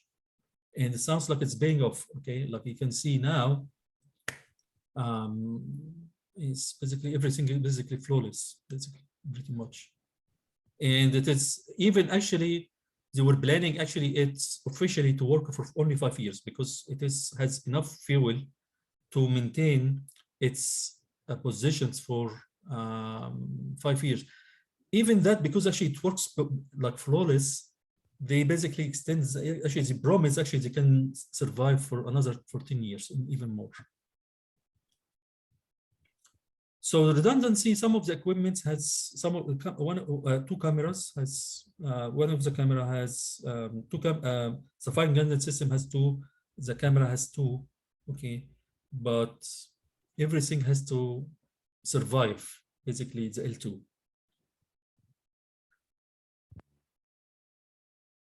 And also, like, we have been in L2 so many times, like this is not the only mission goes to this this spot. And what is special about this spot? It is basically it is gravity stable, semi-stable, or you can say stable. Basically, like if something here, it basically go in the same line with Earth, and the objects and Sun would be in the same line. So even the Earth rotating around Sun, this L2 point actually will also rotate in one line. So it maintain its position. So you don't have to spend a lot of fuel to basically maintain your position. You go here and little bit just to do maneuvers to correct your positions. And yeah, basically, like it is more complex than that. But if I have time, I can answer that. We have another question here. Sure. Okay, please.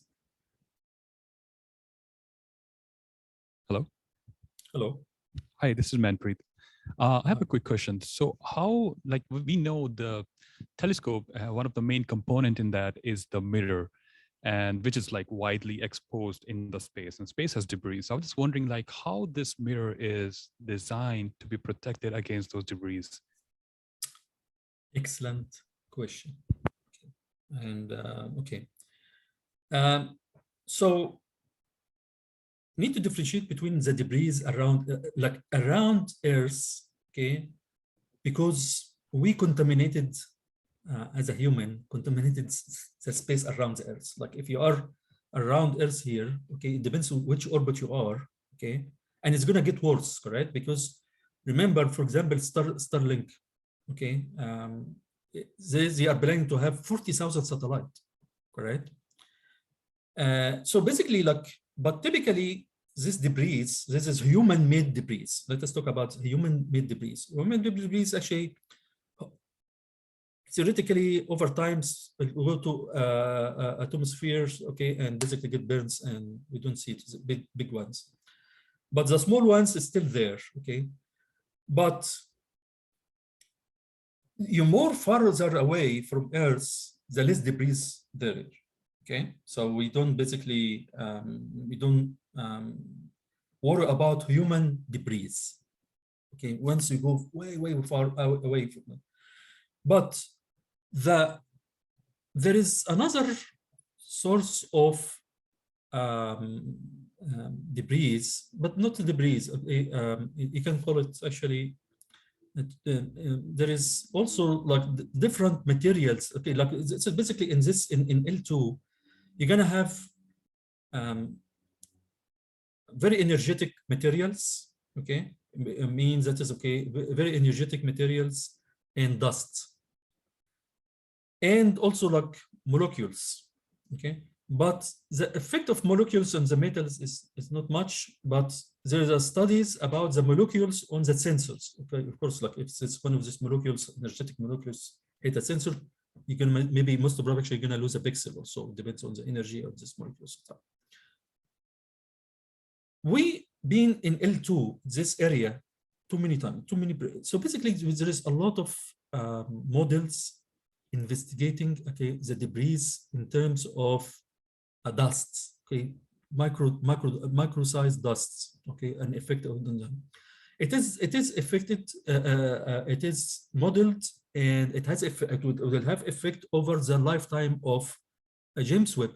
But actually, there is a lot of mitigations. Okay, if there is some part of the mirror actually gets this dust is big or one of the pixels, of course, like you can do dithering, you can do like because it's moved, like this telescope can point very accurately into the sky, correct?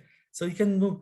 So it's not going to basically accumulate very fast to a degree that is okay. The James Webb actually will not be usable over the lifetime of James Webb, which would be 5 to 10 years. Okay, could be enough damages, but can be mitigated. Okay. In matter of fact, actually, it happened. Like there's the part of the mirrors. If you Google your questions, if you Google your questions, you're gonna see that is okay. The mirror after they commission the mirrors and they align it, because actually all this mirror has to be aligned in a microns. Okay, they cannot even in the same wavelengths almost of the. So basically, like you have to move the mirrors in microns. One of the mirrors get hit by a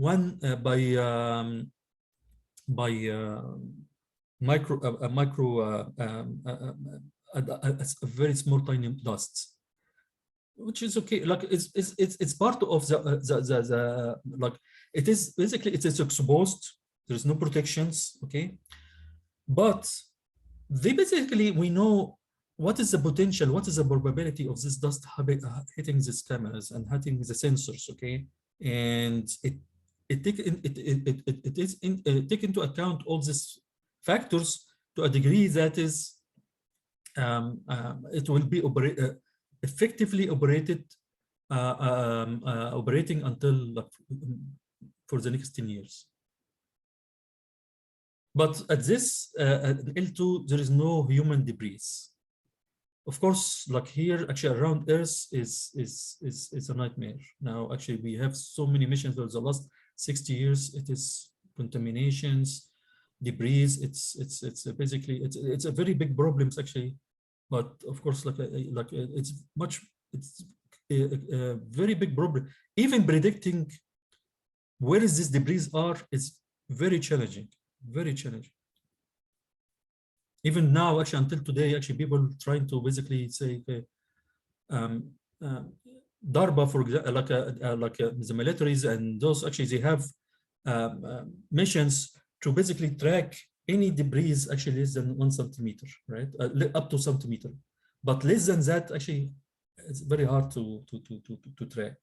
So typically, you design your spacecraft or something to basically withstand hit for objects less than 1 centimeter, because anything actually bigger, you can track it. Maybe you can track it, or like you can basically avoid it to try to basically do maneuver to avoid it or something like that.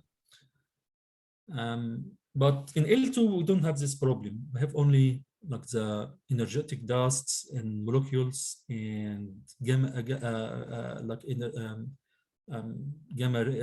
cosmic rays problems, which, as I mentioned, it is counted for.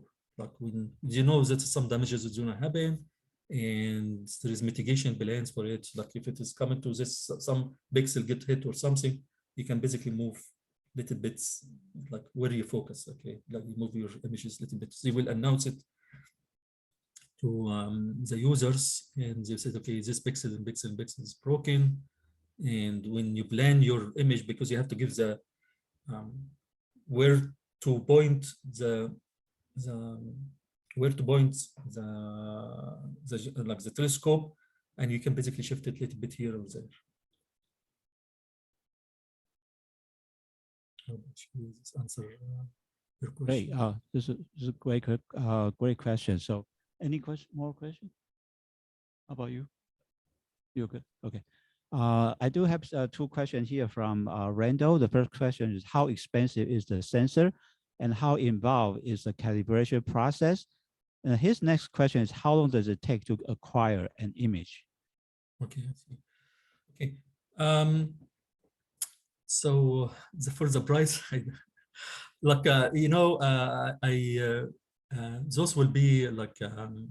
Remember, actually, in semiconductor, okay, you guys actually was talking about TSMC. TSMC at the end of the day sell what? Sell something called wafer. Okay, so what this wafer is basically a circle. Like I'm sure that all of you guys actually saw it somehow. A wafer is this a plane of like a circle plane of silicon, which basically we build our chips on top of it, right? So when you go to TSMC will charge you per wafer, right? Like this is a wafer, right? Say, for example, actually, I'm just throwing a number, okay? Don't quote me, I was just throwing a number. The wafer costs you $10,000, okay? So it depends on how much, how many chip you can build in this wafer, right? You can build 1,000. So basically, the cost for per chip would be like $10, right? And of course, I have to package it, blah, blah, blah, test it and stuff like that. So those sensors, actually, first of all, actually, they are big. Second, actually, they are not standard. Like TSMC, like if you want to basically, TSMC is doing, like those companies, they are doing an amazing job actually to reduce the prices for the old technologies, correct? Now, actually, this actually non-standard technologies, this is actually has to be done in some labs somewhere, okay? And they have to build this crystal. So it is, I will be surprised actually if this one chip actually will be, I'm throwing a number, I don't know, right? Would be in the 50K or something like that. Okay, remember, you have a wafer, and when at this size, actually maybe you can have like a only 10 chip. Okay, so the cost actually only for the wafer coming from TSMC will be very expensive. Plus, actually, this is low what's called low volume products. Volume product is very dangerous, very, very expensive. We enjoy our cell phone for $1,000 because actually Apple sell 50 million or 100 million of those.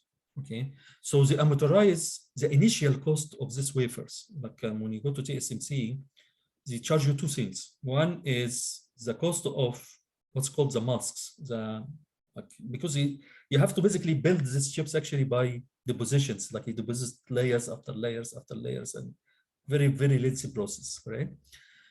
And TSMC, when you go to TSMC, they basically charge you this mask cost, correct? And the mask cost actually for all technologies, it's cheap, they're cheap. But for new technologies, it basically is huge, okay? Or like non-standard technologies, it could be huge. Like some of the technologies we are enjoying, Pentium CPUs or something like that, like an AMD or like NVIDIA graphics card or something like that, one of those edge of the technology, the 5 nanometers and stuff like that. The mask cost actually could be in the range of tens of millions. Imagine that is okay.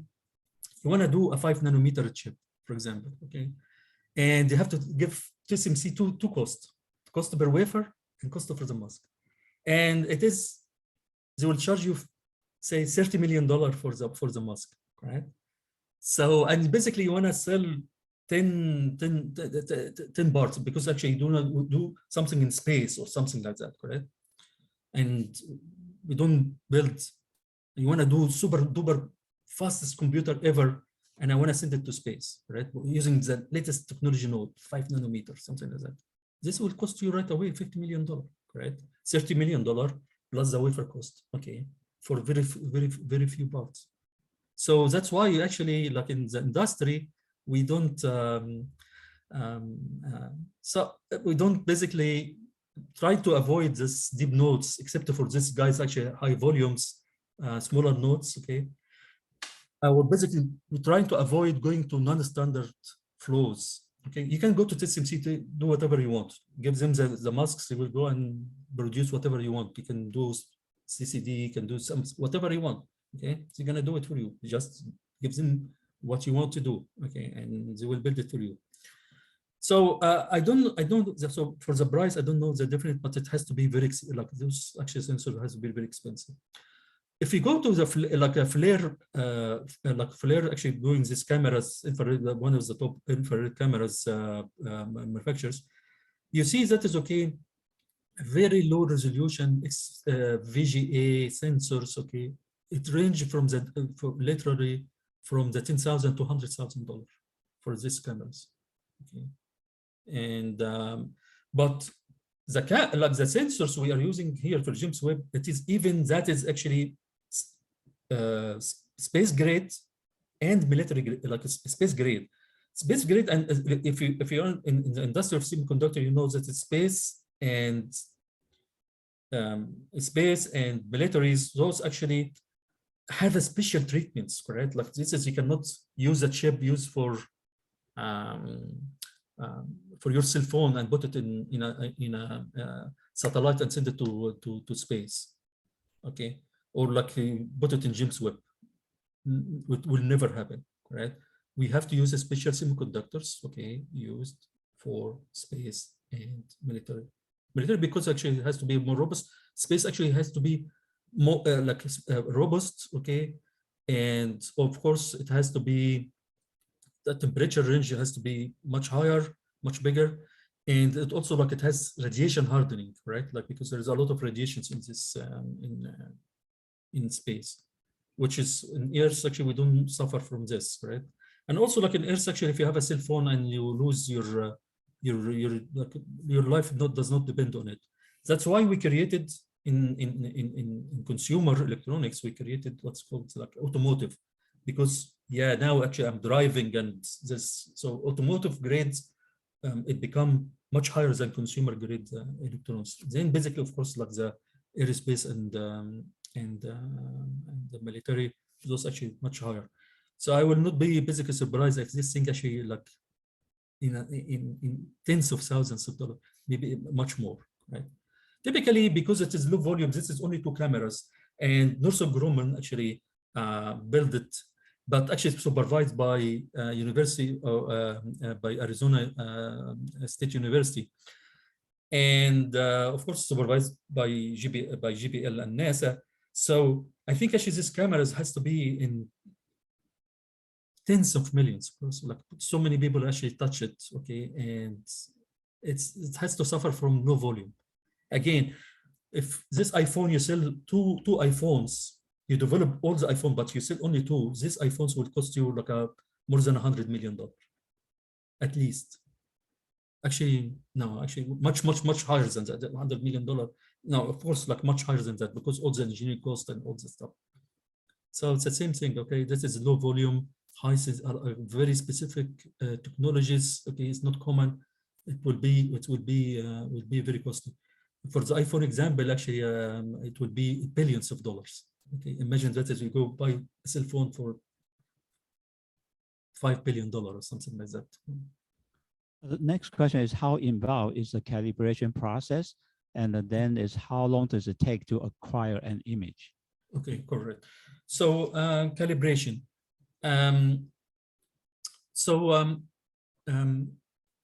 James Webb basically, there is, of course, like like they did a lot like the last 6 months, they spent it actually in doing what's called commissioning and activation and calibrations and testing, basically pretty much actually testing. And how long actually to acquire an image, this depends on the science team. The science team knows what is okay, he knows the capabilities. Like there is a very interesting software, they release it even to the public. Actually, you can download that, but like you have to basically know so many things about the instrument to use it. So it's not easy to use. But imagine that you use it, okay, you know that is okay, I need to basically my focus on this object, and you know that is okay, what is the AB number for this, and based on that you can design what's called you can design the exposure time. But after you do the exposure time, there is something called also like the shift out time. Shift out time means that is okay, you take the like you expose, then basically you have to shift out you take this image out, right? And I think actually, like I don't exactly remember the line. It basically was 20 milliseconds per line for full shift, something in this range. Don't quote me, but this is the range. And for 2000 line, it takes a long time, correct? So even actually this was a problem for very bright items, something like planets, for example, correct? So the way actually they solve this problem, because they don't want to basically saturate the sensors and could damage the sensor and stuff like that. So what they do is, instead of actually shifting the whole entire image, they shift only the lines they are interested in. So that basically one technique to basically don't cause the exposure for a long time, okay? You just basically expose it for a short time, but actually shift the required lines only. Don't shift the whole entire picture, because it could take so long time to shift out the images. Did I answer the questions or? Yeah, very good, thank you. And the next one is, how long does it take to acquire an image? You say it's faster than Hubble, but how fast? Yeah, it's basically because it is much more sensitive. Okay, you can think like see like a 12, like it is much faster. Means that is okay because it has bigger mirror, so it can collect more photons from the same object. Means that is okay. I can, and also like the sensitivity. I think actually like it is in terms of sensitivity, it is. Like based on the numbers we see, it's basically like almost like more than like order of magnitude, like 10x faster than Hubble. Also, like, don't quote me this number, but based on like 12 hours, get you the same quality of image as 2 weeks. That is basically in terms of sensitivity and acquiring the images.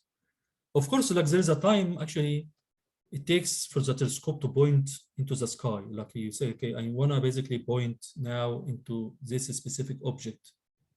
And of course, like this is, okay, you have to go and align the telescope into this object. So this is actually takes some time to do it. Nowadays, actually, they change the plan. That is okay. They collect all the subjects or required for a specific like if basically if they don't want to basically, you have a telescope, it get basically moved by fuel and reaction wheels, and so they don't want to basically move the telescope actually so much, correct? So they want to basically minimize these movements, okay? Because once you fire the reaction wheels, I'm not sure if you know, reaction wheels is something like gyros, correct? You turn it up actually, and the scope actually will basically react, correct? Again, it's the movement, and they have many of those, and basically they can move the. But those reaction wheels have a problem actually. When you fire them for a long time, you have to basically use fuel to basically stabilize. Otherwise, basically the momentum of the scope will carry over. So you have to basically fire the fuel. So there's basically, it takes a lot, it takes some, they want to basically preserve, of course, they have to preserve the fuel because they want to basically extend the mission time from 5 years to 10 years. So basically, like, they want to minimize where is the point. So basically, like, now from one image to the other image, they have to do the housekeeping. They have to basically move, align, direct, and lock into the subjects you wanna observe. And after that, basically, also like you have to based on exposure time, it is purely science, based on the science. And they have to basically take all these images, okay, and send it to Earth for basically integrations and analysis and stuff like that. And of course, like it doesn't have infinite amount of memory, so it has, so you have to basically build until you fill the memory, and basically you send it so you can basically acquire more images. Right? I'm not sure if that's answer your questions. Yeah, very good, very good. Yeah, very interesting. One thing you mentioned, TSMC, I think you were using as example, right? Because I think you mentioned Northrop Grumman. I don't know if they actually manufacturing the sensor. They probably assemble it. I think exactly. They have their own. No, actually, like I don't know. I cannot comment. But if you're asking me as my personal information, I think maybe they have their own because they are not in the lead technology node. Like if you tell me that is go and do 5 nanometer chip, of course, like I have to do TSMC. Okay. But for those, I think actually those actually will be using very much earlier technologies, and maybe actually they have their own I don't know. I'm just basically speaking my mind now. They have their own.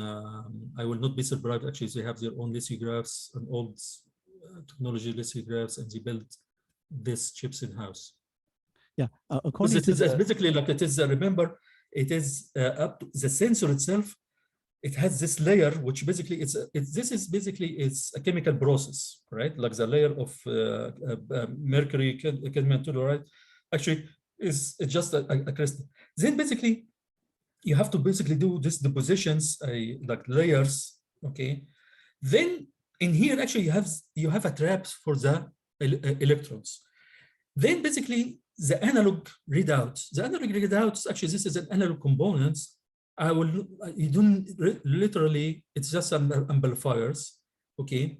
Those actually can be basically built by very low technology nodes, right? By like 100, maybe 190. I don't know, like some number, some old technology, and those actually, like, some universities actually have this equipment actually in house.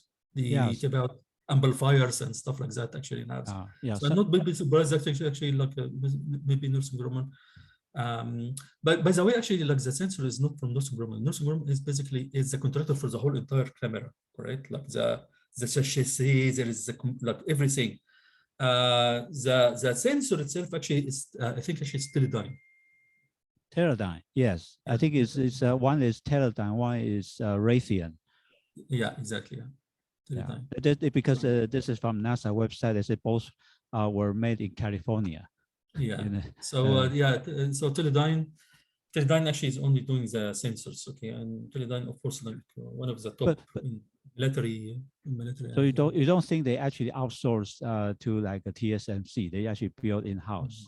I don't think actually those actually will.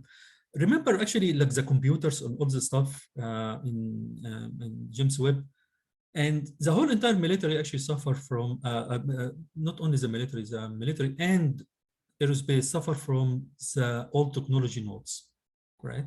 That's right. And especially in NASA basically to send a board, a printed circuit board into space, it has to go through a very, very, very complex process and commissioning and testing and qualification and certification. And this could take years. So the worst thing actually scenario for like the program managers actually in NASA, it's okay, actually we need to have a computer system to basically maintain something, whatever it is. And the worst case scenario basically we say, okay, where I'm gonna get this? The best case scenario, he will go and find a recycled board from some other missions. It happened all the time, by the way. It happened all the time. Like, for example, actually Perseverance, this Mars mission, okay, they have their computer system, okay. They basically also use a very, you can see these patterns, that is, everyone is using a very old, like very old technologies. Like, you assume that is okay, like this guy is actually using the greatest, but unfortunately no, because if you have a processor can do the job, they use it, right? They don't run behind the latest and greatest. But I think actually for this analog component, you don't need to do it externally. You have to do it. It's basically you can do it in house. That's my assumption. Actually, they are talking about the Viking computer was actually 1-bit computer. You can do great jobs. You know. Yeah, exactly. Like typically, it is just a control algorithms, you know, and basically communication and control algorithms. Like most of the nightmare actually is a communication, right? So basically the communication modules typically, like, you know, if you want to basically plan a mission, especially like the low cost, like low budget missions, you don't want to basically go and basically spend the money in designing a new communication modem or something like that, right? So you try to basically recycle something available, okay, certified and qualified, and put it in, design the mission around it actually. Yeah. Some of the mission actually like that actually, like they have, I can basically, they basically like the try to basically put the budget into whatever you need to do, instead of actually redesigning something you can leverage from somewhere.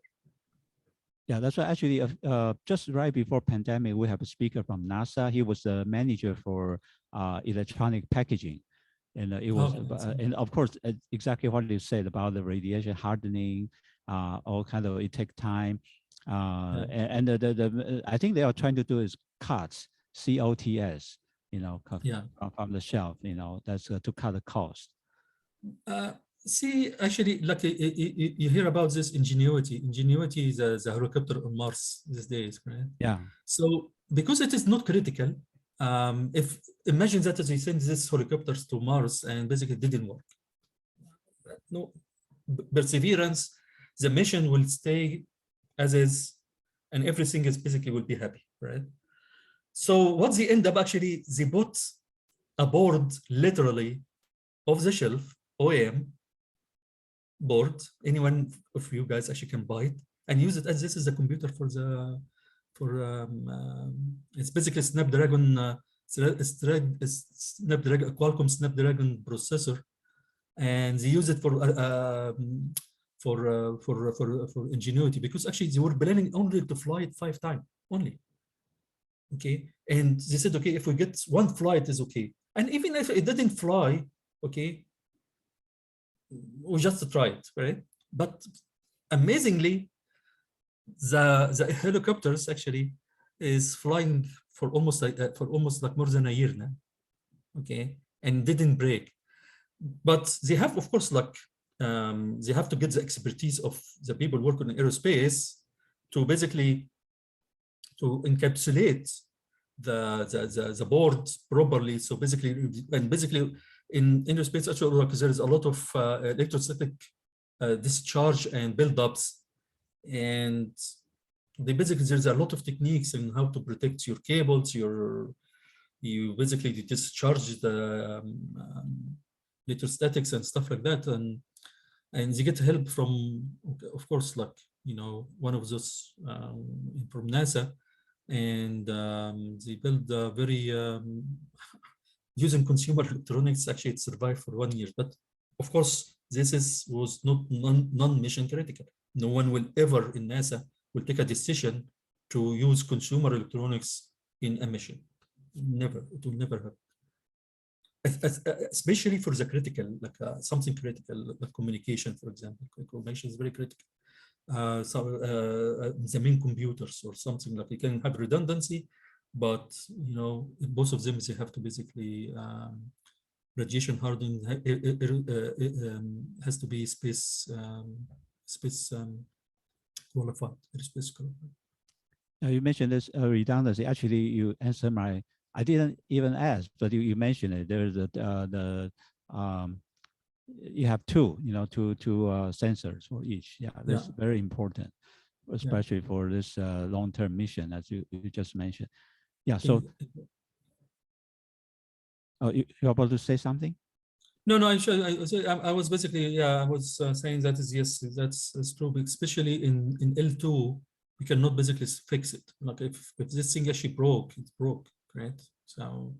Yeah, actually, of course, I don't know about L2, but I understand what you talk about the shuttle being discontinued and the issue for the Hubble. But in AIAA, people actually talking about on-orbit servicing, on-orbit service. So maybe they're more for other things. Near Earth.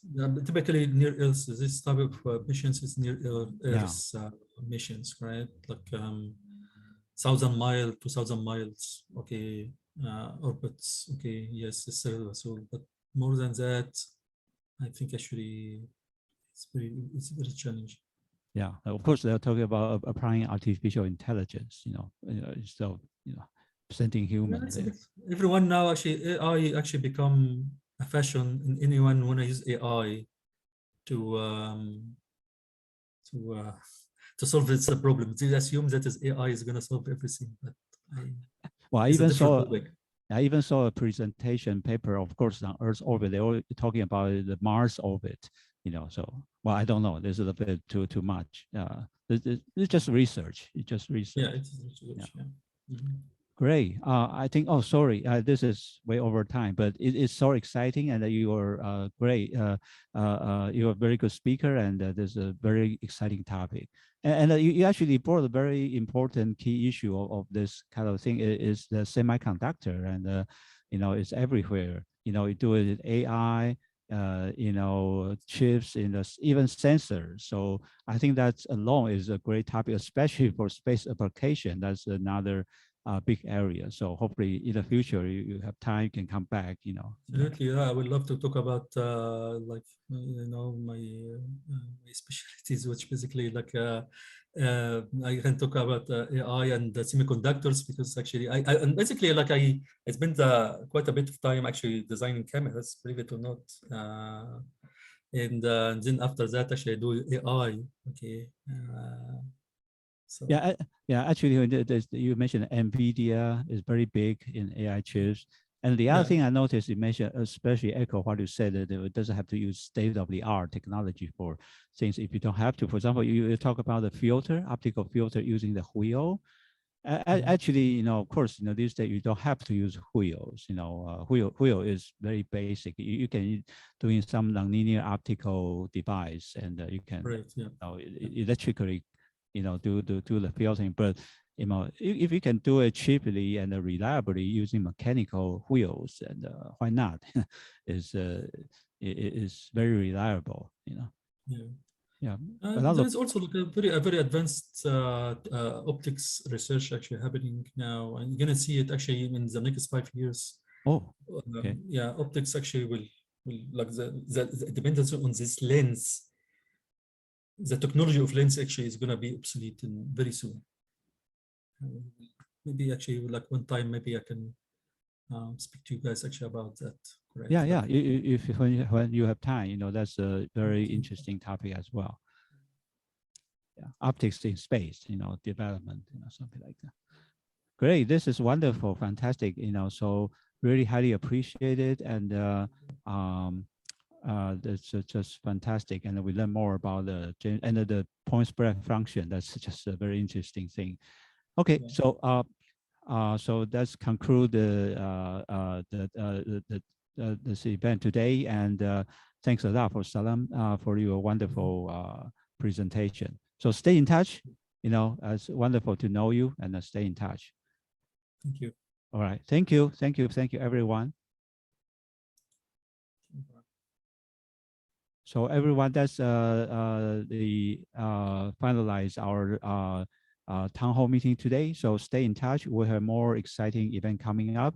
September 20th, we are going to have a talk on space policy about Asia leading space development.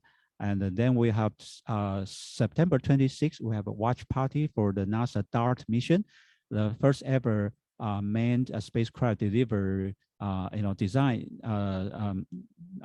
Spacecraft designed by man hit a near-Earth asteroid in order to study how in the future we can defend our solar system and the Earth, planetary defense. And on September 28th in Cal State Long Beach, we'll have the very exciting talk, the GIS, Geographical Information System, how to utilize drones and satellite for imaging for Los Angeles city development and emergency purposes. And October 1st, we'll have a quantum physics talk. It's not on too much detail. It's for everybody. It's a fun talk about philosophy and a fun story about quantum physics. October 6th in downtown LA, we'll have a space architecture event, and it's in a very modern company which design many famous stadiums or building. It's called Walter P. Moore. It's going to be a fun event. And October 12th, we have a 3D printing and a calculus event. Then November 12th, we have the sustainable aviation and the electrical aircraft event. So please stay tuned. So thank you so much again. Thank you, everyone. So have a great weekend and enjoy the rest of the day. Appreciate it. Bye-bye.